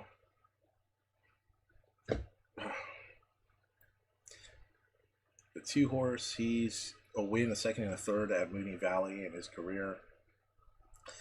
Ben Mellum, a tip-top rider. Worthwhile soft track record. Mellum rode this horse 3 times down here, 3 2 wins and a third. That third was from the 11 hole. Not going to have that problem from post 5. 9 to 5 makes a whole lot of sense on the 2. The 3, 1 win, 2 seconds, and 5 starts on the soft. Has experience around Mooney Valley. Gets the apprentice riding. Always in there, thereabouts. I mean, possibilities for the exacta. Maybe we'll find it pretty tough winning, but exacta possibilities for sure. The 4 looks a touch slow. This is an apprentice race, isn't it? Or no, it's not. There's a lot of apprentice though for sure. I think the 4 is a touch slow here. The 5, Michael Poi. 3 wins in 4 seconds and 8 starts on the on this soft going. 0 for 1 at Mooney Valley. Should be a threat here. And is on good form. Has faced some tough company. Good record at the distance. Definitely a threat. The 6, we start to get into the weeds of some of the longer runners. The 6 is going to get pretty far back. I don't think the short field is going to help this horse. He's probably at the mercy of whatever they do up front. And I don't think he's going to be good enough to cold close or even close if they have a hot pace. 7, second race after being laid up. He's got a chance. Billy Egan's riding. Has a good record at Mooney Valley. I wouldn't be surprised at all to see the 7 get a piece here. All right, the race is off. Missiano goes back to the end with Spirit of Aquata and also More Than Exceed. Tavasan straight to the front from Ashlaw, settling behind them all over Bossa Nova. Morrissey over racing. Spirit of Aquata picking up ground. The fence, Great Again looking for a position. Then Wagner, Missiano, More Than Exceed last. Tavasan looks to control this again at the 800 metres by 3/4 Ashlaw. All over Bossa Nova, third, 3 deep. Spirit of Aquata, fourth, the paint. Next in the field is Morrissey between horses. Great Again, 3 wide with a back to follow. 1.5 lengths, Missiano, Wagner, More Than Exceed last. Tavasan at the 600 metres, pressured by Ashlaw. All over Bossa Nova, third from Morrissey, who's ridden along from Spirit of Aquata. Then Great Again, Wagner, Missiano, and More Than Exceed up towards the turn. 400 to go. Tavasan a neck, Ashlaw, 2 lengths, Morrissey. Spirit of Aquata given a reminder. All over Bossa Nova, retreating past by Great Again, Wagner. Tavasan and Ashlaw together on the point of the corner. 2 lengths, Morrissey. Great Again, Wagner. It's Ashlaw taking Tavasan, then Morrissey. Ashlaw halfway up the straight from Morrissey, Tavasan, and then came Great Again. Ashlaw clear. Morrissey's going to make a dive. Ashlaw just beat Morrissey. Tavasan third. Photo fourth, Missiano or Wagner with Great Again not beaten far from those. Then all over Bossa Nova, More Than Exceed and Spirit of Aquata last. Ashlaw will fall in here. Talia Hope for Dan McCarthy.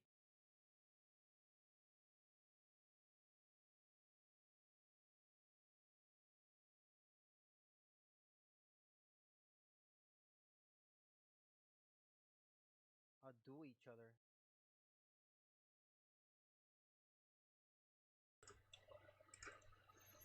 All right. Hawthorne, maybe we can do a little better than we did last race, because we didn't do shit last race. All right. 1 horse, Derek Birkland. Still waiting for the stable to really fire up off the layoff. The 2, Alex Allen's pretty terrible off the layoff. I mean, you can see in this horse alone, like how he's been. This was his first race off the layoff last time. So the 1 and 2, pretty iffy off the layoff. 3, not looking much better. The 4 with Petrelli. The 5, his qualifier probably beats this field.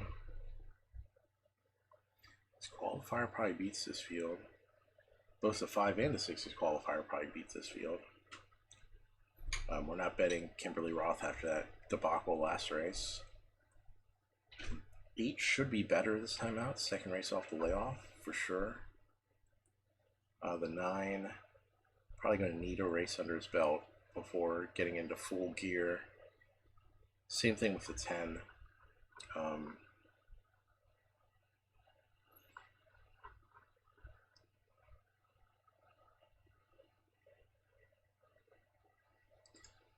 right. It looks like a 5-6 lineup.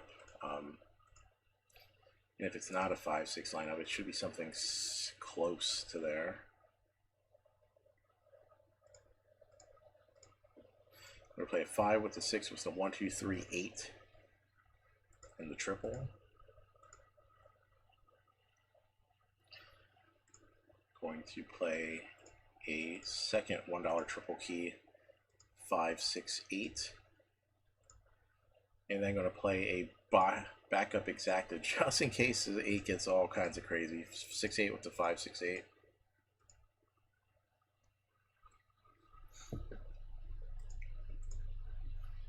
Sound up.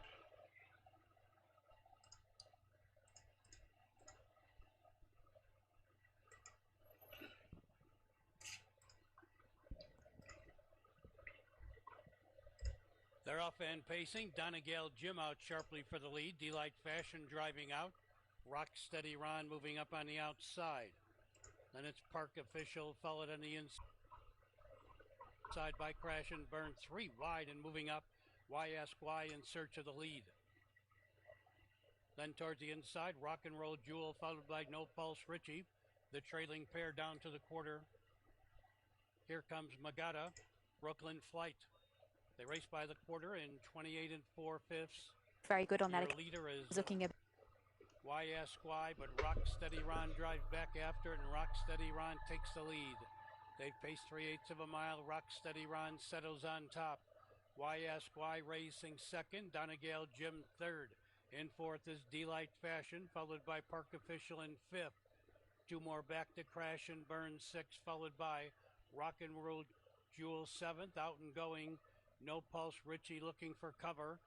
Then moving up behind that one is Brooklyn Flight. Here comes Magada, No Place to Go in the back of the pack. Midway around the turn, Rock Steady Ron a length and a half. Why Ask Why racing second. Then towards the inside, Donegal Jim third. Here's Delight Fashion first up, fourth. Inside, No Place to Go. Park Official fifth. Gaining on the outside, Crash and Burn. Then it's No Pulse Richie. Heads are turned for home in the nightcap. Rock Steady Ron rolls out to a 4-length advantage.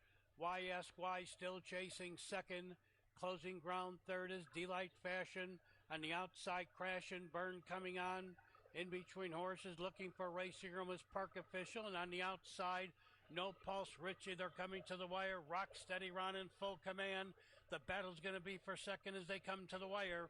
Rock Steady Ron won by about 7 God, or 8. come on, Crash 6. and Burn Jesus, up for second. man. Tight for third between Why Ask Why. Oh, God, some of these guys, when they just and No Pulse put in Richie. some of the worst, some terrible drives.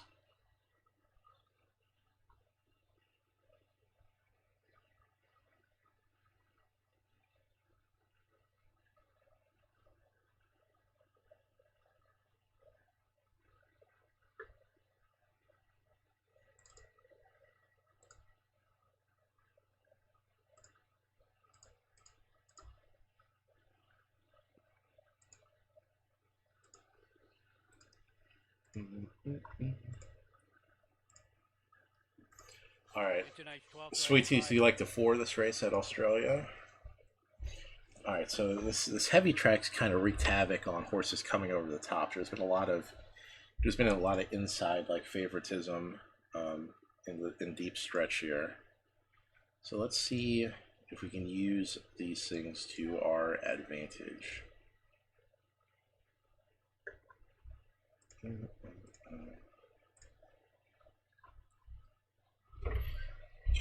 Bankroll taking a bath.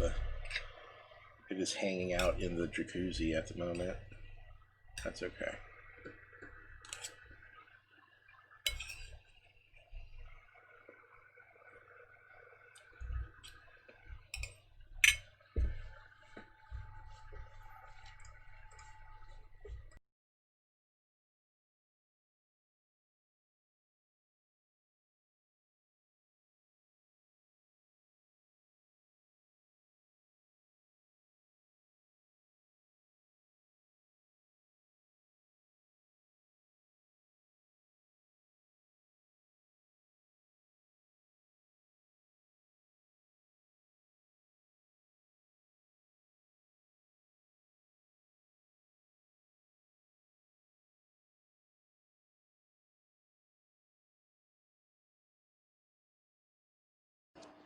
Now on to number 18. And that is Zoffany's lad, Sam Clippin and Joseph Eibel. 5 week freshen since last start. He handles it soft. He goes for one of the only of a few go forward runners here. I would have preferred it a little easier, but he does have supporters. Yeah, he is getting a little bit warm in places, so that's just down the neck area. So it's not something that I'm overly keen on, but he does look as though he's turning up in great order as far as his physicalities are concerned. Originally 5th emergency, but gets into the field 19. New arrangement, Kerra McAvoy, Chris Waller. Yeah, it looks like he might even, the way the trends are at the moment, he might run favourite, this horse. He deserves a change of luck. Not much has gone right of late. He's pretty fit, and now that he's snuck into this field with 53 kilos, he's right in the mix. Yes, he is, isn't he? And fresh and well. You can see he's really pumped himself up and he's ready to get on with the job. He's looks in great order, and this is probably one of the better parades I've seen of him all the way through this campaign. Okay, Bjorn Baker has still some more chances here today in this Soldier of Love. What's not to like about the way Soldier of Love's going? Yeah, he's going really well. He always puts his best foot forward. He looks good today, and I'm pretty happy with him. I think he's very genuine, so he's always going to put in 100%.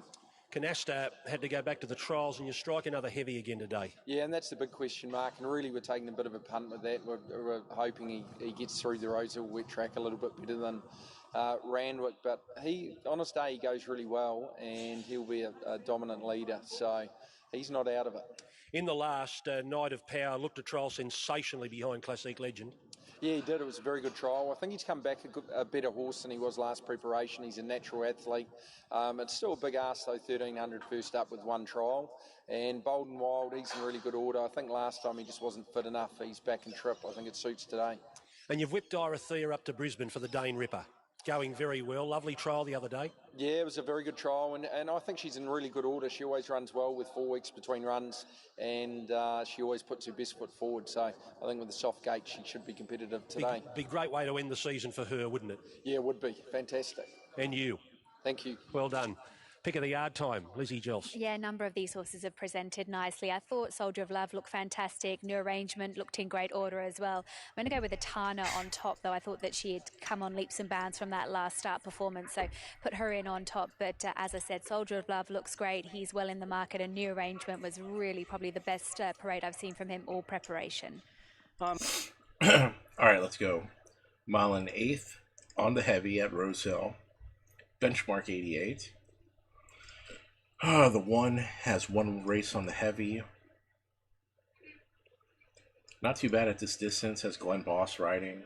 Going to have to take a look at the rest of the field to really gauge what the one can do here. I mean,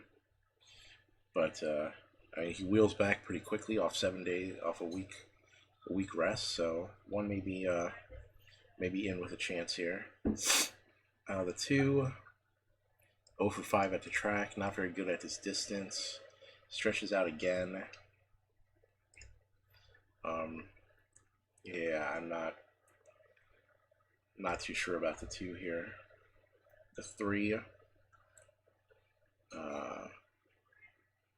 2 of 9 on the heavy. The Apprentice, not really feeling the 3 here. The 4. He comes in first, so he comes in with a 7 furlong tightener off the break, and then goes in a mile and an 1/8 here. Looks like they're targeting this race. This is what he did last prep. He went 7th, ran evenly. They put in a second tightener under him before stretching out. This time they just go with a single tightener. They stretch him out. 4's got chances at 8-1 here for sure. Definitely a question mark as far as the track has done well here at Rosehill. But typically he's used Rosehill as a prepping spot. But this time they seem to be aiming for this one. All right, the 5. Talented horse, but he's going to get back. He's going to have weird, just awkward gait to deal with. Comes off a random 2-month layoff. Not a fan. The 6, that's the one they were talking about, looked good in the yard. He may look in the yard. 1 and 8 mile and 1/8 is going to be a question though. Not sure this horse will like it as much. Should like it. I mean, as far as breeding goes, but has ran a mile and 1/8 and ran 4th of 7. So and then gets a bad post. There's some question marks here. The 7 off a short layoff, probably not good enough in here. 8 scratch to 9. Going to the mile and 1/8. Probably not his optimal distance. The 10, horse from England. I mean, should improve, but I'm going to wait and see at 5 to 1. 11 scratch to 12. First up off a long layoff. Probably going to have to wait on that 12. 13 scratch to 14. Doesn't seem to like the wet going. 14. Probably sit out on him. 15 scratch to 16. Gets the absolute worst post. Probably going to have to no go on that one. 17 scratch to 18. Maybe going to find his field a touch tough. And the 19, 19's just no value here at 7 to 2. The 4 looks good here. I like the 4. And I like the 1 and 2 here. I like the high weights a little bit. Maybe we'll just go flat bet. Let's go 7 to win on the 4. And then 4 with the 1, 2 and the exacta. Nothing too crazy. Alright, we didn't get the exacta in. Off now over the 1800 metres and jumping okay was Attention Run. Strome's off and his lad. New arrangement send forward to Tana. Soldier of Love's out very deep. So's Canasta closer to the outside running rail. So there's plenty vying for the early lead. New arrangement has it early from Atana, but Soldier of Love wishes up, and so does Canasta the outside. And Canasta takes the lead now from Soldier of Love. They're followed by Atana, who's going to park third. New arrangement lands a forward roll fourth. Couple off then is off and his lad, a length and a half paths of glory, followed by Attention Run, wedged away on the running rails. A length further back to Articus, looks to be 3 wide. He is. Then came across Dubai on the inside of Strome. 2 further back to Matawi, a length and a half, frankly awesome from the getaway. And Mongolian Wolf is last, and a long last as that as Canasta really keeps up the gallop in the lead. At the 950, Canasta 2, 3 in front from Soldier of Love. 3 further back to Atana, a length and a new arrangement from Zoff and his lad. Articus is off the course from Attention Run, past the glory, poking through the middle. Further back to Matawi, then across Dubai from Strome, the getaway. Frankly Awesome and Mongolian Wolf last 15 off the lead. It's Canasta approaching the 600. Still a 2-length leader from Soldier of Love. A couple off to Atana, then Zoff and his lad. New arrangement, fifth the rails. Articus is pulling out, followed by Matawi, Paths of Glory, and Attention Runners slicing through into the straight now, and Canasta 2 in front from Soldier. Why is the 4 Love. so wide? Then came across Dubai. New arrangements picking up well. Further back to Atana. Frankly Awesome. It's going to have to be Tons the Best to be the winner here. Going to have to be Tons the Best. This is not the best part of the track. Nope, it's a terrible decision. Attention Run draws clear. Attention Run by 2. The Soldier of Love across Dubai for second. New arrangement fourth. Then Frankly Awesome. Matawi peaked on the run. Mongolian Wolf making up many lengths. Further back to Atana. Zoff and his lad. Paths of Glory. Articus. The getaway Strome. And Canasta weakened right out of it. Attention Run at 20 to 1 wins the first leg of the quaddie. Number 7, Andrew Atkins on board for Chris Lees. 23.30 and $6.90 the place. Number 7, Attention Run, Duff. Too good. Yeah, the race set up a lot different than what we thought on paper. We thought we'd lost our speed in the race, but the two stablemates got our warp speed there. Canasta, and he chased their Soldier of Love. I thought he was gallant in defeat, but the fresh horse, the strong stayer, this mare, Attention Run, very good training performance to have her ready here first up today, and a beautiful ride by Andrew Atkins, just peeling her into the clear at the right time. To get up and beat Soldier of Love, I thought was quite gallant there, and those two horses of Chris Waller's across Dubai and Matawi, they were both one run short and will be very hard to beat in a similar type race next time. 7 Attention Run, and the numbers are going up. Number 6 gets second, Soldier of Love. Rachel Kingbune Baker. 10 runs third across Dubai. Hugh Bowman and Chris Waller. And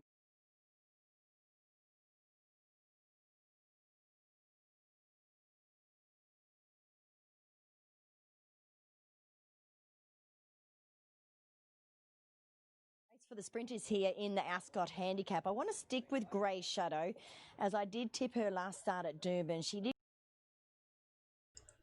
I'll tell you, the announcer here at Eagle Farm, Bernadette, she definitely has that Doris Burke vibe going on. All right, let's go 6B. Eagle Farm. All right, if there's a chance to get some bombs, Eagle Farm will usually oblige on the bomb front. So 6 furlong open class. All right, what do we have here? We got the 1 for 1 at Eagle Farm. That's good. His best runing's done on the good track.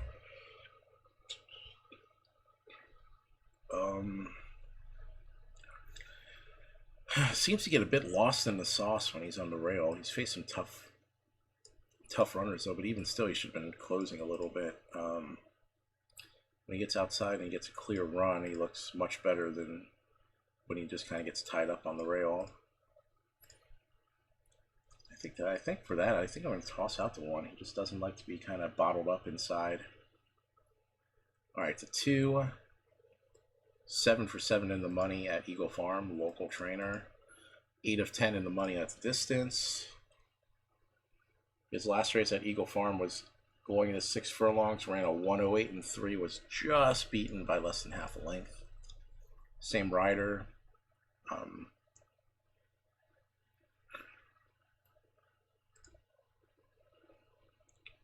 It'd be interesting to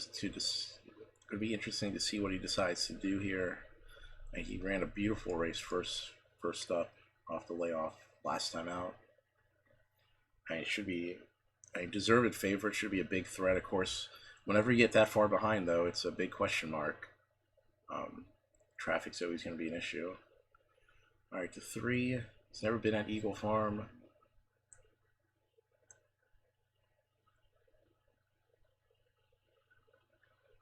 Hard to gauge his possibilities here.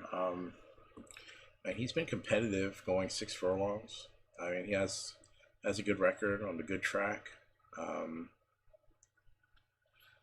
The Apprentice took him from the 11 and 13 hole to a first and a second at Gold Coast. Eagle Farm's not Gold Coast though, and there's a pretty big differentials. Like there's a lot of horse for courses at Eagle Farm. Like, it's a very kind of unique racetrack. So probably would need to see the 3. Probably would need to see a 3 go around the track once. All right, to 4. Tegan Harrison. 1 for 2 at Eagle Farm. That race was here last year in October. That winning effort as a high weight. Not a good record at the 6 furlong distance. Usually seems to be a touch too long for this horse. And he does have a win at Doomben, but again, the Doomben's not Eagle Farm. 4, it will probably inject some early speed in the race, but probably will find it tough holding on. But man, Tegan Harrison makes some miracles happen. Definitely seen it before. 5, local trainer, or should be familiar with the Eagle Farm racetrack. First race off the layoff was a grade 2. Ran 11th. I mean, he was making up ground from a pretty tough post. Was probably going to find that race much too tough no matter what. All right, what did we have just come in? Nigel Art, thank you for the follow, my friend. Much appreciated. That's what we're going through. That's what we're going through this race. I will let you know shortly. 5 is, I mean, 5's a chance here underneath. All right, 6 is scratched. 7 hole. No record at Eagle Farm. 1 for 11 at the distance, but 5 wins in 3 seconds on the good going. Stakes competitor. I mean, this race is terrible right here.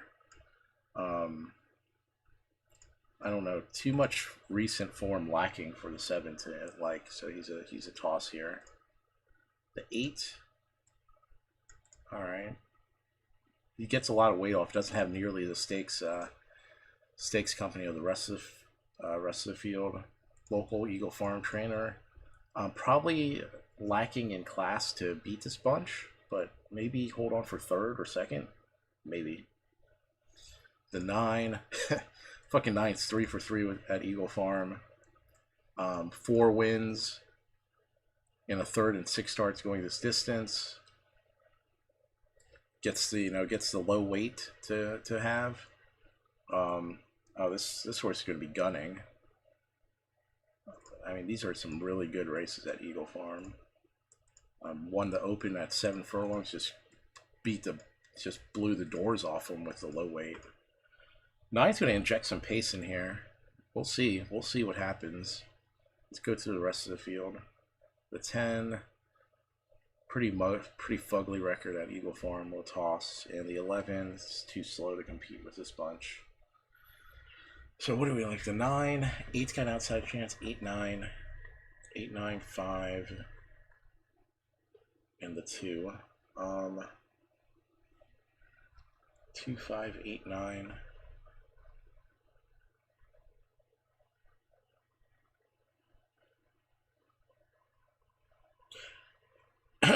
I think the 9's worth a go here, so we're gonna play an exacta. We'll sneak the. So if we're taking the 9 to go gate to wire here, we'll go 9. We're throwing out the 1. We're gonna play 9 with the 2. We're gonna sneak the 4 in there because if the 4 kind of shows speed and settles, maybe be able to keep up. 9 with the 2, 4, 5, 8. Now, if the speed does what we're expecting it to do, that turns the 9 into a toss. So we're going to play a triple with the 2, who's the best closer here. We're going to play a triple 2 with the 5, 8. We're going to snag the 3 in there. 2 with the 5, 8 with the 3, 5, 8. We'll play that for $2 actually, or yeah, we'll play that for $2.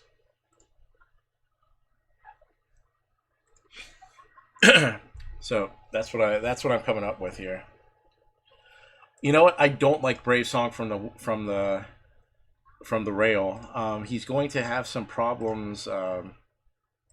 So coming from the inside post, he just doesn't seem to be as comfortable with the inside post as he is from the outside. Like this race at Randwick, I mean, it's just really kind of bad from the 2-hole. Other times, like he had the 3-hole here, just doesn't really kick when he's on the inside of runners. So going to leave him out for that purpose. Just doesn't seem to do as well inside of runners. And then he's going to be inside of all the runners because he's the 1-hole. Last to move in. Scalapini moves in. So the Ascot handicap field right to go. Red light turned on. Stand by. Racing, Tarzan began brilliantly, likewise Emerald Kingdom in good time. Boomtown Lasses going forward, chapter and verse, Brave Song, Grey Shadow.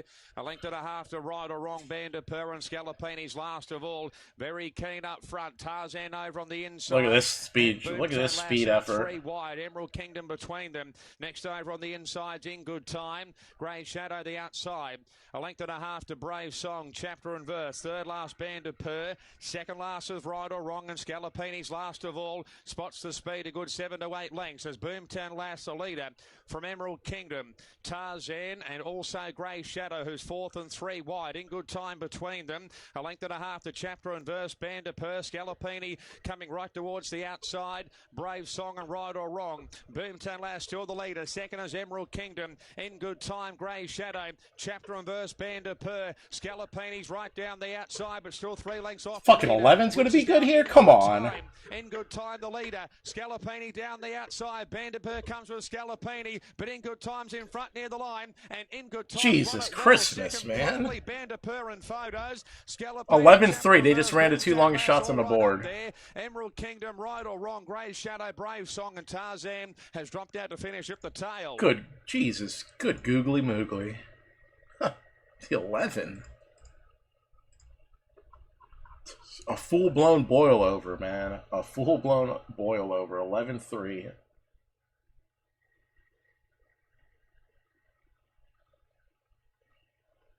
A full-blown boil over. Wow. I mean, the 11 won that thing won that race like a good thing. The 11 won that race like a good thing. That's amazing. Ugh. Of course, that's what happens after that first turn was completely pointless. 3 horse, 3 wide on that turn. All right, let's bet Belmont.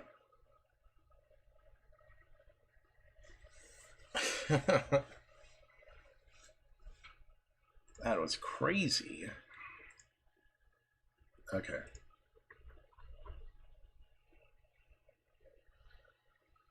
All right, Belmont. This one is 0 for 0 for 0 for 9 at Belmont. Pretty easy toss there. Yes, super bombs. Like, not just bombs. That was super bombs on the 11-3. All right, to 2. 6 of 7 on the soft track. 5 of 6 at the distance. Has run all his races lifetime at Belmont Park. Gets old Bobo, the apprentice riding.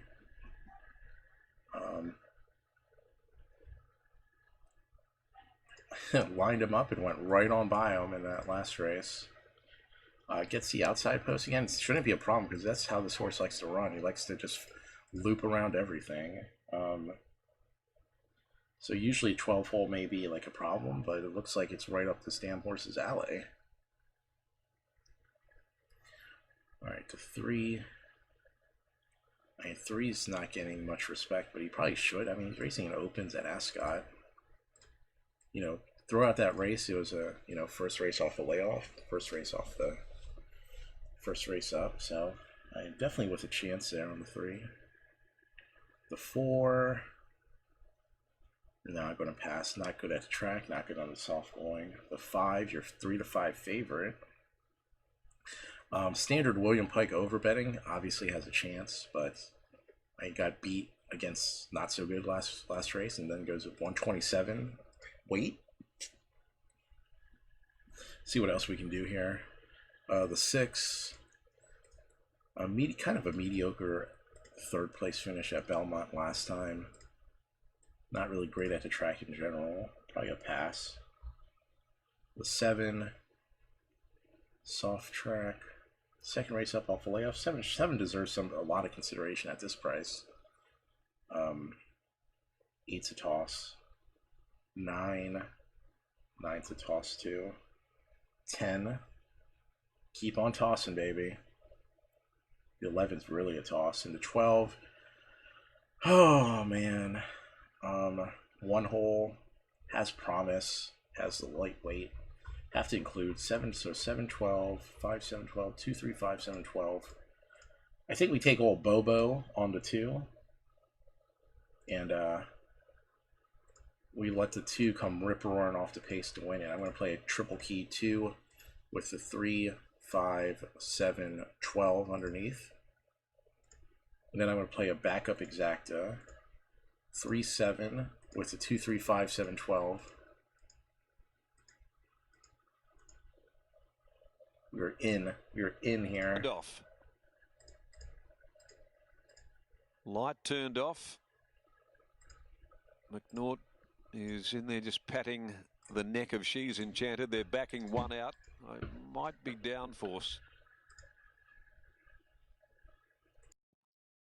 A little hard to tell from here. Hidden away behind the John Deere tractor. I'm assuming it's downforce. And now they're about to bring it back up into line. Hello, broadcast. Okay, past fit to start. Downforce is right. Gates open now. They're off and they're racing. Missing Pro, first of them to leave. Arafura, Miss Harley Quinn jump well. She's Enchanted. Commence quickly. Miss Frost is going to settle just behind it, and Downforce is kicking through in the centre. They're being followed further back by McEdith. Captivated Point drifting back and wide. Over on the inside next of all as they got going is Dinkum Girl, being followed by False Statement, Orbit the Sun, and last Ex Celestial. 500 from home. Missing Pro just in front of Arafura. Almost on level terms here at the top of the home straight. Then 2 lengths behind them. She's Enchanted getting a beautiful run. It was trailed by Miss Frost, who's down on the inside but getting clear now from Downforce. Missing Pro snuck a length and a half clear, coming to the 250. She's Enchanted and Miss Frost now under the Persuaded from Pike. Down the outside, She's Enchanted comes at Missing Pro. They come inside the 100. Oh, fucking good ride, Bobo, you fucking dumbass. Going better, and She's Enchanted. There's a race to race double for Juggernaut Jade. Beat home Missing Pro, Miss Frost. She only just plugged home into third, placing under pressure from Pike ahead of Arafura. Then Miss Harley Quinn, Downforce, Ex Celestial from last in front of McKenna. False Statement next home, then Captivated Point further back. Good lord, man. Good lord. Two's running fucking diagonal, sideways, down to stretch. Ugh. All right.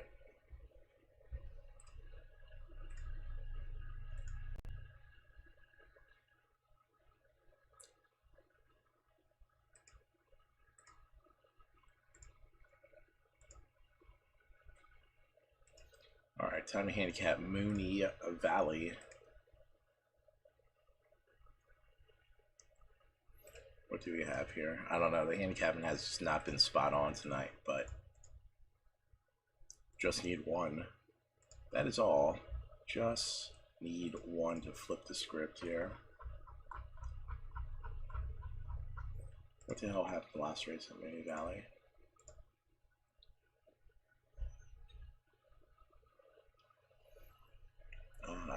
Yes. I remember they turned for home and the 3 kind of gutted it out.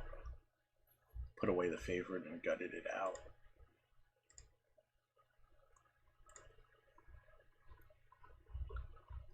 All right. 5 furlong soft going. The 1. 2 for 2 going to 5 furlong distance. Not against open company though, but has been razor sharp lately. Gets the 3 post, comes off a nice little stakes, a nice little win in an open class race last time. Ran second in a grade 3. Has to carry a ton of weight, but we'll see. We'll see how the rest of the field relates to that. The 2, Henry Dwyer,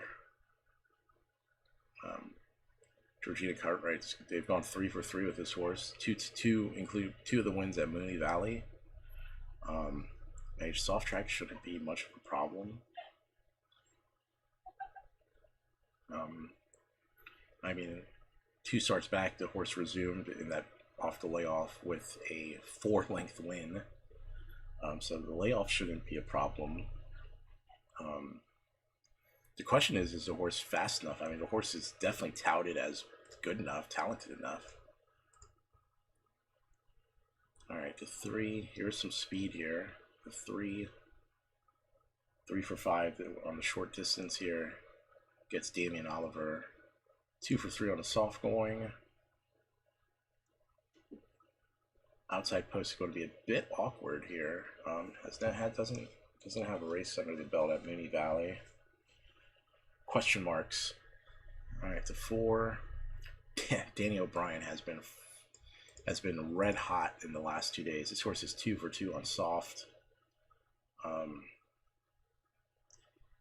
This horse has some question marks, but he's 7 to 2. They're betting him.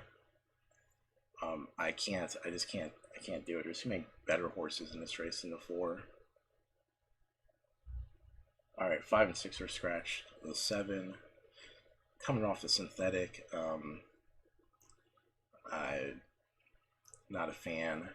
Maybe they use that to prep the horse. Maybe the horse is 2 of 3 at Mooney Valley, 3 of 8 going to distance, 1 for 1 on the soft track. So 1 second in the soft track. I don't know. It seems a bit slow for this group. It doesn't get a ton of weight allowed. Oh, the 80's coming from the country, man, and this is much too difficult of a field. 9 scratch. The 10, just terrible at Mooney Valley. Got to pass there. The 11, much too slow.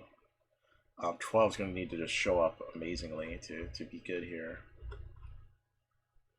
And maybe the 7's worth a go here. All right. 4, Zack Attack. I have been watching a lot of Sage by the Bell lately. All right.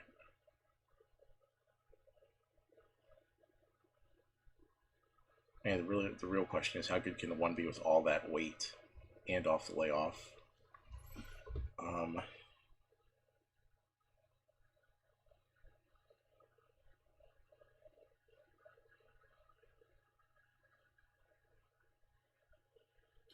Not going to find out. I don't have too many question marks here.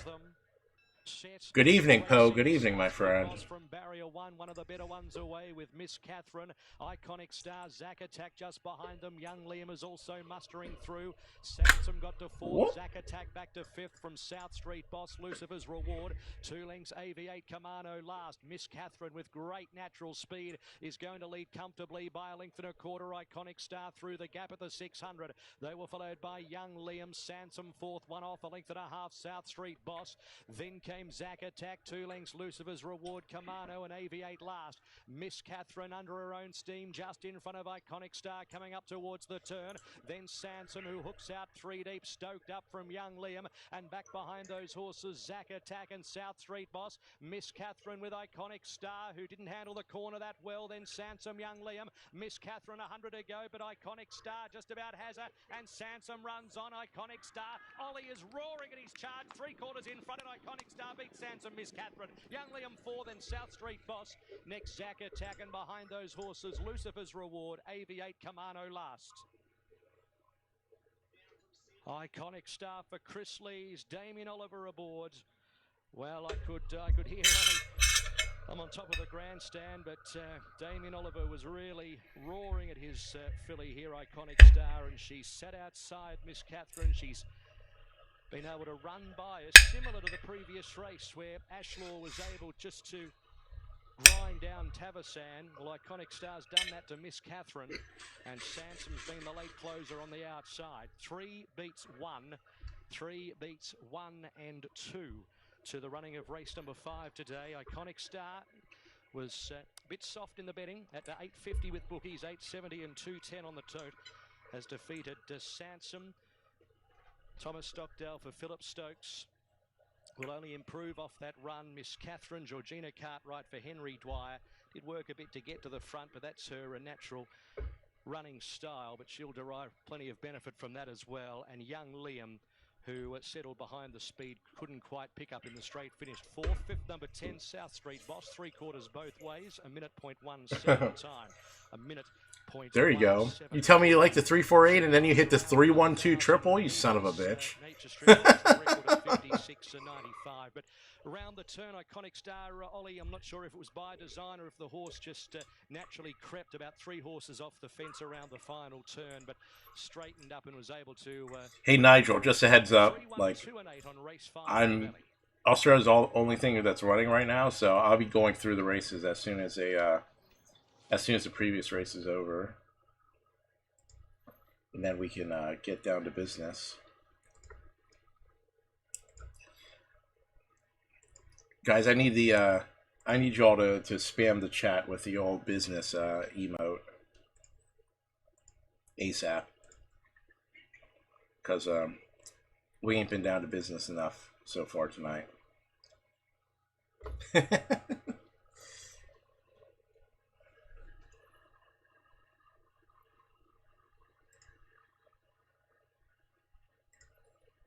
There you go, ECV. Keep the business faces coming. Keep them coming.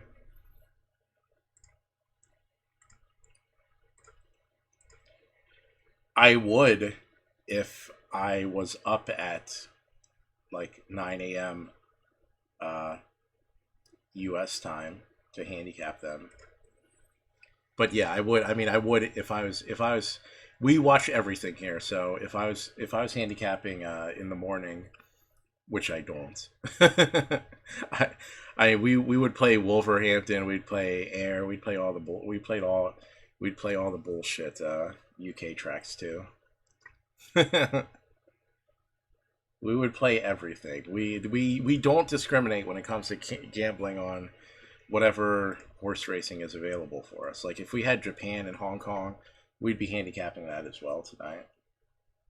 But unfortunately, all they have on the offer book is Australia until maybe like 6 in the morning. So you can, I don't know if you can see this. If I was up, they had, like this morning they had Kempton and Newbury and Wolverhampton. Look, he's had a year off. If I was up at that time, we were in streaming. We would bet those, but you'd have to catch me at a lucky time because usually I'm sleeping because I'm streaming till 3 a.m. betting Australia. Still to come, so that will come off of him after today. Oh, I like that. I like that ECV 643. Look for him to obviously improve out of today's effort and see how he goes. Oh, the 3 scratch. I'm still gonna play a 6-4 straight for $2 in the exacta though. 3 days off and a beautiful Hawkesbury trial win in really nice style. Look, she looks ready to go. As far as the preparation's concerned, I probably would have preferred better than a soft 6 for her.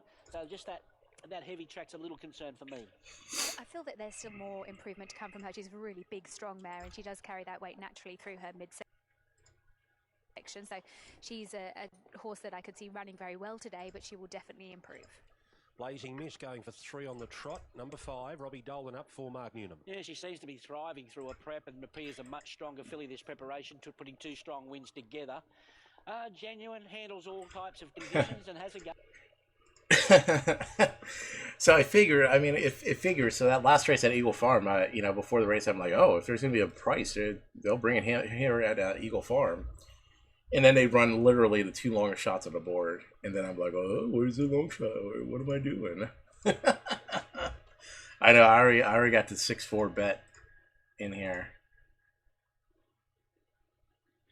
Yeah, the balance is getting the old shredding tonight.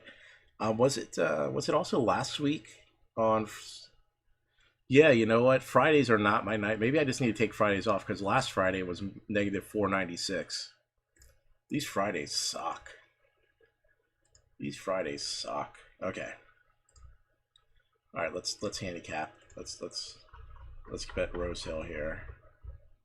Again, the horses aren't really looping on the outside because of the heavy conditions.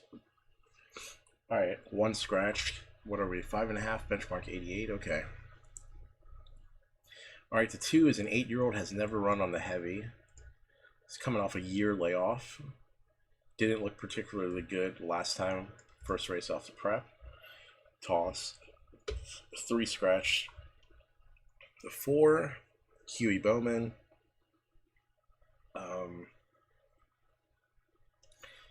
Again, first up off a little 4-month layoff here. I mean, if Huey Bowman's on, like you gotta give some credence to that, but hard to yeah, that would be a nice random hit bet. All right, going to look at the rest of the field before I excuse me. before I look at the 4 any deeper here. All right, the 5 won on the heavy last time out.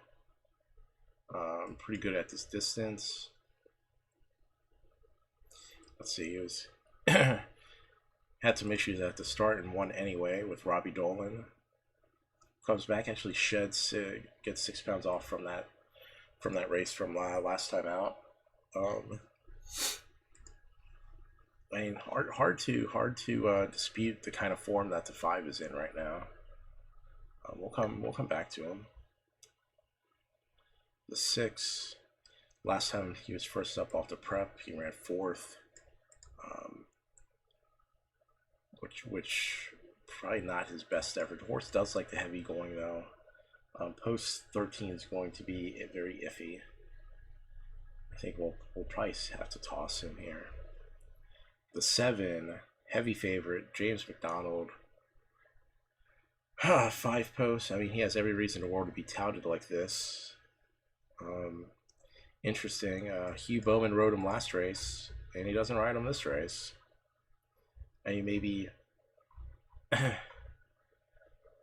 maybe McDonald was unavailable last time at Rose Hill.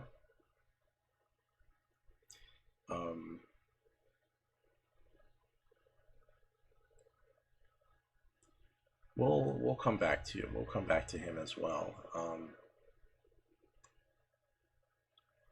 You know, I'm not so sure. Like, I mean, the 7 getting like this heavily touted over like a horse like the 5, who basically has the exact same running line situation as him, is pretty just grotesque.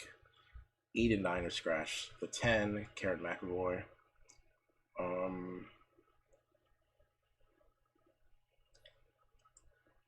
This is some good heavy. This is some good heavy. This is some good heavy. That's a nice race on the heavy, and that was with Collett riding. McAvoy got second with this horse back here. That was carrying 131. Gets to carry 120 in the heavy. Man, that's good stuff there. The 10s, that's gonna be tough. All right, the 11 again. The 11, there's a lot. So we see the horses like on the inside, and they're carrying some weight. But the 11 drops 11 pounds from his last start. Finished 4th, just the length back. He's 3 for 5 at the distance. Based on his last race, the heavy shouldn't be too much of a problem. He is out of a U.S. sire, so heavy really shouldn't be a problem. Probably should excel on it, to be perfectly honest. And it's second up off the layoff. His races back here are fast. Look at that, 95 rating, 92 rating, 91, 90. His lowest race last year, in the early part of this year, was 90. Just lost to the 7 horse by less than a length and a half, and now gets 11 pounds off. That's good stuff there. I mean, and gets post 6, so you should be able to settle fine from like post 6. There's some chances here. The 12, post 10 is going to be a problem. Just too much of a chance to get into an awkward spot again. Has seconditis, ran second last time out. I can't endorse very much with that awkward post. 13 is scratched into 14. 14 gets to carry no weight, basically. Just didn't look good on the heavy last out.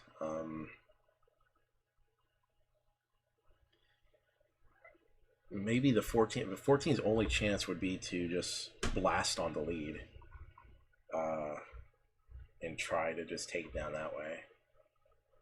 I wouldn't discount him for trying to do that. Maybe that can happen. So let's go back through the field. I think the 4 is, after seeing the rest of the field, the 4 is probably a toss, carrying the 128. The 5. I like the 5. I mean, I like the 5 like as much as I like the 7, but I don't like either of them like a ton. 5, 7. The 10 getting that 11 pounds off compared to his last race.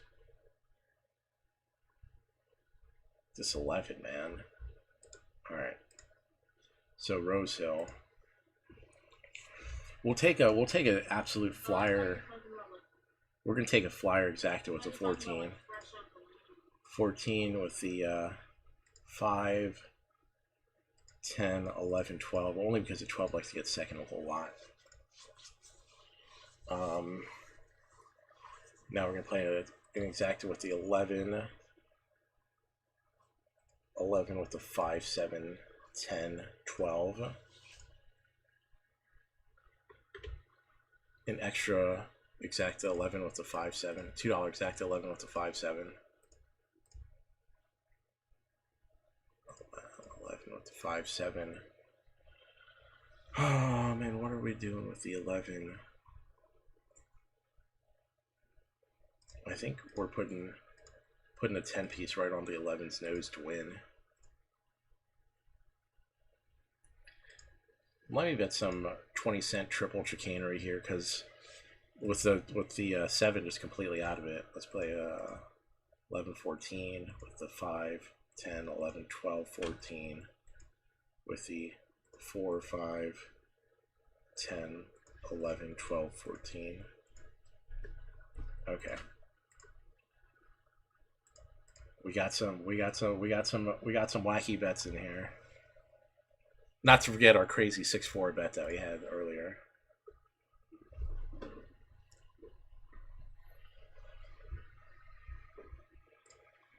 In and up. In the red jacket, 3 times a first up winner. In and up, moves up to the outside draw. Stand by. Ready to run now. Race 7 over 1,100 metres. Just attendance in with one of the runners there, so a slight hold up. So Adelong's our favourite in front of Lashes. Lashes trialled strongly on a home track at Warwick Farm leading up to this. But Adelong shooting for 3 in a row here at the track. The attendance still in with a few horses out.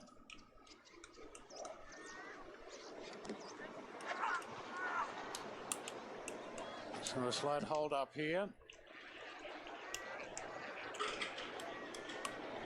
Looks like one of these will be unloaded. Where Adelong's the 280 favourite in front of Lashes at $3.90, although the red light's still blinking here.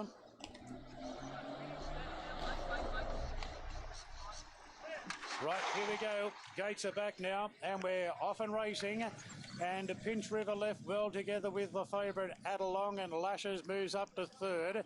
Just being restrained as Pinch River held out the favourite, followed by Kylese on the inside of Laburnum, further back to Blazing Miss Superior, and a gap back to Broken Arrows, and in and up is the last one. So the big roughie here, Pinch River resuming, holds out Adelong for the lead, and Lashes has caught 3 wide, no cover. Kylese on the fence is fourth, on the inside of Laburnum, Superior 3 up, Blazing Miss is 4 out, and 2 off to Broken Arrows and in and up. Pinch River at the 475 leads around the corner from Adelong and Lashes. Kylese Laburnum right behind. Then Superior Blazing Miss in and up. Broken Arrows put in a pocket. Adelong takes the lead now inside the 300. Adelong race 2 lengths clear from Lashes. Kylese Superior is winding up and in and up down the outside, but Adelong clear. Oh my goodness, come on, man. And Adelong's going to make it 3 in a row. She's going great guns, this mare. What a big win again. Second between Superior and in and up. Bob of the heads there. Kylese held down fourth. Then Broken Arrows, Laburnum. Lashes dropped off. Then Blazing Miss. And Pinch River, well, at 100-1, she certainly had her name mentioned a few times. Jesus, 7-6. Oh, it came in 7-6. Look at those statistics. It definitely came in 7-6.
All right, Sean, have a good one, buddy. Catch you later.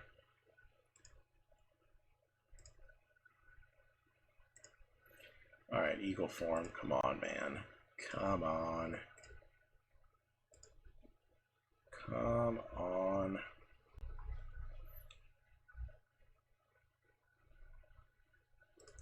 All right, the 1.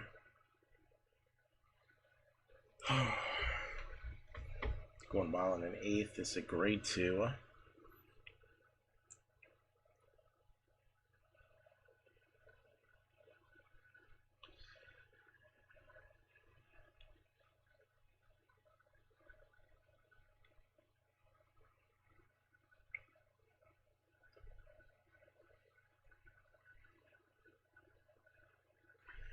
right, the 1. I mean, the 1 has a couple good races going the mile. Gets to stretch out to the mile and an eighth. Gets Andrew Mallion riding. Definitely a plus. We'll come back to him. The 2, even odds favorite right now. 6 wins in 2 seconds and 9 starts, including a win here at Eagle Farm. Nice win. Was carrying the high weight and won the race anyway. Came off a short break and ran second to Command and Conquer, who's he's a pretty good runner. It has the type of kick that is dangerous in a field like this. Had to come from far back last time out, just no problems with that either.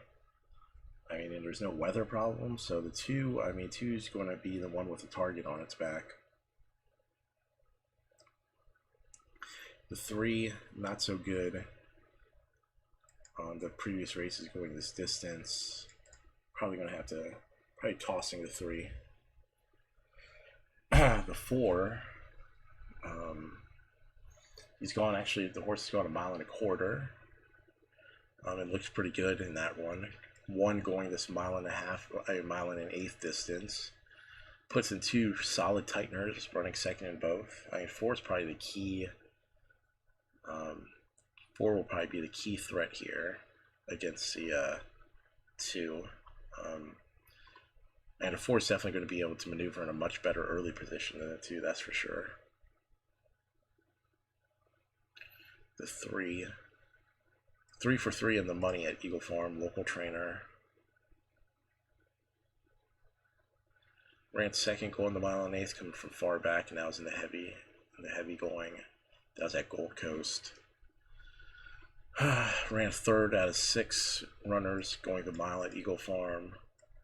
Also has a win here going the mile.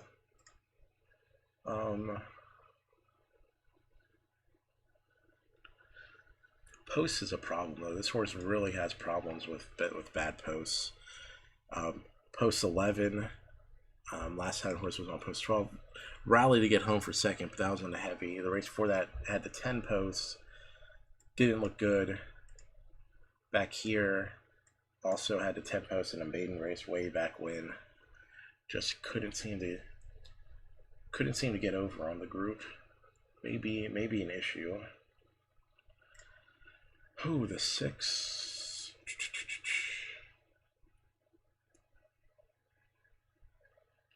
I don't know, these horses that haven't gone to 1.1 miles are big question marks here.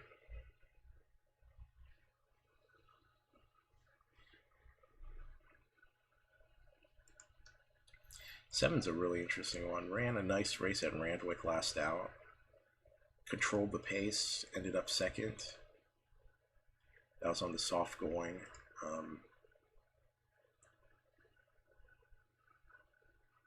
Doesn't necessarily need to get to lead though. The horse has shown to be able to rate perfectly fine in sprint races, so the horse can kind of sit and kick.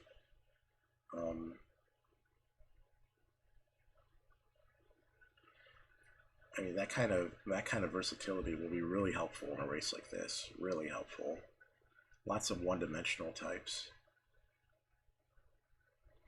Right, the 8, he likes to get back. That wasn't a very good race last time out. Hasn't been good so far in this prep. Yeah, no, the 8's a toss here. Oh, the 9. There's a lot of these like off the pace horses like this that just, you know, they've gotten far back and they just try to go one run at it whenever they've gone like the mile and an eighth. I'm gonna have to see the rest of the field before I like the 9 too much. I mean, he's been fast, he's been competitive, and he gets a post for the first time, so that may be huge. He gets a post 3. He's at the 13, the 8, and the 9, so maybe he can show a little more speed this time and get into a better spot. The 10, 2-hole. Yeah, the race at Doomben, he's had a good trip, and Vanna Girl came around everybody to pinch him. Not sure I like the 10 very much. The 11, I mean, really showed up with a nice race last time to get third at 50 to 1.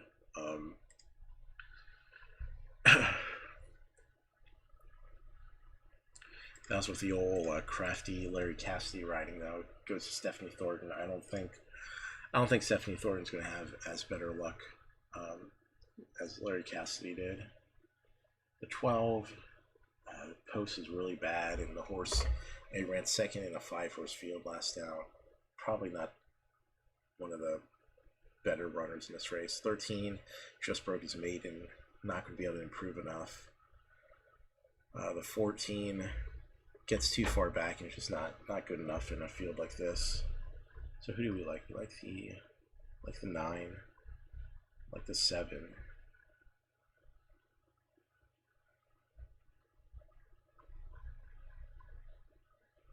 And the 2 looks like a really tough runner. The 1, I mean, the 1's tough to gauge. I think you have to include the 1 in there. But he's tough to like as the winner.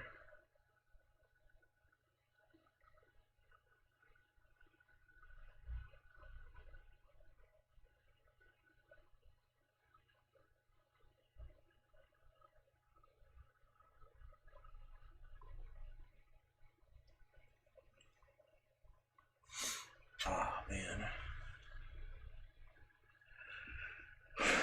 I really like the 7 too. I like his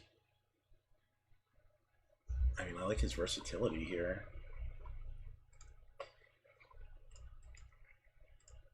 Let me play an exacta. Play a 4-7 with a 1-2, 4, 7, 9.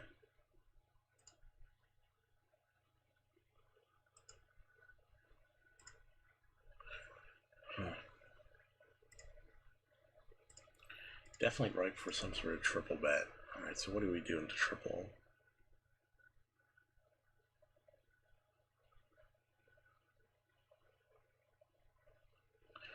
I'm going to take the 7-9, the 1-2, 4, 7-9, the 1-2, 4, 7-9.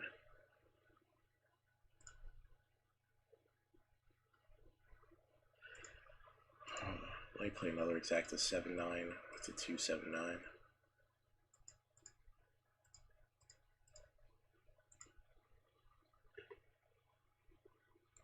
And before I just completely make a mess of this, I'm going to go 2 to win a place on the 7, because if this runs like 7, like 5, I'm just going to hate myself.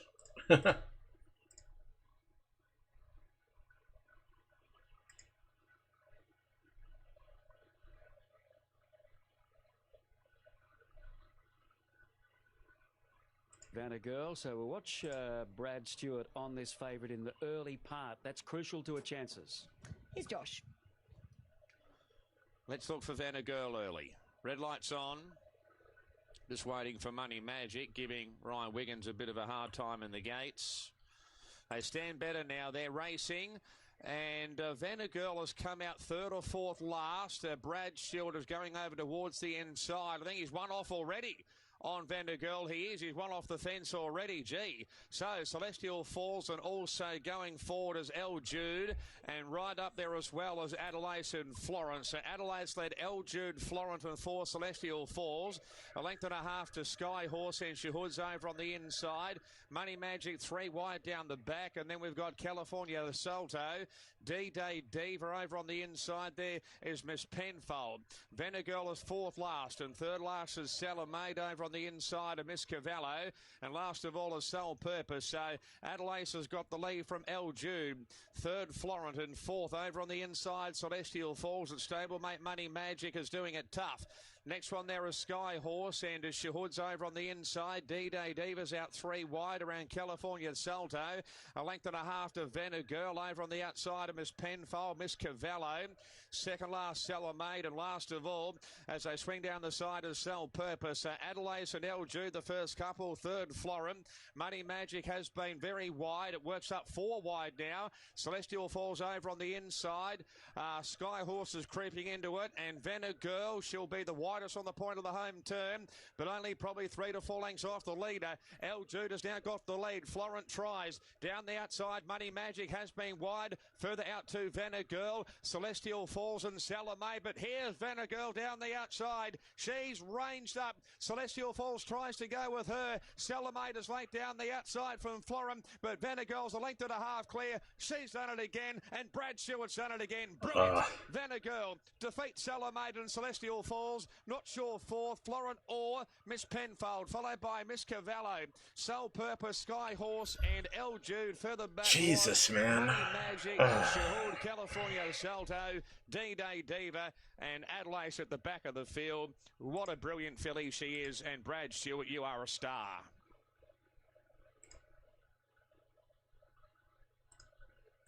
Who I'm happy to forgive. Thanks, 7. It's like, oh man, I love your tactical speed, 7. What's the 7 do? Get caught 3 wide the entirety of the race.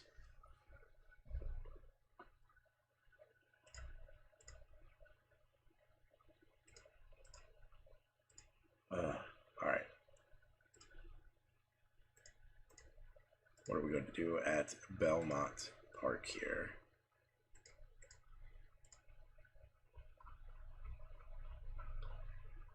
Been kind of favoring the front end here. 1.6.5. The one from the 1 hole, he beat a pretty tough field if I recall correctly, first up. And then they're going to bet the 2 harder than him? No way. No way.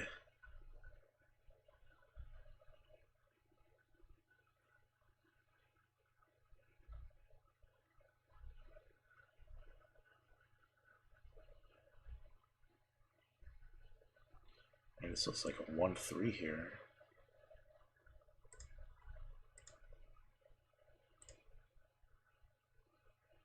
And I'm definitely taking the 1-3. This box is $3 exacta, 1-3.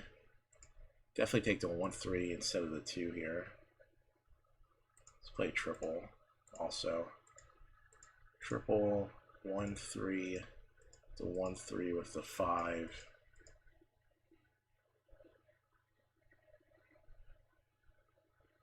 Let's throw a bomb in there. Let's throw a 10, 1-3, it's 1-3 with the 5, 10.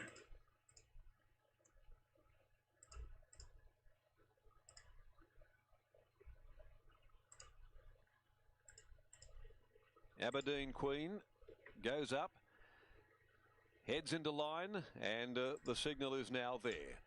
Racing Indian Pacific got a flying start from the inside, straight to the top from Levitate in the early part. Resort Man's going to be quickly hooked back off the speed behind them by Yulin, joined on the fence by Maracino. Aberdeen Queen drifting back midfield outside Mercy Prevails. They're being followed by Saturday Sun Articulator, and Just back stop there the a clear fucking last race, as man. they settle into stride. God, of just Royal stop the Schwarzia. race. They leave the 950 behind them, and out of the back they come here behind the Zoo Star 3-year-old Indian Pacific. Indian Pacific by almost 2 lengths on Levitate. 1.5 away Maracino, then Resort Man outside of it, travelling fourth. A further 2, then Aberdeen Queen. She's got Mercy Prevails tucked away on her inside at the 550. A further 3 then to the roughies. Royal Schwarzia, Articulator, Saturday Sun in a contest of their own back towards the tail. Indian Pacific comes into the home straight, though about a length in front of Levitate being popped. The big question here on the outside now by Pike. Resort Man runs on down the middle, followed further back Aberdeen Queen, not doing enough, not nearly anywhere near enough as Indian Pacific still leads at the 200, a length in front of Levitate. He's really trying to knuckle down. Ooh, gets his fight back up for third. Under the urging of Parnham, Levitate's coming at him. Indian God, Pacific, come on, Levitate, 5. went to God there was damn nothing in it. Nothing in it at all. Levitate got a job with Indian Pacific to make it awfully close. They gap the others. 3 lengths behind them, either Resort Man, Aberdeen Queen, or Maracino, and then Mercy Prevails. Day back in the field then to the rank outsiders, Royal Schwarzia, Saturday Sun, and Articulator. This is close.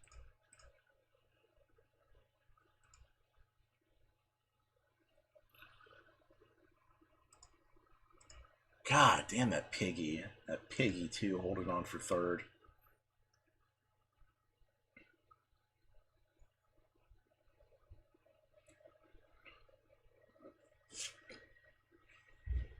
Ugh. It's a ticket, though, and we went a long time without a ticket.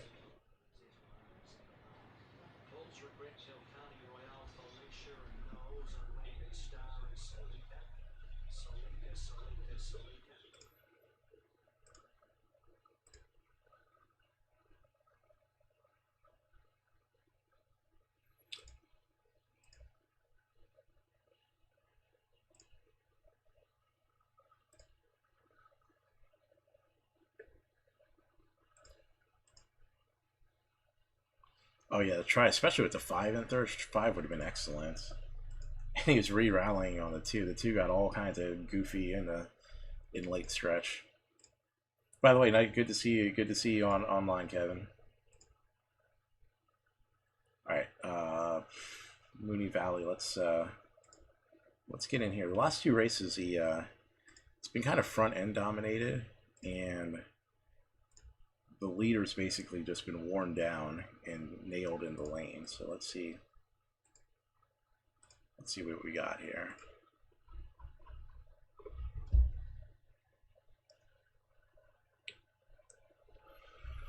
Oh, let's see what we got. We're looking for the speed horses, and basically we start from there. So 1 going to go to the lead. No. The 2? Definitely no. 3 and 4 are scratched. The 5. He has speed, but 15 hole. Not what you want to see here. We'll have to see. We'll have to keep on looking. The 6. Preble.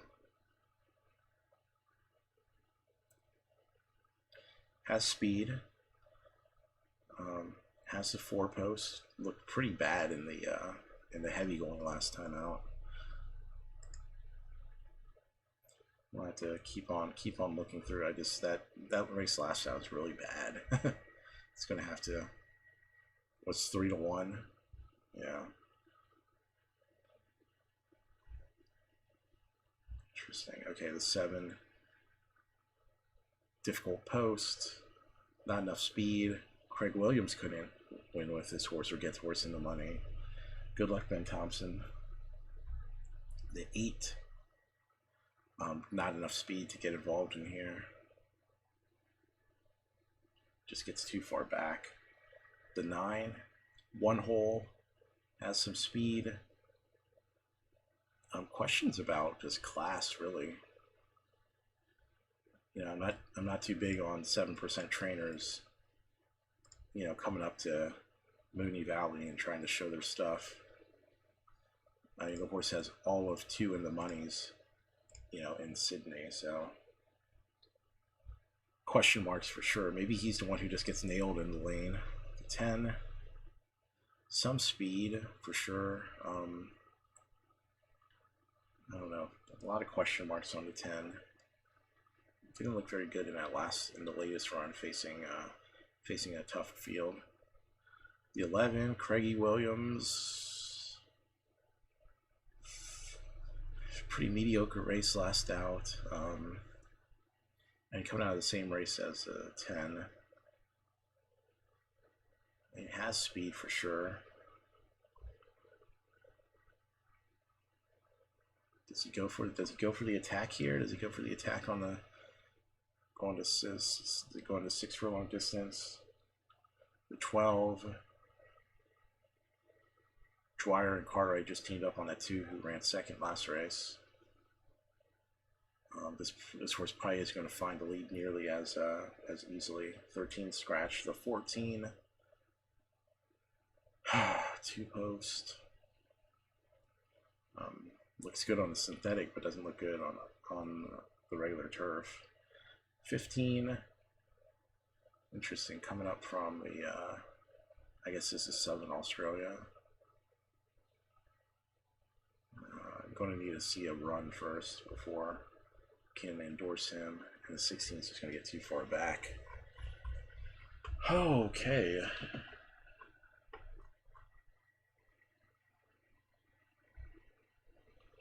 Who do we like here?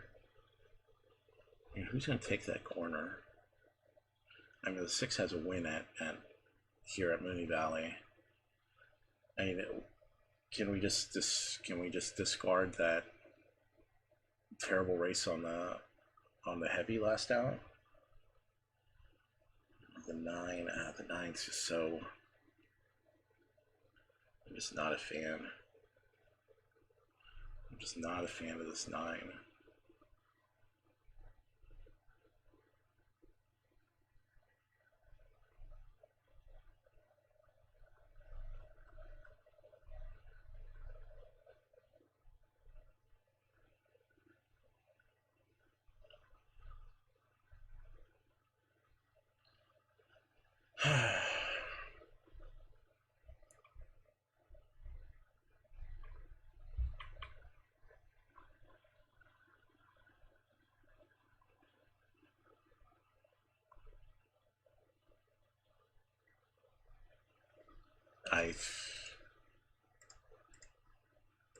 I like the 11 here. I like Craig Williams. When in doubt, just bet Craig Williams. Why not? I can't get the bet in now. St Edward's Crown is going back to the end with Zetalana. Calcani Royale began quickly with also It's Kind of Magic to share the front from Gimme the Goss. Paul's Regret runs up behind the speed from Felicia, Hecker Express and Heavenly Light. Next in the field, Salika, Lankan Star and Power Boom. 2.5 Knowles, Zetalana. And last of all, St Edward's Crown off the back at the 800. It's Kind of Magic just has a margin from Calcani Royale. A length and a half away, Gimme the Goss third, the outer of Felicia. Then came Heavenly Light. Paul's Regret, 6th one off the fence from Power Boom, Hecker Express midfield deep, then Lankan Star, Salika and further back St Edward's Crown, Zetalana, Knowles is last of the 13. It's Kind of Magic held together at the 450 and Neck Calcani Royale, then Felicia and Gimme the Goss from Heavenly Light, Hecker Express, Paul's Regret is next in the field from Power Boom, and then came Lankan Star, Salika. And he hasn't even put the 10 under the pump, man. This race is over. Felicia out in plenty of time in the straight at the 150. Calcani Royale led by a length and a quarter. Felicia's trying to grind her down. Calcani Royale going strongly, punched out, and Calcani Royale won it. Jesus, man. Power Boom third, Paul's Regret fourth from Knowles, and It's Kind of Magic Salika. Lankan Star, Gimme the Goss from Heavenly Lights and Edward's Crown, Zetalana, and at the tail of the field was Hecker Express.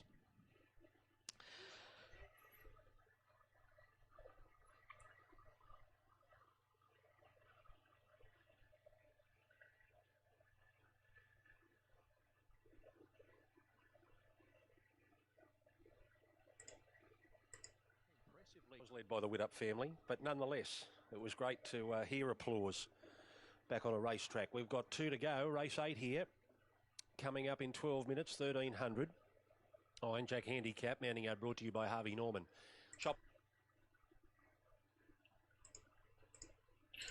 Yeah, I mean the 10. I like the 10. I like the 10 as a contender there, for sure. Man, he looked amazingly good in that field.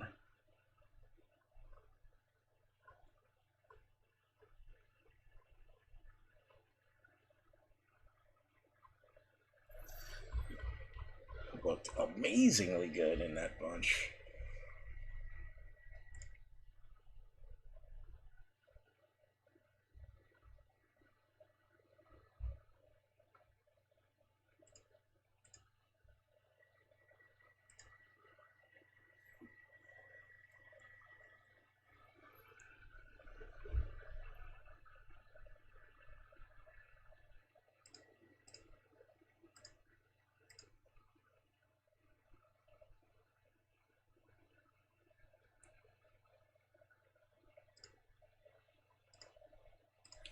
All right. Rose Hill.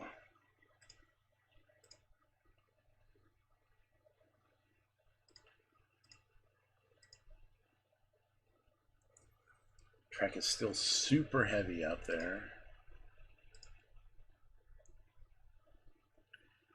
The 7 just ran him off the track last time. Okay. I got a feeling it's playing more to soft than it is heavy, to be perfectly honest now. Especially on the inner part of the track.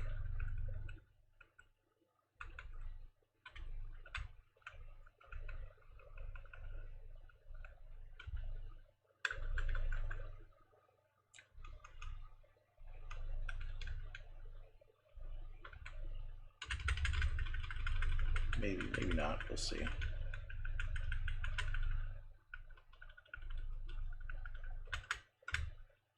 All right, the 1 scratch, 6.5 benchmark at 94.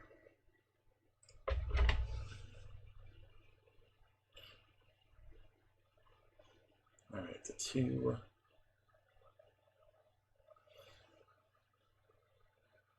The 2 horses 6 for 6 lifetime on wet tracks. Pretty mediocre on the good going, which is all that's in the program, but 6 for 6 lifetime on wet tracks. 8 for 12 in the money at Rose Hill. 2 of 4 at the distance. I mean, the horse has a ton of trials, and Clipperton has trialed the horse basically in all, raced the horse in all the trials.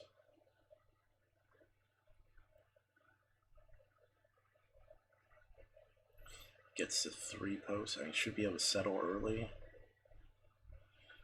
Are we looking at a big bomber on the 2?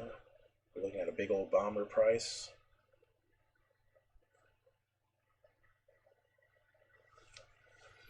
All right, let's see the 3. His only race on heavy was okay. It was in a grade 2 though. He ran 3rd. Seems like a lot of 3rds and 2nds with this horse. In none of these races has he been a particular threat to the leader.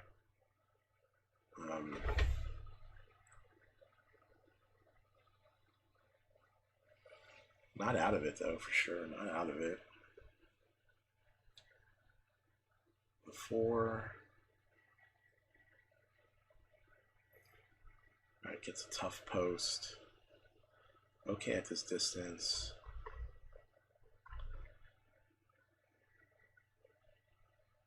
His heavy track form is iffy, but he's good on the soft track.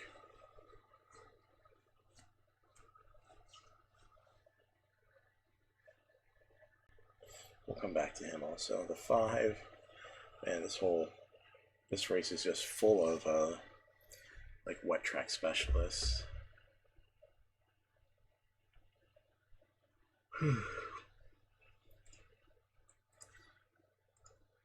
5, no real excuses in that last race. Just wasn't good enough. we'll keep on going through. The 6 showed up kind of out of left field with speed in the race. Really like suddenly, and was racing on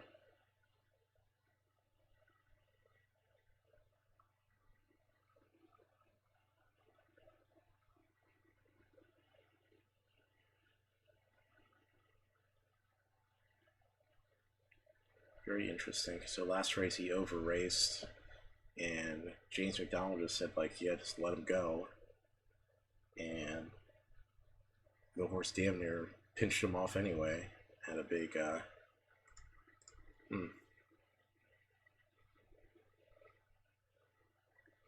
Will he try to employ the same tactics here? Maybe. Alright, Soldier of Love came back and ran second earlier. Interesting here. Interesting set of runners. Alright, the 7 comes off a layoff. Not a fan. The 8. Alright, Nash ran third with the horse last time out here at Rose Hill.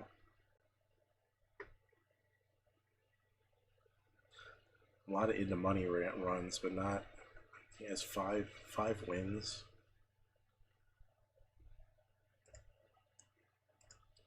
And his last 3 runs have been pretty good. They bet him. I mean, he's been bet on the board. We'll come back to him.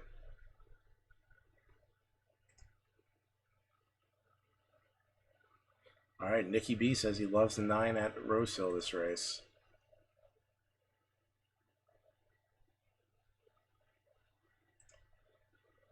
Interesting. All right, I mean, he ran a nice race last time on the heavy. Oh man, there's all kinds of angles in here. The 10, I don't know, coming off the layoff.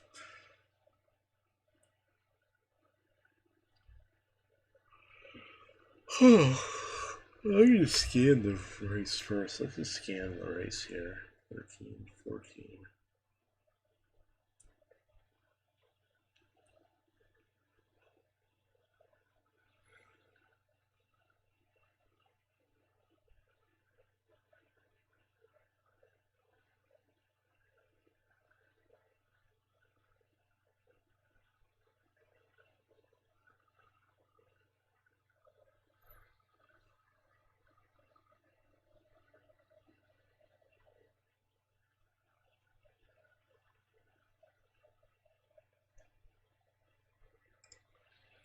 Yeesh. Gosh. Yeesh. Yeesh, yeesh, yeesh, yeesh. Man.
Alright, let's play an exact here. 210 with a 2, 3, 10, 14. 210 with a 2, 3, 10, 14. And we're going to go 3 to win in place on the 2. Man, this race is tough. This race is tough. I don't know what to tell you. I don't know what to tell you on this one, but whatever you do, believe in it. That's my recommendation.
Such a weird collective of runners here.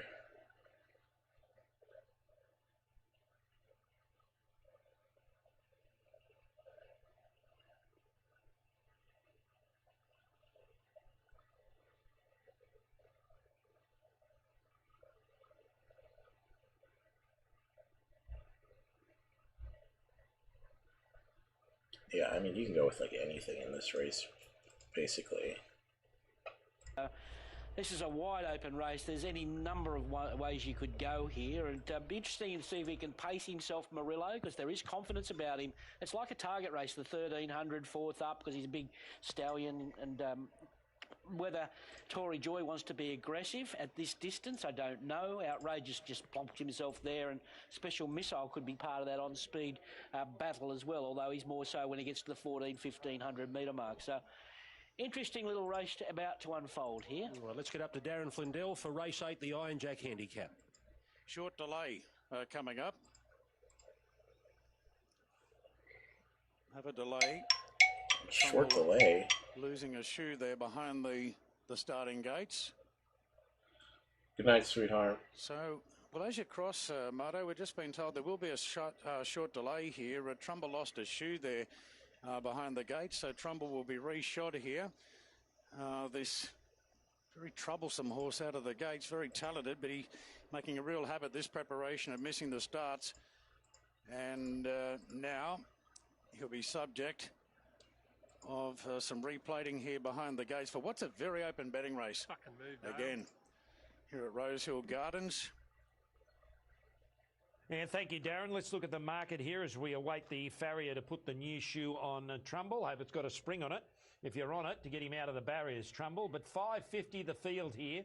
Outrageous and True Detective at the top of the market. Just looking at investments today, the two they want to be on today are Bangkok and Outrageous. Very, very little separates those two runners. In fact, $45 holding well on to 7 figures for the day, so that's not a bad effort. The two horses could single out and have very, very little between them right throughout the day. $5.50 each of two here, Outrageous and True Detective.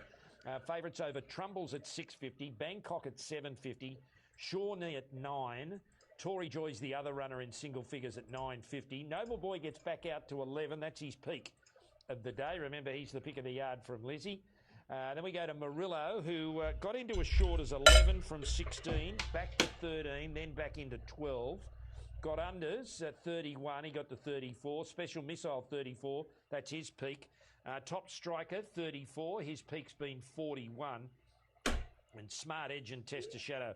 Smart Edge at 41, his peak was 51, but he went up 23.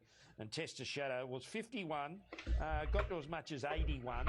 He's back into a $61 chance. But just looking pure investments today, still this really good battle here between Outrageous and Bangkok. As we speak, the advantage now stretches out to $1,400 for Outrageous over Bangkok. Third pick is Trumbull. Then very little separating Shawnee and True Detective, Tory Joy and Noble Boy. But $5.50 the field here for race number 8 at Rosehill Gardens, the last. If you want to go forward, you might want to multi up the second last into the last. I can tell you, in the last, it's $4.80 each of two. Handspun. All right, I'm gonna have to start on. Tricky Gal at $5.50. Cuban Royale's been a good firm throughout the day at $7.50. Bold and Wild at $8.50. For those playing at Eagle Farm, they're in the enclosure there for one of the features at Eagle Farm, which is race number 8 on the card there. It is the Ascot Green Eagle Farm Mile where Nicanova is the 220 favourite here over Military Zones at $5.50. Best of Days is an $8 chance. Gouloir is at $9, and they're the only runners under $19. Delectation Girl, the next pick at $19. It'll follow straight on the back of this event at Rose Hill, but they'll be very, very close there with the farrier doing his best. So they look as though they're starting to load at Rose Hill Gardens. Let's get back now to Darren Flindell. To come up in the Triple Crown jacket. Waiting on Nashra Willa to be legged back up aboard Trumbull. Test the Shadow, Sean Knee on the move behind the gates along with Tory Joy. So we're just waiting on Trumbull to be given the all clear for this. $5.50, about outrageous. He got involved in that great battle last time with Man of Peace. They went stride for stride, and outrageous just missed the bob there, and they certainly raced at very close quarters that day. There was a protest which was unsuccessful. So Trumbull's not quite set here as yet. Just trying to see if they're doing an adjustment with the bridle or not now. Can be hard to tell here at the 1,300 metres. It's very much a sunken starting position. They're sort of under the running rail there, so you don't get the greatest view of them. So we'll see what happens here with Trumbull today, whether this sparks him up to jump. Probably doesn't need to in a race like this. There's certainly enough of them that will go forward in any case. We're still waiting on Trumbull here. That's the reason for the hold-up whilst the others haven't loaded up as yet. So we're slipping 5 minutes behind start time now. And Outrageous and True Detective are the joint favourites at $6. Tory Joy coming up. So we're getting closer now. Test the Shadow about to go forward. Adam Hieronymus aboard. He was successful early today on Wu Gok, who staged some comeback. Now Noble Boy, True Detective about to go forward, and we're still not quite right with Trumbull yet. So Noble Boy being led forward, and True Detective just in a holding pattern now. Waiting on the all clear here with Trumbull.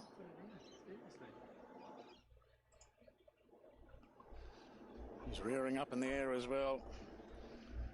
This will be getting everybody a bit on edge, those that are Trumbull fans. Third pick in the market at $6.50. So True Detective is preparing to load in. And we're still awaiting on Trumbull. So Adelong winning the previous, and Attention Run at over 20-1 winning the first leg of the quaddie today.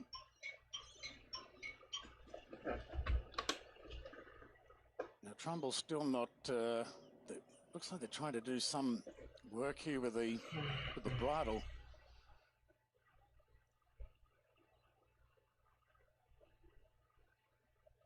No, the farrier's still there as well. So really ticking behind time here with Trumbull.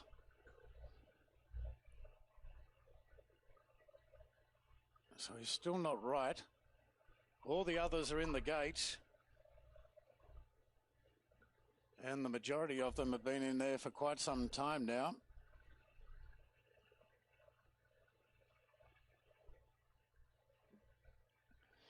And obviously they're in a position where they thought they were all good at least a minute and a half ago. And then there's been a last-minute hold-up. Now we might be there now. Nashville are being legged up on Trumbull. Okay, so they'll just trot Trumbull up here to make sure that all's okay there. Just a brief trot up. And now Trumbull is being led up to the starting gates. And he moves forward. So Trumbull goes in, the red light is on. And we're all set now. Gates are back and they're off and racing, and Trumbull was one of the last away. He held us up for 7 minutes, but he'll sit back. Special Missile leads from Outrageous. Marillo Stop the goes forward. race. We've got unders, then Bangkok, Tory Joy, Top Striker, deeper outer. Then Tester, Shadow a bit keen from Noble Boy. True Detective caught wide. On the outside of Trumbull, Smart Edge. And Sure Knee's been taken right back to last. Going to the first corner. And Marillo's up on the outside of Special Missile. A length clear from Top Striker, a bit deep on the outside of Outrageous. A length further back to Got Unders, the inside of Tory Joy. Bangkok 3 wide with cover. Further back then to True Detective in the 3 wide line on the outside of Tester, Shadow, Noble Boy. And the last 3, Sure Need, Trumbull and Smart Edge back on the rails. Coming to the turn. And Special Missile and Marillo, the joint leaders from Top Striker. Then Tory Joy, Outrageous, looking for a bit of room. Then came further back to... Give me some kick, too. Getting to the outside, Bangkok, True Detective. Trumbull is still well back there, right across the track. Noble Boys come with a run up the inside. Really, the 5's going to be good? Missile, Outrageous, True Detective unwinding. It's Noble Boy, Outrageous, True Detective, and Trumbull late on the scene. True Detective got to the front late, and True Detective beat the hard-finishing Trumbull. Noble Boy third, Outrageous fourth. Then Special Missile, Sure Knee, Tory Joy. Further back to Bangkok, got unders from Tester, Shadow, Top Striker, Smart Edge, and Marillo knocked up. It's fucking Australia special. Wide open race. You run the favorite and the second favorite. Golly, man. Time for some late mail, Maxie. Niconova's all the rage. Bernie, solid support, $2.20 into $2.15. I expect he wins it. We're just going to leave it in the capable hands of Jimmy Orman to offset that gate. To beat 3 Military Zone, I think the danger. And then 5 Galois and 1 Best of Days for the boys in blue. 4-3-5-1. Yeah, I've got the same numbers. I'm 4, 1, 3, and 5. But you're right, it's all about... It's about the 7-day backup with Niconova, how much he loves it, how he thrives on it. He certainly looked terrific in the yard. And if you talk to Jimmy Orman, he's sort of the opinion he probably should have won the Stradbroke. Get stuck in, looks the leader here, Bernie, and there doesn't look to be a lot of on-pace pressure unless one of these roughies try something differently. So I'm thinking he might be able to get outside the leader there, and I think he'll go home too well. That horse there is looking very well today, Silveri. He's looking to win his 3rd mile race at Eagle Farm. All right, here is Josh Fleming for the call of the Eagle Farm Mile. Eagle Farm Mile. Set now. Racing, and Niconova's come out second last there. Military Zone, Ella Divine, Best of Days and Galway the first 4. Get stuck in and Tamrang both nice and handy. Caesar Victory 8, Cool Chap, and Niconova's out 3 wide there. Chaotic over on the inside of Delectation Girl. Sir Barnabas third, second last is La Pulga, and last of all is Silvera. So Ella Divine led from Galway and Best of Days. 4th Military Zone, 5th and 3 wides get stuck in.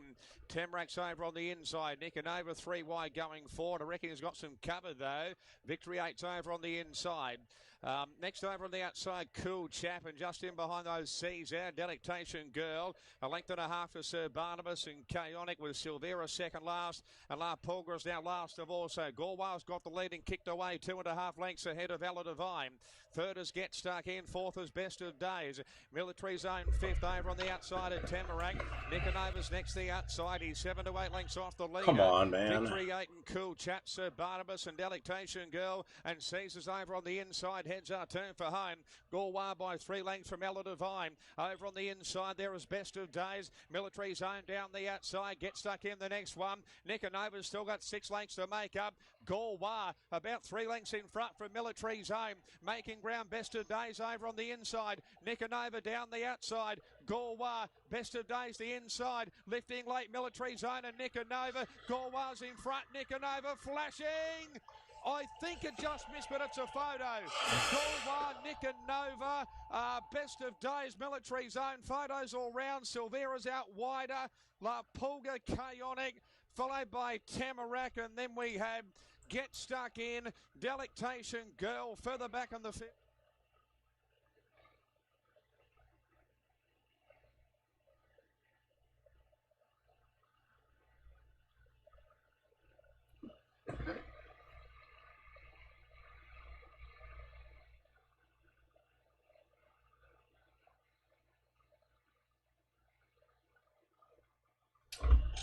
Oh, son of a bitch. I got the exacta. I needed a 1 to hold on for third to hit the triple. But that ran 5-4. 5-4-3-1. Ugh.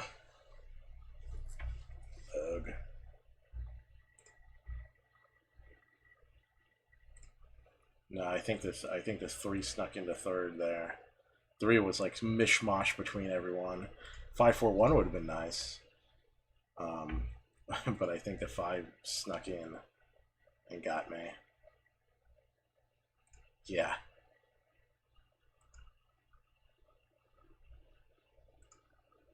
It's a hell of a finish though, that's for sure. Alright. Old Belmont Park. Let's take the look. Alright.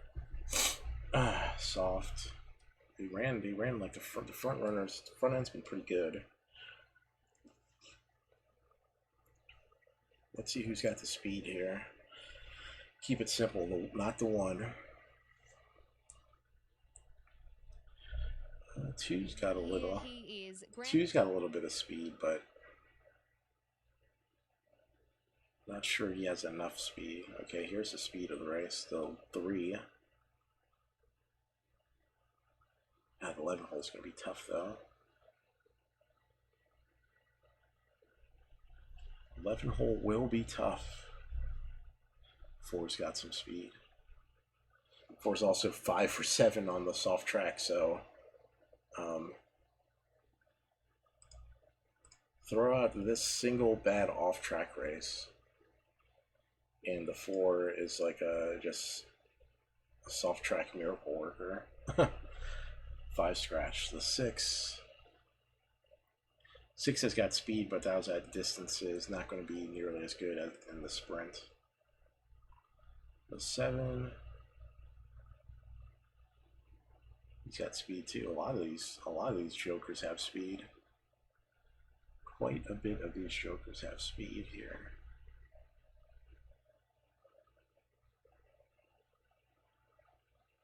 H is terrible at Belmont. The 9, iffy. The 10, William Pike. I mean, it's a good horse. He lost to Indian Pacific, who won last race.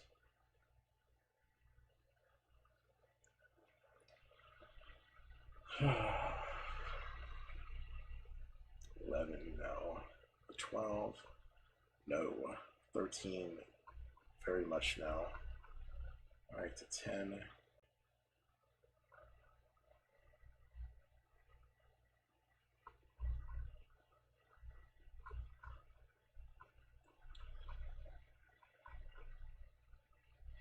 Man, so much damn speed in this race.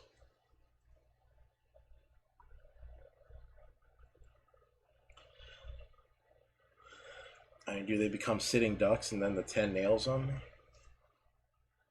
I mean, I guess that's the question.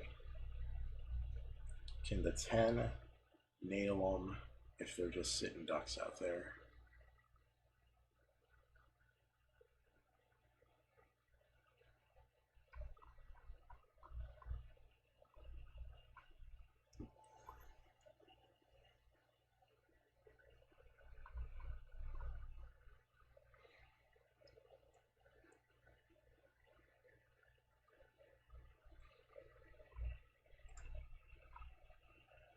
Alright, let's see if we can get the triple here. Oh, okay, we're gonna try. We're gonna try a little minis 3-4 with the 10 with the closers, who should be the 8-11. So play that for $1. 3-4 with the 10 with the 8-11. And then if there's way too much speed, we play the $3 exacta 10 with the 8-11. Alright, that's good. Field is set. Ready, gates are back, racing. And missing the kick, Grey Wolf. King Cool's riders lost the stirrups after the start there. And the favourite Windstorm is back about 4 from last as they got going. Nelson's Flight is the first to break from Double Bubble. Kelvin is out there a little deep early on, pressing on here for McNaught after the start, with Bow Count pushing up on the inside from Bad Wolf, and then 3 deep outside of those is Giraffe. They're followed by Heart of Kerr, Firemaker. A length or so is the raging favourite Windstorm, followed back on the inside next of all by Grey Wolf, Persistence Time, and King Cool is being pulled up eventually here as they work down the side of the track. It's a jammed up field behind the leader, Nelson's Flight, who took them past the 600. Nelson's Flight in control, and he's got them stacked up behind him like a tin of sardines coming around the turn. Double Bubble goes up now to make his move, and Kelvin's there but covered ground. Giraffe is right off the track. Right behind them, Heart of Curb, Bad Wolf as well, Bow Count, and now Pike is starting to set the 3-year-old after these leaders. Windstorm, he calls upon him now and he hits the trigger. Double Bubble in the meantime shot to the lead. Now here comes Windstorm. It's Windstorm ranging up with 150 to go. Come on, Dashing 8 or straight 11. past Double Bubble, and Windstorm's going to come away and go on and win. Windstorm by more than a length. Nelson's Flight has fought back Fuck after my leading God. second. Third, it's close. That's between Bow Count, Firemaker. Double Bubble's run had come to a complete halt at the 100, followed then by Bad Wolf. Next time, Heart of Kirk, Kelvin. My never on God. the track. Then Giraffe, who was also wide in transit. Back there, Grey Wolf, Persistence Time, and the other runner, King Cool, had been pulled up after the rider of King Cool had lost her stirrups just after the start.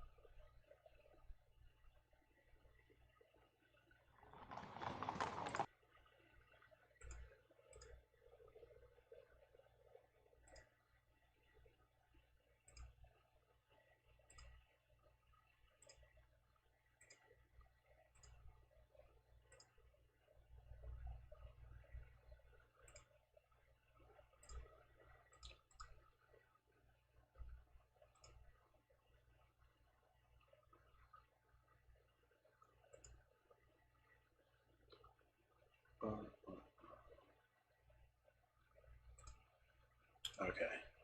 Yeah, no, that was a weird race because the 7 who had the lead like went backwards and he went forwards. Yeah. No, I think the problem was he went so slow. The outside part of the track's also pretty iffy, so if the 4 had to run on the outside.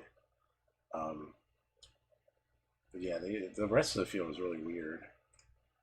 And the 7 had the lead, and then he like came back and he went backwards and he came back up for second.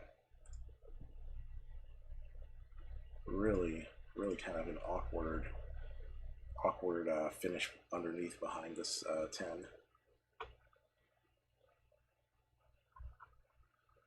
All right, let's see the Cabrini Valley.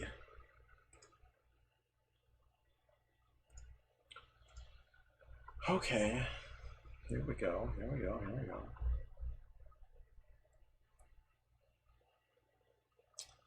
Let's see, soft bowling 1.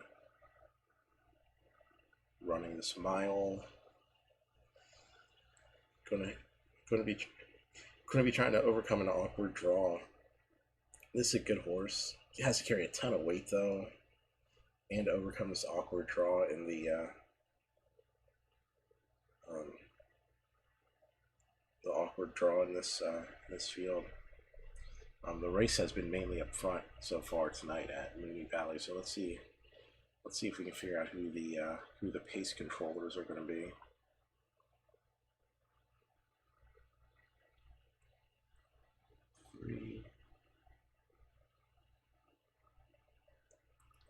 Three's going to have the inside track.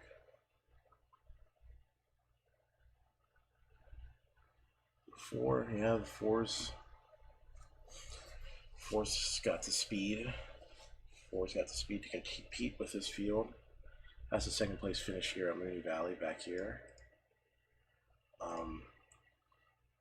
I should be able to maintain the control the pace and kick late. keep on looking in the rest of the field though to see who else may be in here. The 5 won a grade 3 going a mile with this rider at 100 to 1. That's pretty good. The horse has been really improving off the prep, although coming to Mooney Valley, it's a whole different animal. The 6, I don't know, soft track records really more to left to be desired here. I'll toss the 6, 7 scratched. The 8, Sir Pippin. Mile seems a touch short for him. The horse is 1 for 1 going this mile distance, so interesting. I wonder if he'll try to leave a little bit.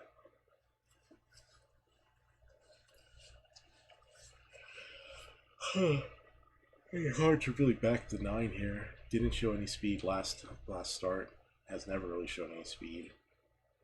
And it is a second race for the horse in Australia, though. 10.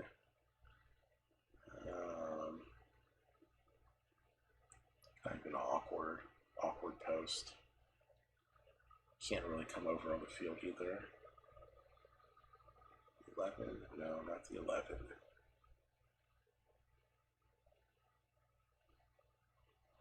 I mean, does the 9 show some speed here in this second start? Because post 14 with the apprentice, I mean, that was 7 furlongs. Probably a touch short for this horse. This horse did win a... Nigel, tell us about this horse. Biometric, man. This horse won at Ascot, going a mile in a handicap race, June 20th.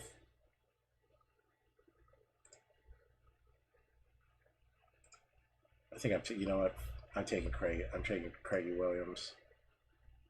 Actually, you know what? I'm gonna wheel him. I don't think the 4 is all that great here. We're gonna wheel the 9. Second race in Australia. We'll go with him. Races, Reykjavik goes in, and Char Rosser, Jamie Carr, just waiting for her charge in the structure. The Keogh Holmes Travis Harrison Cup, also a heat of the Winter Championship. Char Rosser goes up, and they're set, ready to run. Race run in very breezy conditions. All in, signal, and they're racing. Mask of Time from Barrier 1, ridden with a little bit of aggression to get up there with Plonciel, Shot of Irish. Also, Biometrics a lot closer and not too far off those as Chapel City. And then Char Rosser, next Safin, Sir Pippin, Reykjavik, and Leopari is last. Shot of Irish is the leader. At the bottom turn at the 1,300 metres from Biometric. A length and a half, Chapel City. Third, the outside of Plonciel. 2 lengths to Mask of Time, and Char Rosser's on the improve from Sir Pippin, Safin, Reykjavik. Leopari at the back. 1,000 metres to go. Shot of Irish looking for some peace. Chapel City around the outside is going to push up. Biometric's going to get the set third, followed by Char Rosser.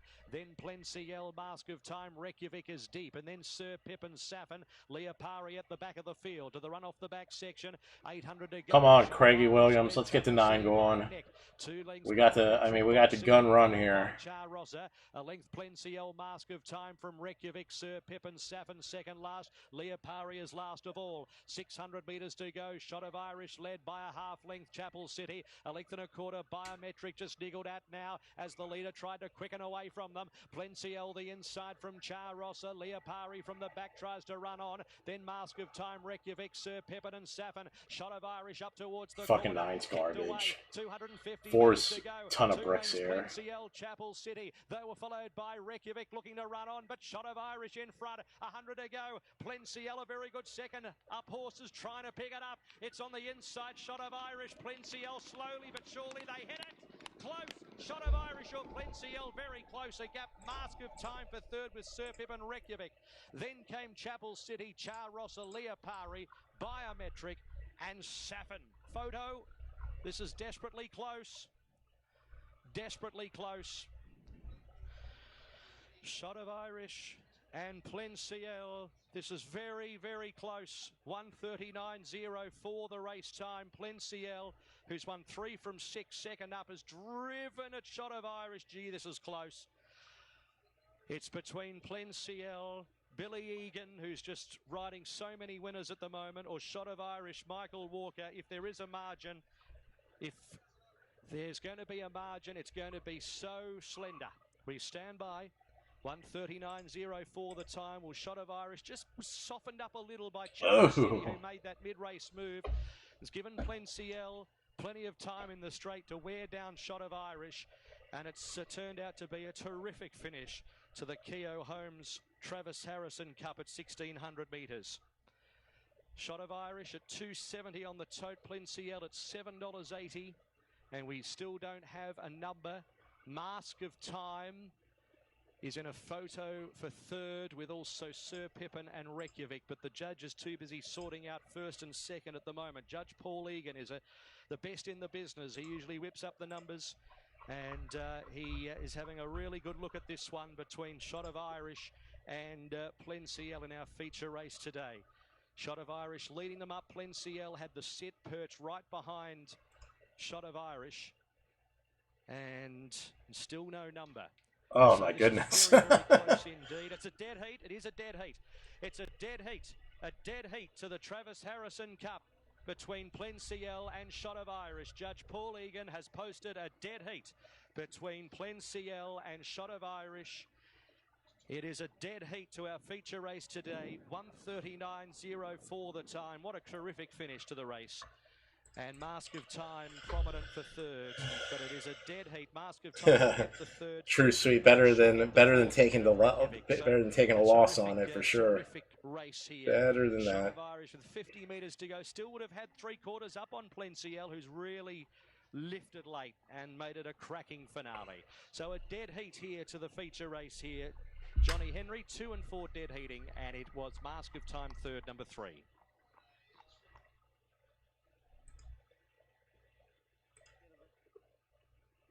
All right, let's get this. Yeah, he's done enough work if you like him off of. Let's go to Rose Hill. Let's do Rose Hill.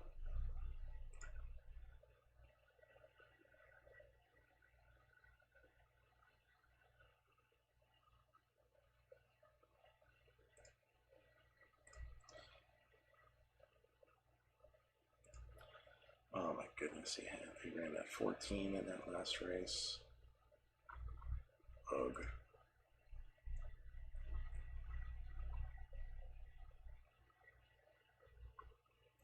So many runners here. 6.5, benchmark 78. Who's good on heavy? Not the 1. The 2.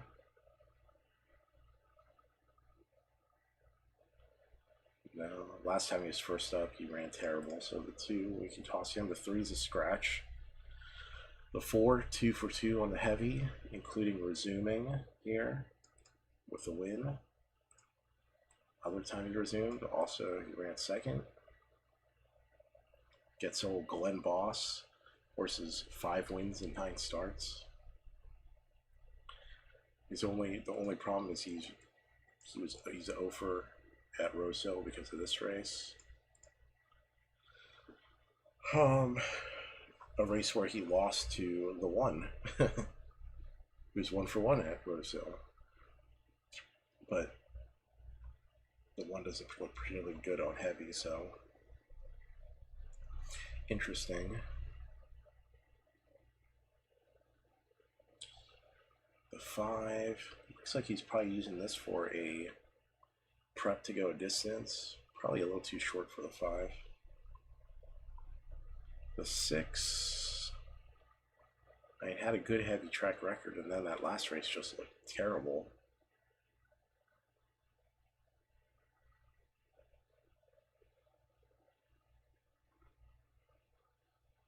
Yeah, I can't let.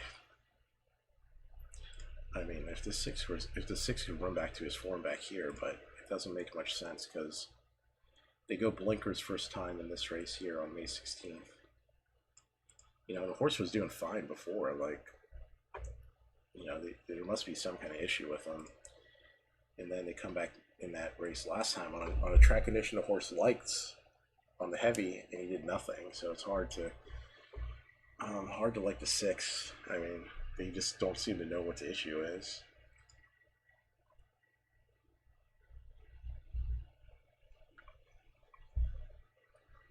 But I mean, the 6's best can win this field. So if if you want to take a risk, I mean, the 6 is worth a chance. The 7, Huey Bowman. And he's done well with this horse before. Post is a concern.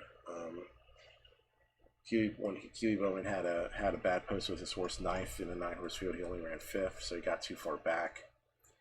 Not great wet track statistics. So 7, I mean, I think the 7 is a possible toss as a favorite. 8 scratched. The 9. It's pretty poor effort last time out on the heavy. The 10 comes into this race first up.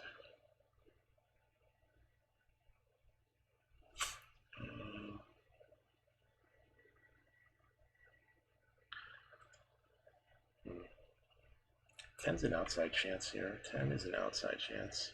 The 11's a definite chance here. Good off-track record and good heavy track record. Gets Karen McAvoy. 10 and 11.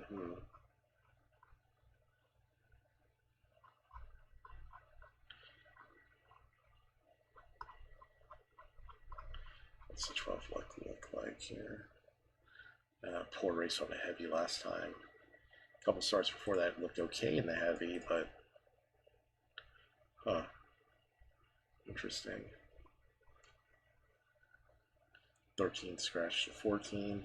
This race is probably much too short for him. And the 15, coming from the country, probably just going to have to step up too much to do well here.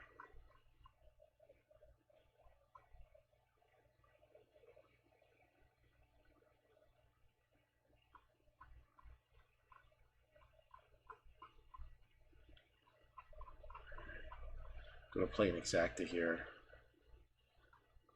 410 with the 410, 11, 12. 410. 410, 11, 12.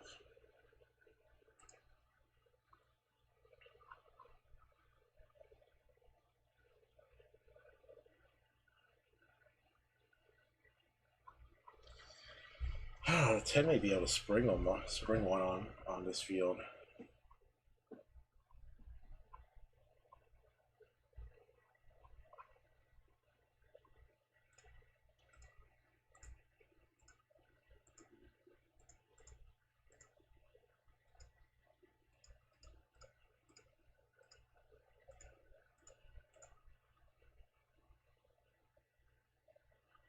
All right, sound up. Waiting for the all clear. Just a slight hold up. Now we're right. Gator back and they're off and racing in the last. And Bold and Wild send forward together with Know It All Jack. And they're the 2 joint leaders early. Yunberg away well 3rd. Then Onslaught, Tricky Gal 5th. Above and Beyond goes forward. Cuban Reals caught out very deep early. Further back than a Night of Power from Monagle. Oakfield Missiles off the course, Upper House. And a Hand Spun is the last one as they roll to the first turn. And Know It All Jack gets an easy lead from Bold and Wild. Above and Beyond goes to 3rd in a 3-wide position, followed by Onslaught. Now Cuban Reals caught off the course going forward. And Yunberg is wedged away between them. Then Tricky Gal. Oakfield Missile off the track from Night of Power. Handspun's coming one off the fence at this point from Monagle. And Upper House is last of a tightly bunched field in the last. Know It All Jack in front from Bold and Wild above and beyond the outside. Even deeper is Cuban Real. Further back to Onslaught tracking through. Night of Power's taking an inside run. A bit of a lone wolf performance there. It's Know It All Jack in front from above and beyond. Night of Power up the inside with Onslaught, and wide out is Monagle coming with a big run. Monagle right on the outside, swept to the front in the hands of Andrew Atkins, and here's a nice boil over. A riding double. Jesus Christ, man. Monagle beat Tricky Gal. Photo 3rd, Know It All Jack and Hand Spun. Onslaught, Night of Power towards the inside, then above and beyond. Oakfield Missile, Upper House, Cuban Real, Bolden Wild and Yunberg. Monik. Thank you very much, Monagel. I remember Glenn Munsey saying in the preview this morning when he was doing the fluctuations, it was 100 to 1 into 81 into 34. That was at preview time. When the NOP took over, it was 31 out to 41, back into 31. But he said that was off the back of no money at all. It was just a price fluctuation, a firmer, but off the back of no money. Who's on it? $44.70 and $9.70. Number 4, Tricky Gal, has run second, and who's going to get third? We'll stand by. Yeah, wow. It was 125 to 1 when it went up on Wednesday. So I don't know if it's a bad result or a good result, but all I know is she's found the right part of the track. She's a genuine mare, and she just unleashed on them out wide. A couple of those horses inside. That's not the place to be late in the day. Okay, we'll bring you, I'm sure, a very delighted Teresa Bate-up in a few moments' time, and also Andrew Atkins, who gets a double. He's had a lot of setbacks, Andrew, Lizzie. So well done to Andrew today. Andrew, it's when you look at the SP of his horses, he rode $120-odd winner the other day at the midweeks. He's then come here today. He's ridden a 20 to 1 winner and a 40 to 1 winner. So look at that. That's pretty impressive. Yeah, but some of the punters are booing. They might be booing, but it's still commendable from Andrew's behalf. Jeez Louise, man. So we'll come back and bring you Teresa and also Andrew a little bit later. Welcome back to Eagle Farm for race 9 on form here. So I'm tipping Winter Bride, who looked terrific in the yard. Talk about Andrew Atkins. Talk about the 14 being just like, man, oh man, no way. No way.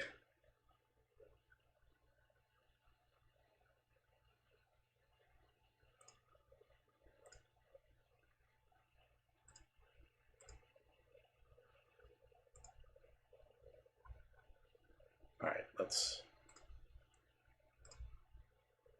Eagle Farm. Oh, race 9 at Eagle Farm, grade 2. All right, 14 horse race.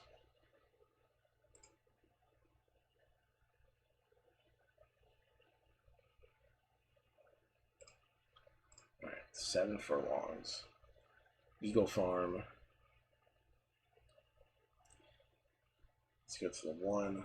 The 1 just hasn't done it at Eagle Farm before.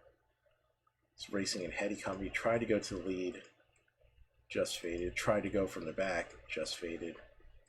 Maybe some sort of Goldilocks effort here on the 1, just right. They've tried 2 different ways with the 1. We'll see. The 2, who they're betting.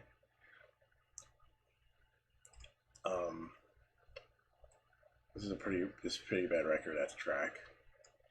0 for 3 on at Eagle Farm. Dare we toss him? 6 is in the same boat. 0 for. And 1's in the same boat too, for that matter. But I mean, this 3 also includes just losing to poor fields. So I think the 3's a toss. The 4 again doesn't have a race at Eagle Farm. Hard to gauge here. The 5 does have experience at Eagle Farm. Has a win in a 5-horse race. Ran this race last year, or ran a prep to this race last year, 14th of 18. Got to keep on looking here. The 6 hasn't raced at the farm. The 7 probably just gonna find these 2 tough for his going. 8 scratched.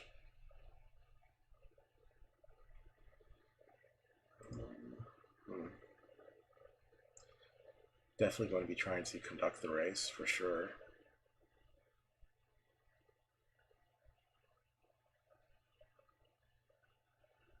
Interesting. There's an excuse for that last race. Something happened near the 4 furlong mark.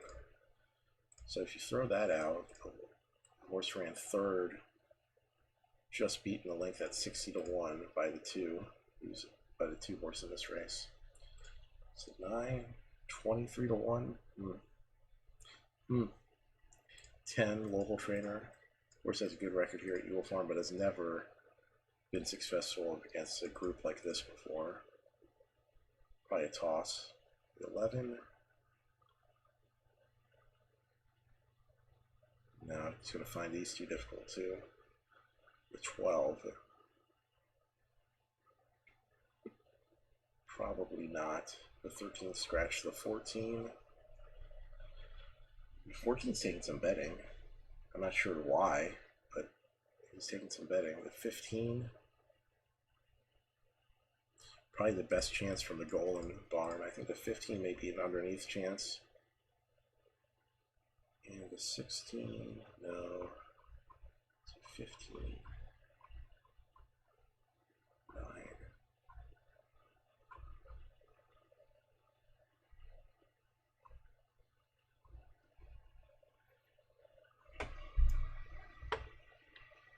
Let's play an exacta here.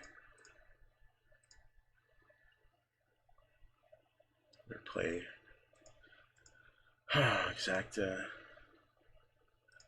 9 with the 1, 2, 3, 5, 15. 9 with the 1, 2, 3, 5, 15. Play a little triple. 9 with the 1 key. Let's just key the triple 9 over.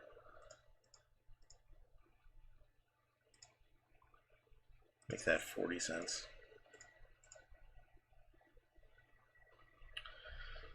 All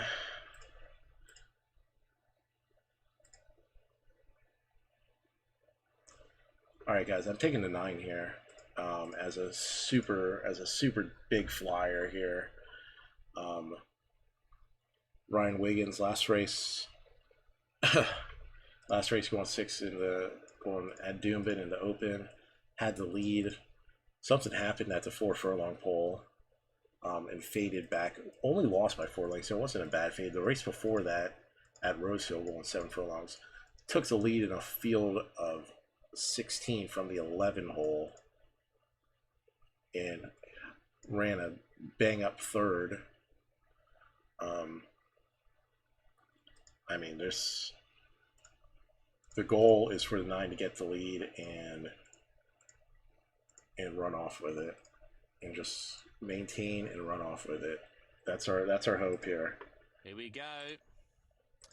Racing, Irathea, Jen Rules, Outback Barbie all began well and Ready to Profits rolling forward. Handy Baccarat Baby and also Shalwa, but kicking up Irathea's got the lead from Ready to Profit. Shalwa's up into third, fourth Baccarat Baby, fifth over on the inside as Jen Rules. Kelly played the outside, a length and a half to Outback Barbie, Fiesta, Winter Bride, Into the Abyss, Romani Girl, River Racer, second last over on the outside, Love You Lucy, and Kroner's last of all. It must be 12-2, 13 lengths off Shalwa, who's running this at a good tempo. Second, the outside is Irathea. Third is Ready to Profit. Fourth, Jen Rules, and fifth, the outside Baccarat Baby. Telly Play. Be good, 9. Be good. I mean, this is a trip here. I thought you were going to be on the lead, but instead we're just going to get the trip behind the speed. Romani Girl, second last, Love You Lucy, and Crone swings in last. Shalwa from Irathea. Ready to Profit. Jen Come on, 9. Then coming Baccarat Baby. Kick. Is over on the inside, and Fiesta is the next one. Here's Irathea limbing up on the outside as Shalwa. Jen Rules, Love You Lucy. Winter Bride is coming down the outside. Narrowly it's Irathea. Here's Winter Bride, Baccarat Baby. Jen Rules, River Racer, Love You Lucy. Love You Lucy's driven through, grabbed the lead, and Love You Lucy. Love You Lucy's won from photos. River Racer, Winter Bride up there. Jen Rules, Chrome. Baccarat Baby, Irathea, Telly Play, Outback Barbie, Shalwa, Romani Girl, Fiesta, Into the Abyss, and Ready to Profit was last of all. Number 11, Love You. Oh, look at you, Sweet Tooth. And a popular win there on the Darling. You animal, man. Square. And good to see Glenn Collis back with a good opportunity. You filthy animal, getting that 11 in there. To hear from Barry shortly. I think he might have been injured riding her work one morning prior to her success. in the silk stocking at the coast. We'll hear more about that shortly. We're just waiting for the minors. Irathea was good there because the leaders did start to capitulate, didn't they, over the final part. River Racer with the white cap getting up on the rails. And look at Winter Bride storming home down the outside. The widest runner, Crone, has finished her race off strongly as well. She'll finish ahead of Outback Barbie. So the girls were stretched right across the track, but closer to the inside, we can see the eventual winner, Love You Lucy, coming through under the guidance of Glenn Collisbernie. Gosh, I've just been air kissing from a distance, Barry Square. And normally I'd be fairly well attracted to her, but I'm just not convinced she's actually goes that well on the soft tracks. The 2 is Noir de Roux having its 4th.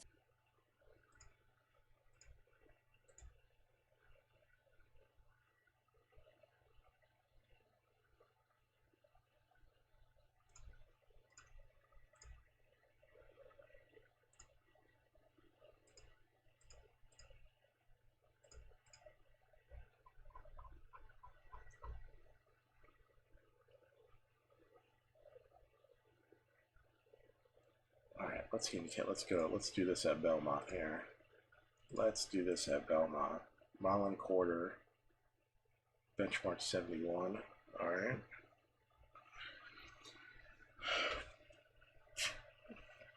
One, not good distance form. Iffy distance form. Iffy soft track form. Got a 14 horse field here. Okay, here we go. The 2. It's good on decent soft track record. Decent record here at the track. I don't know. This post is going to be really weird to overcome, though. Really weird post with 3. Good record on the soft. Good record at the track. Definitely gets a rider improvement. Pateman's ridden before, going a shorter distance.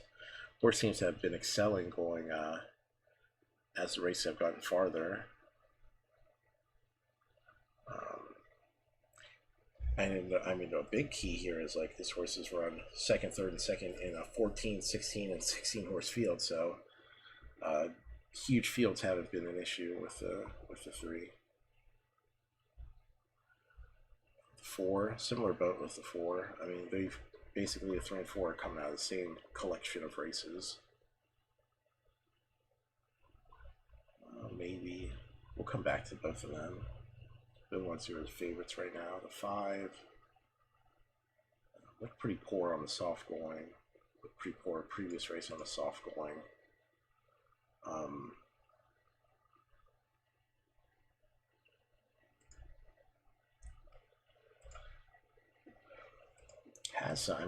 This has some back class to deal with going longer distances. You have to come back, see if there's a standout in here. The 6.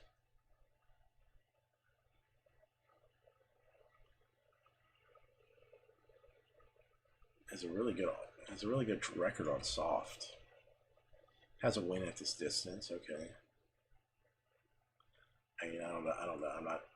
I'm not too keen on this jockey that has no wins in his last 50 rides. That's kind of a problem. You know, speed could speed-wise could be competitive here. Could get the lead. All right, the 7. Nice record at the Belmont Park track. Okay record on soft.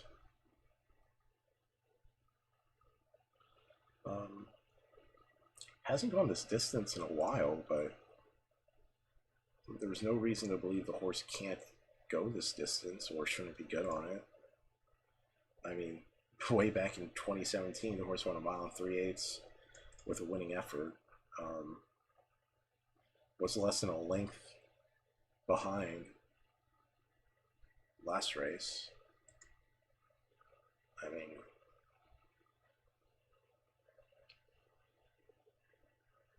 there's a lot. there's no reason this horse shouldn't go a mile and a quarter worthwhile. And it's not like any of these last. I mean, the horse did go on an extended layoff, but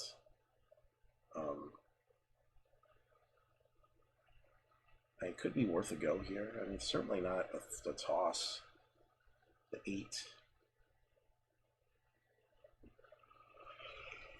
Oh man, excuse me. These races are just packed with runners, competitive runners. It's like taking a. It's like pick your poison here.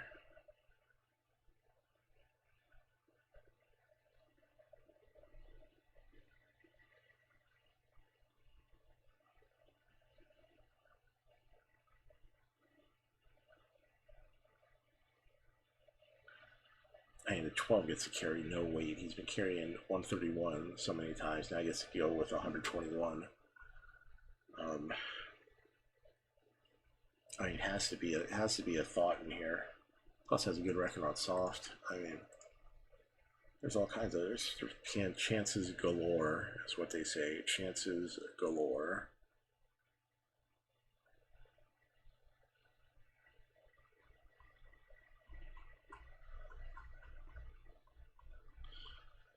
Oh, 7-12.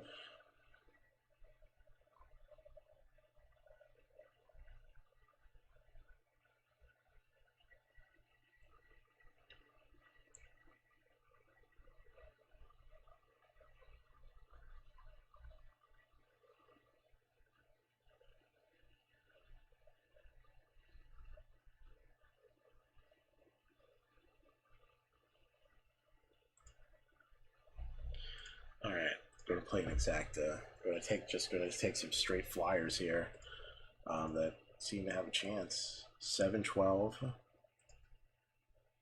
with the 3, 4, 7, 10, 12.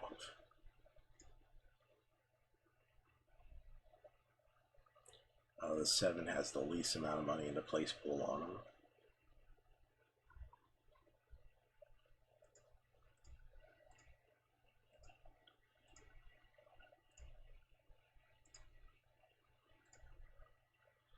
I'm going to take $5 on the 7 and 12 to place here. Wide open. Every day, Nigel, it's my specialty. I review racing from Australia every night. Some nights I do absolutely horrible, but it's okay. Occupying its stall. Now they trot up picture perfect. Divine Shadow is to join the line, and also waiting for Star Value as well as Noir de Roux. Paul Harvey riding Noir de Roux there this afternoon.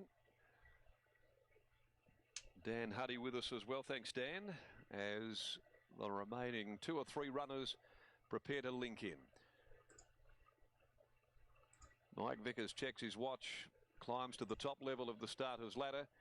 Up into the gates goes Star Value. Just 1 remaining out. Noir de Roux. Almost set here for the first leg of the quaddie. Can I finally tap some bombs in this race? I mean, let's get some bombs here. Brings in Noir de Roux with the red light. Right. They're off. That's Funny As is the first of them to break the line with Kia Aura Star and being sent across now from the outside. Noir de Roux looking to lead them here at the judge. He's coming over but pushing up now. McNaught's underneath him here with That's Funny As, and Kia Aura Star was able to quickly slip across their heels to be third. Rivalry Galore getting up on the inside. This leader, That's Funny As, staying well off the fence in the early part. That's nice, ECV, but we don't have many races left to do that. Yeah, I think we have like 3 races total. Then over on the outside, Friar Fox stranded wide from Defiantly. Barra Magic, Picture Perfect back there, 4th last. And in front of British Bessie as they got going. But yeah, let's make those 3 races fire. 3 races, let's make them fire. The pace a bit muddling here through the first half of proceedings and going out by the 1200. McNaught kicked up here with That's Funny As to hold the lead by a length and a half. Running second is Noir de Roux with Rivalry Galore. Third over on the inside in the box seat. Then came Divine Shadow, who's next, going up there wider out on the track with 1,000 to go. Kia Aura Mama didn't raise no quitter. There in the middle. Back on the inside next of all is Volkswagen Frank. 3/4 Friar Fox, a length away Fathoms of Gold. Pike's on the move here with Picture Perfect going to the 800 now. He's got around a couple, including Barra Magic, defiantly back there with Star Probably a little earlier, probably around 6-ish tomorrow. 6-ish Eastern time. Be about 8 to 10 lengths from the leader. At the 600 coming along the side of the track, that's Funny As. In front being tested by Nawadaroo. Harvey's gone up now, putting pressure on this leader with Nawadaroo. Got about a head in front from That's Funny As. Then Divine Shadow, who's come out now to throw down the gauntlet to Nawadaroo at the top of the home straight. And they've booted about 2 in front from Kia Aura Star. Picture Perfect still well back in the field under the Persuader from Pike. Nawadaroo, Divine Shadow together. A length and a half to Kia Aura Star. Still grinding away on the outside. Nawadaroo, Divine Shadow, Kia Aura Star, nearly a line of 3. Kia Aura Star, Nawadaroo. Nawadaroo being lifted by the pot of Nawadaroo. Nawadaroo won it by Kia Aura Star, Divine Shadow third. Jesus, guy. Jesus, this race, man. Ahead of Rivalry Galore. Volkswagen Frank is next home. Followed further back behind them, Divine Shadow pulling up next in front of That's Funny As. They were followed by Defiantly, then Barra Magic, Friar Fox, Star Value, Picture Perfect was hardly that. Followed further back by British Bessie, which didn't fire, and the tail end of Fathoms of Gold. Oh man, that gave us barely any race.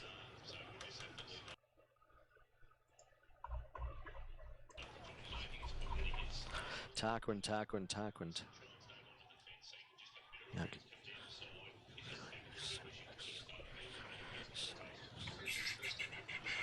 Moving in. Getting set at the valley, Django Freeman is the first one forward into barrier number 1 for Craig Williams. Tarquin goes in, Hangman joins the line, Savio comes forward. Tough Vic comes along. All Too Hoying about to join them. Michael Poy to take the outside. Ellie, So You Win preceding it. Mark Zara. So they're making a decent line of it. The first 6 in line. Here's Harbour Views for Beetroot Williams. Johnny Allen in the saddle. Going up into barrier number 4 now with scratchings. Going to try so 2, 10, 12 in the exacta box. For the English July Sales Series. Just try to get a flyer here. Banjo Patterson, this one starting at the Cox Plate start. Basically back-to-back races where they went 30-1, 30-1 in the exacta. They went 9B and then 60 went the same thing. Famous starting point this one as WT is about to load with Billy Egan.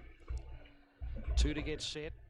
Taviran, the leader in the race, and Mascalino to complete the line. So it's Django Freeman, 10 cents clear of Harbour Views with bookmakers on the tote.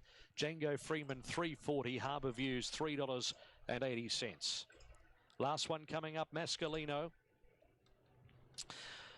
Looking to find some form. Takes the outside alley. Ready. Set at the Cox Plate start. Race number 8. Signal and they're racing. Tough Vic missed it a beat. Django Freeman out well with Tavi Run, and also All Too Hoying from out wide is charging up. Settling behind those horses, Harbour Views and Tarquin. Then Mascalino looking for a position from Savio, Hangman, WT, Tough Vic, and 2 lengths So You Win. They leave the straight with 1,700 metres to go. Tavi Run as expected, led by a length All Too Hoying. Django Freeman third box seating. The bolter Tarquin is 4-3 deep. Then Harbour Views one off the fence from Hangman. Mascalino wide but has the back of Tarquin. Then Savio and Tough Vic from WT, 2 lengths So You Win. 1,400 metres to run. And it's Tavi Run, the leader, looking to control this by a length All Too Hoying. Django Freeman third. Tarquin 4-3 deep, and Harbour Views has cover the centre. A length Hangman Mascalino, a length Savio, Tough Vic, second last WT, So You Win last. Tavi Run to the back section for Craig Newitt. 1,000 metres to go, just lopes along, reaches halfway by a length and a quarter. All Too Hoying. Tarquin third. Django Freeman fourth, bailed away. Then Harbour Views, a length away out deeper on the track. back is Mascalino from Hangman Savvy Oak, then Tough Vic WT. So You Win is last. Off the back section, 800 to go. And the leader is Tavi Run, has controlled it from All Too Hoying, and they were followed by Tarquin and Django Freeman. Harbour View's fifth one off the fence. Mascalino eases out 4 deep as they start to quicken now. All Too Hoying puts it to Tavi Run at the 600 metres. Django Freeman perched behind them with Harbour View, so the favourites are right there stalking. Mascalino under heavy pressure from Hangman. WT is sneaking ground on the inside, then So You Win. Tavi Run, All Too Hoying, joined by Harbour View's the first to go. Django Freeman getting off the heels of the leader, then WT, Hangman and So You Win. Harbour Views takes the lead at the 200 from All Too Hoying, then Django Freeman taking time to wind up from WT, who's coming into it, but Harbour Views, 100 metres to go, still well clear. Oh my WT, God. Django Freeman, All Too Hoying, and it's Harbour Views for Johnny Allen. Harbour Views won it well from WT. Third, Django Freeman from All Too Hoying, then Tavi Run, So You Win. Savio, Hangman, Tough Vic, Mascalino, a long last Tarquin. 2:08.72 the race time. 2:08.72. He's always been a good horse, Harbour Views. Guy's going to step away in just for a minute or two. By John Allen. Had the favourite underneath of him, third run, Fitter, and to 2,000 metres, and has lapped it up. Went at the right time, and it really did play into the hands of Harbour View, who scores at 360 and 160 from WT, who's made a sustained bid from the back, third up as well today. Billy Egan for Patrick Payne second, Django Freeman in third. Just couldn't quite quicken when required. Craig Williams for Robert Hickmott, probably looking for longer and a bit bigger terrain as well. 9, 5 and 2 will be the placings. All Too Hoying in fourth place. 9, 5, 2 and 7 confirmed. 5th, 12, Tavi Run. 6th, 4, So You Win in a time of 2:08.75. Harbour Views for Matthew Williams at Warrnambool, ridden by John Allen. 9 starts for 6 wins and 3 minor placings. He's never missed a drum, Harbour Views, and has lapped up 2,000 metres after effectively sitting 1-1 today. 9, 5, 2 and 7. Margins to follow on race 8, the Valley.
Was that the last race at sea?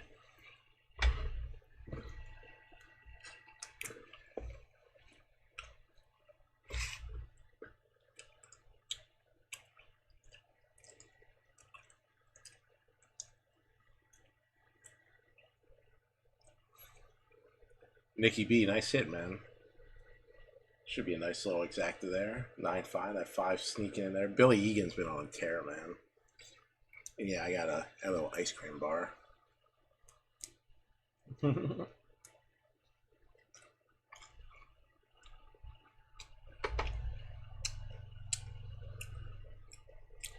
Man, one more. We gotta make this one count. It's like 20 minutes from now, though.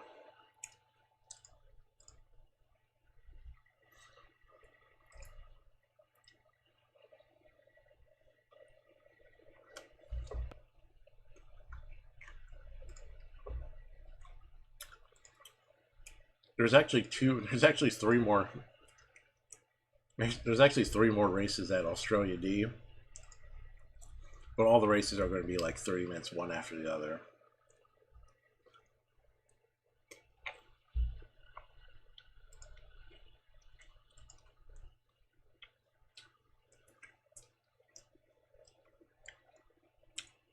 But in the meantime, $678 exacted for the $1. Christ almighty.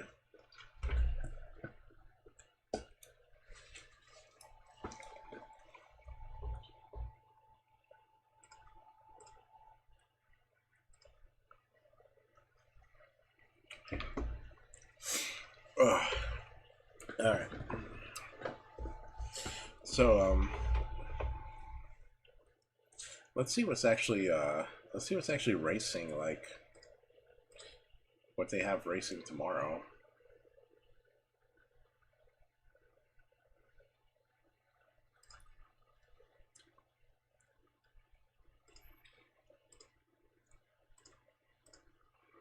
What is on the docket for tomorrow?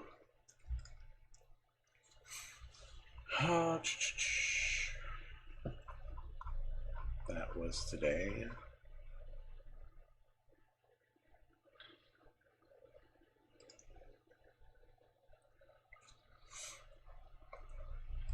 So I say tomorrow, even though it's just later today, basically.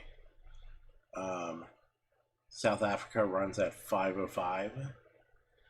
Nigel, like I said, like if I was up at these times streaming, we would bet these things. We have Doncaster, Newbury, and Sandown. I won't be up at that time, so we will be resting up for the nighttime chicanery.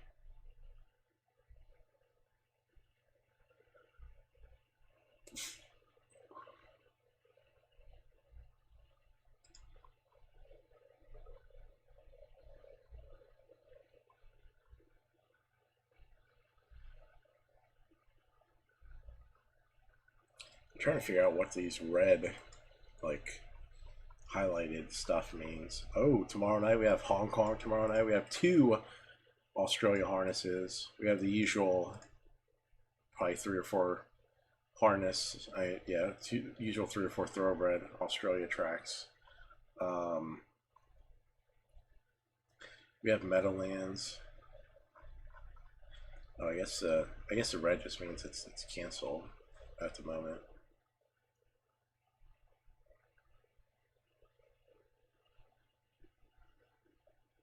We may try to sneak on in the afternoon. You never know. We'll definitely be online around 6 or 7 o'clock. Buffalo, Northfield, Woodbine. We'll be betting the usual harness races. We'll see. We'll see. I may surprise you guys. And log in a little earlier.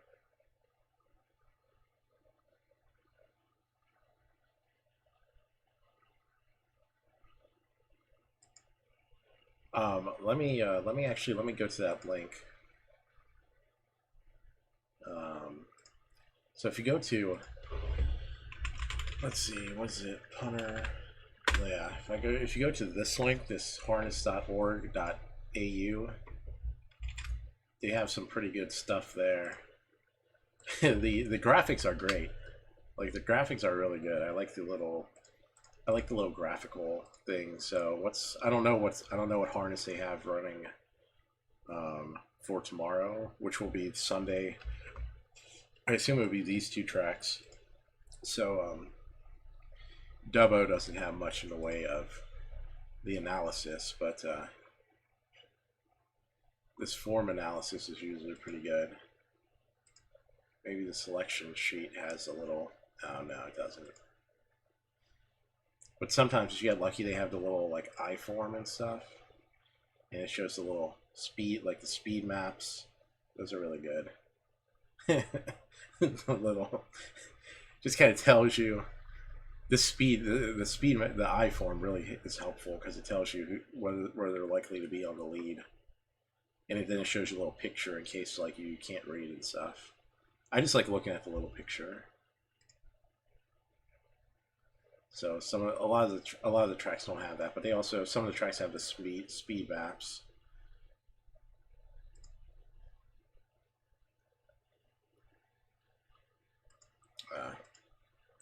But the speed maps are a similar deal.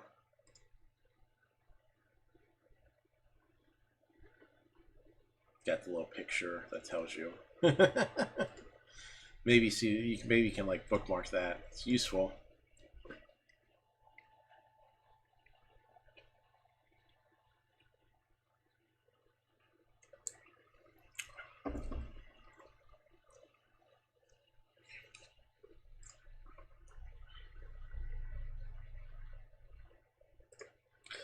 All right, so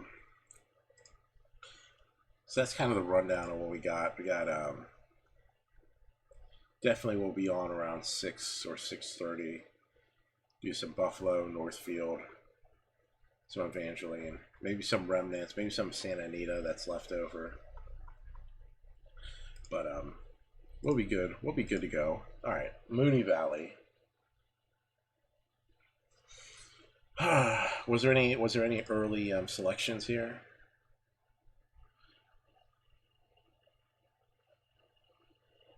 Yeah, Sweet Tooth already on the 1-6. Man, that track is really, that stretch is so short. Like they turn and then they're like, that's it. They turn and then that's it. That's the race. All right, let's get to capping it. Benchmark 84, little six furlong field. 4, 14, 16, 17 are scratched. Okay.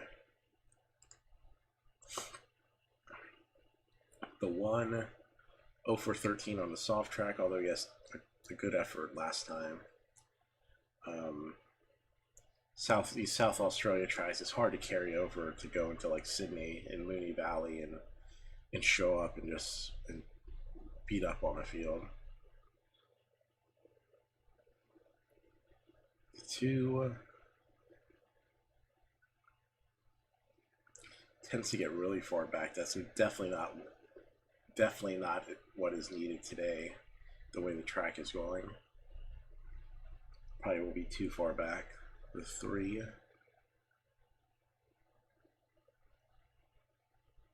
Okay, soft track record, although last race wasn't particularly good. Comes off a layoff. Last time he was off on an extended layoff, he did come back and put in a winning effort on the soft going. So the layoff shouldn't hurt much.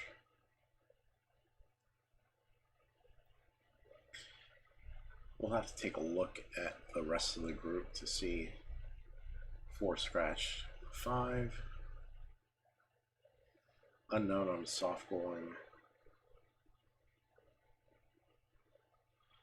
Awkward post. Does have 2 trials underneath his belt. Yeah, hard to make a call on the 5. The 6. 7 of 8 in the money going this distance, going to 6 furlongs.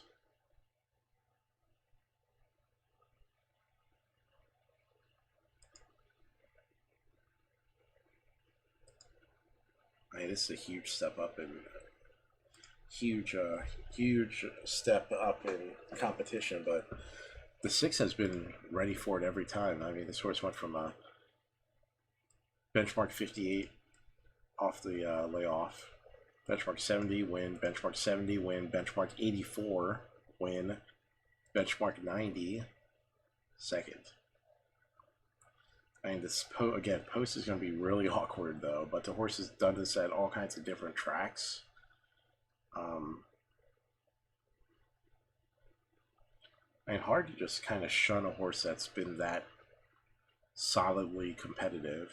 And it's never horses never like really bet 13 to 1, 7 to 1, 6 to 1, 7 to 1. Interesting. The 7.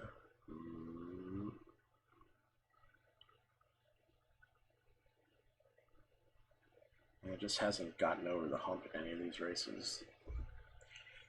Oh, the 8.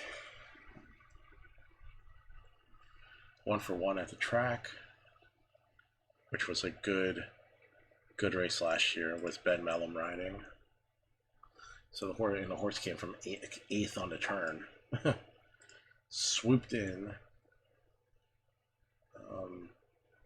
Soft track may be a question, but his 2 soft track races were a grade 2 and $1 million grade 1. I deserved favorite here. That was a tough field the horse beat last out and came from well back to take advantage. And I think the 9's a safe toss. Last race on soft was pretty poor. Race before that on soft just didn't go all the way.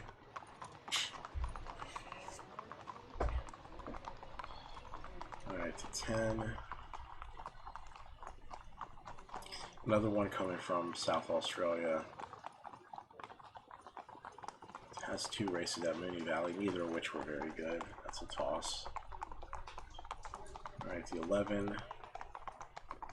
Didn't like the super heavy last time out. That's a good race. That's a good record on the soft one, though.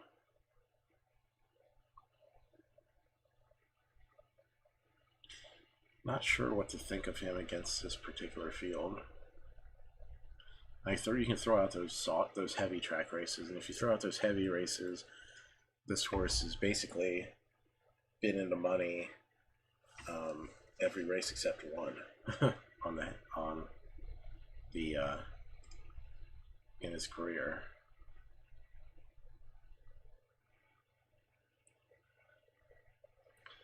We'll have to come back to the 11. The 12, too slow. Just won't be competitive in here. The 13 comes off a layoff. It's a good horse, but I think they're probably prepping for a little longer. 6 furlongs seems a touch short. 14 scratch in the 15. The only also eligible that goes. 0 for 3 on the soft track, and those soft track efforts look really bad. So who are the competitors? We gotta take stock in the 11. So like the 11, the 8, 8, 11, 6, 8, 11.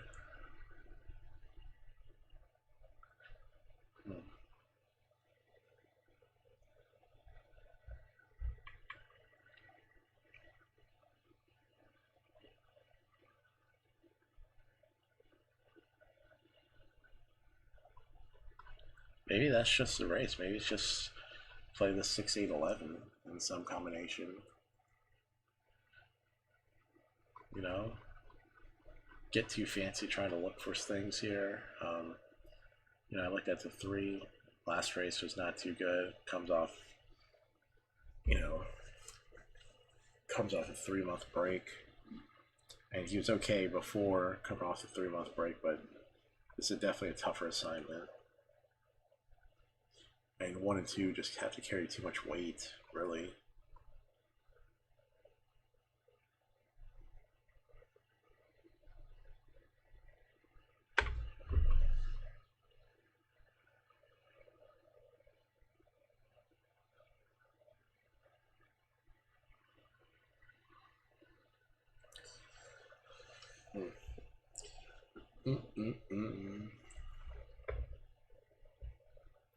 And does anyone actually have like a lot of racing experience at Moonee Valley? I think 7 does. This is like the only place the 7 actually wins sometimes.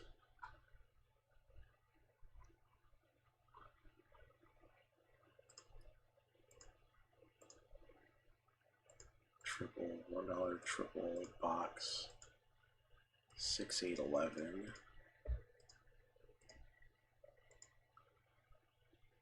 Alright, let's play super. Not a box. 8, 11. 8, 11 with the 6, 8, 11 with the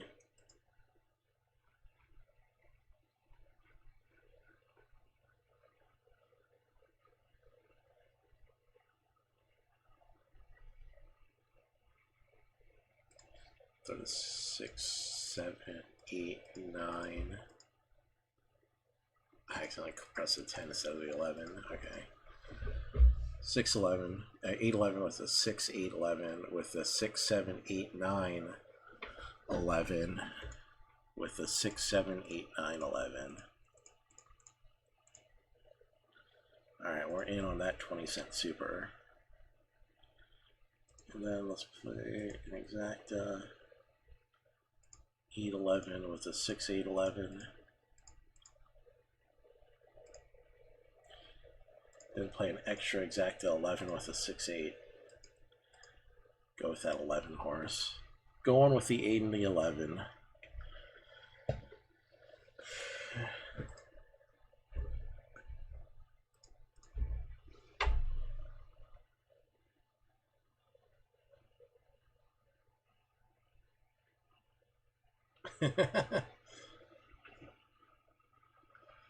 This is a tough. This is a tough bunch.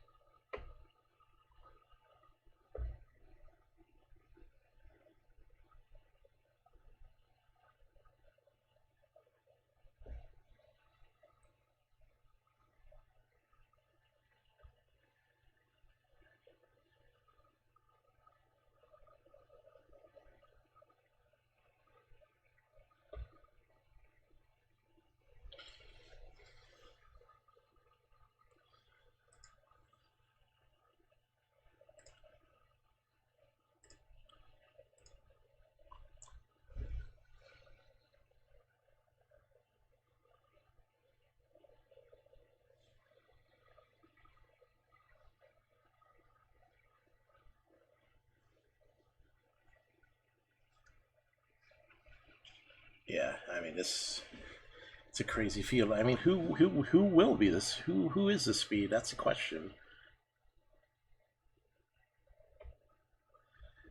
Who will be the speed?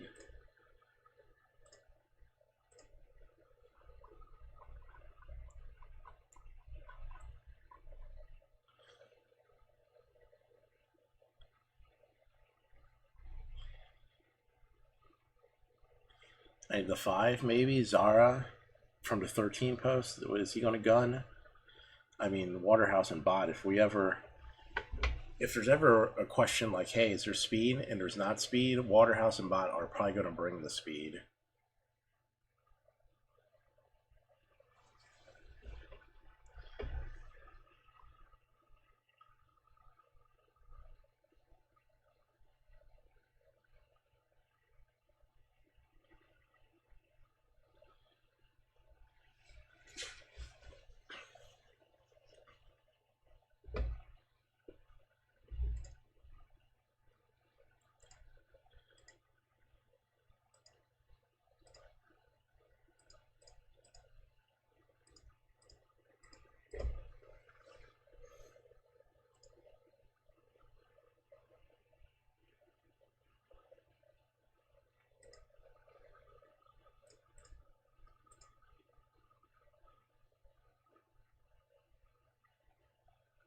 All right, White, have a good one, buddy.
You know, I'm really tempted to go serious business on this 5.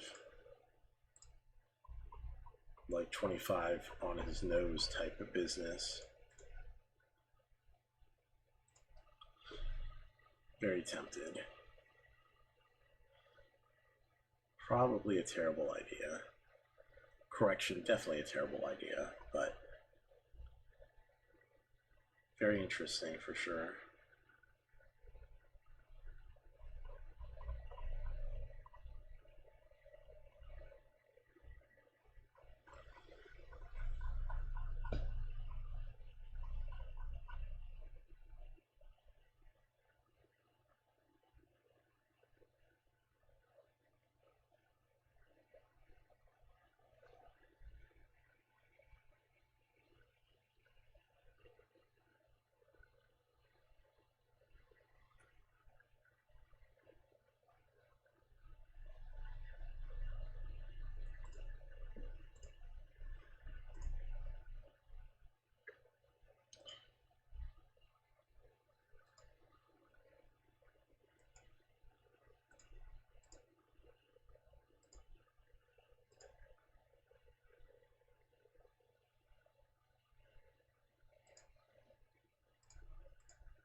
All right, let's get something home. Broadway All right, fourth is about let's to load. get Ben something Mellum. home.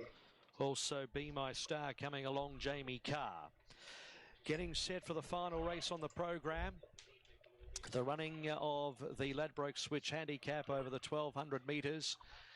They're getting set for our final race. There's some news from the stewards room as you cross, John, that Billy Egan has got himself in a little bit of trouble with the stewards regarding the amount of whip use in the feature race today, and he dead heated, so that's interesting. Richo, final race here today, and the lights taking full effect here. Is pretty cold as well, and very competitive race to end it. Broadway in fourth, the firm at $3.10 on VOP, needs the pace on. La Tiger Rest, you'd think, will improve second up, $6. Looking for anything else at odds. Secure is out the door, 13 out to 16. Jamaican Hurries out the gate as well, 750 out to 13. So they're making a decent line. So they're just about right. Jamaican Hurry will be the last one to come forwards. Jamaican Hurry will be the last. So the favourite for the last Broadway and fourth at $3.30. Here is Jamaican Hurry taking one more turn with Jamie Mott in the saddle. Trees in the background thrashing about. Still pretty blowy over there. Jamaican Hurry goes up to complete the line. Will take the outside Ellie. The Ladbrokes Switch Handicap 1200s set to go. Ready to run. Signal from behind. Gates are back and racing. See Me Exceed missed it a beat. Jamaican Hurry going back to the end.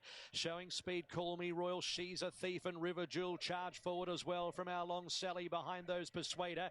They were followed by Be My Star Cabini. 2 lengths See Me Exceed. La Tiger Ressa Secura. Broadway and fourth is third last from Queen Annabelle. And Jamaican Hurry last. River Jewel just in front of She's a Thief on the first corner. 800 metres to go from our long Sally Cabini right behind those horses. Be My Star is fifth, one off the fence, and then came out deeper. Call Me Royal and Persuader. A length and a half. See Me Exceed. La Tiger Ressa Secura. Jamaican Hurry. Broadway and fourth. Second last one off the fence outside of Queen Annabelle. River Jewel just in front of She's a Thief at the 450. Then our long Sally. Further back is Cabini the inside, needing some luck. So too Be My Star. Persuader trying to stoke up with Secura, and they were followed by See Me Exceed, held up, and Broadway and fourth's a long way back. River Jewel on the point of the corner at the 200 metres, led by a length. She's a Thief. Be My Star has got out, and Persuader down the outside at the 100. River Jewel grabbed by Be My Star. Be My Star took the front. She's a Thief keeps kicking on, but Be My Star has won the last. River Jewel second. She's a Thief third. Oh my God, man. Broadway ran fourth.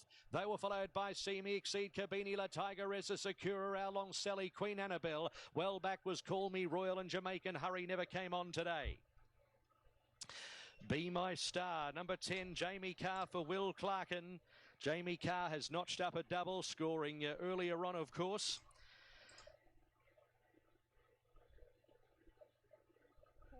On the first up at Northam, and that was the race that Sigil was able to win. I think that the Inflation lobs one out, one back here from the good gate.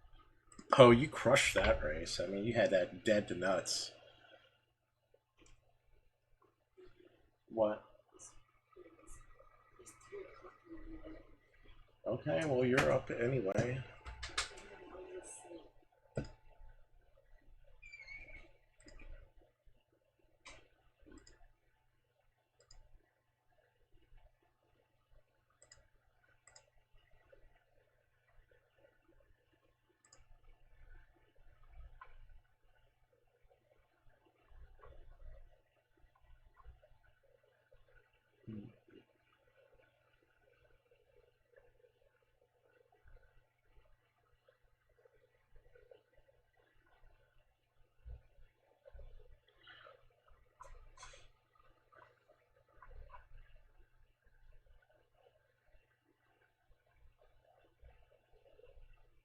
All right, what do we have here?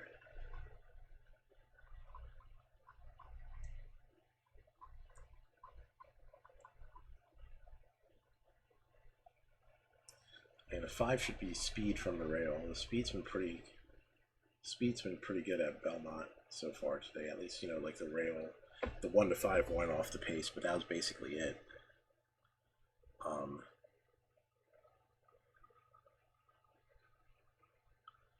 gonna play a $3 exacta box 311. I have 511. And I mean, this 11 just looks good. It just looks good on the track right now. Should be able to show some speed. Get some weight off. Good at this distance.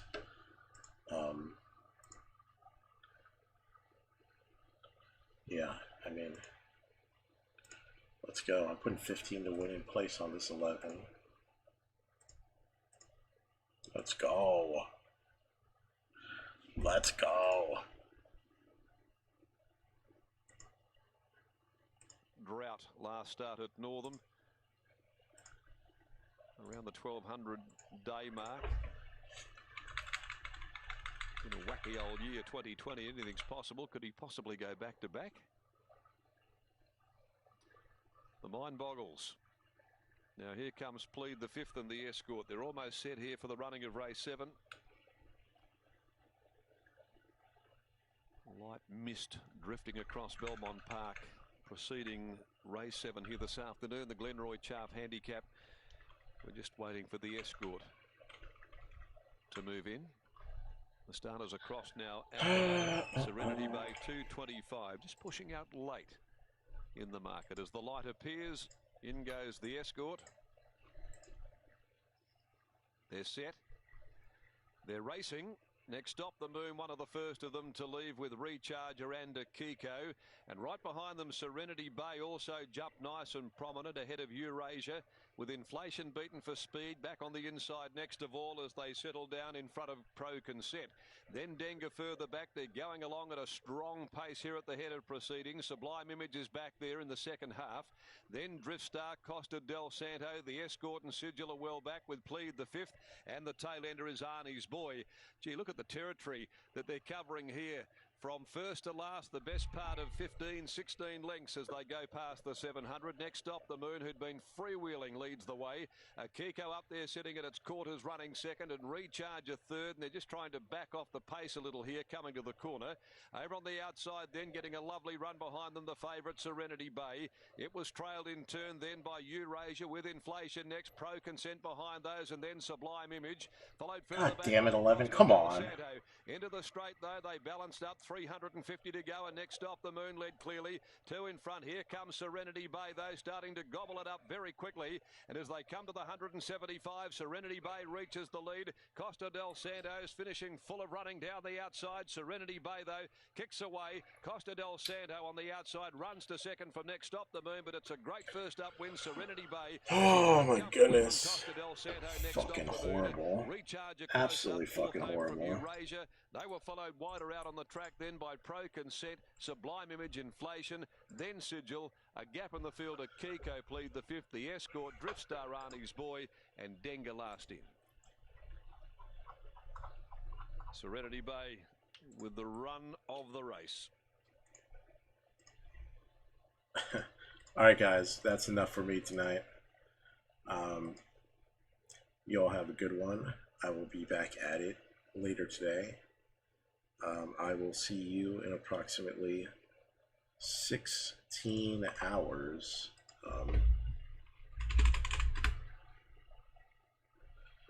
Oh, man.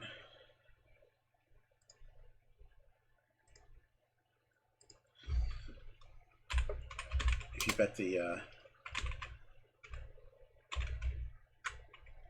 you bet the last couple races in Australia, good luck with it. And I will put the rate. We are rating the Bob Ross channel. Dailies marathon during the well, I can't raid. It won't let me raid Bob Ross. Oh my goodness. Okay, guys, y'all have a good one. I'll catch you later.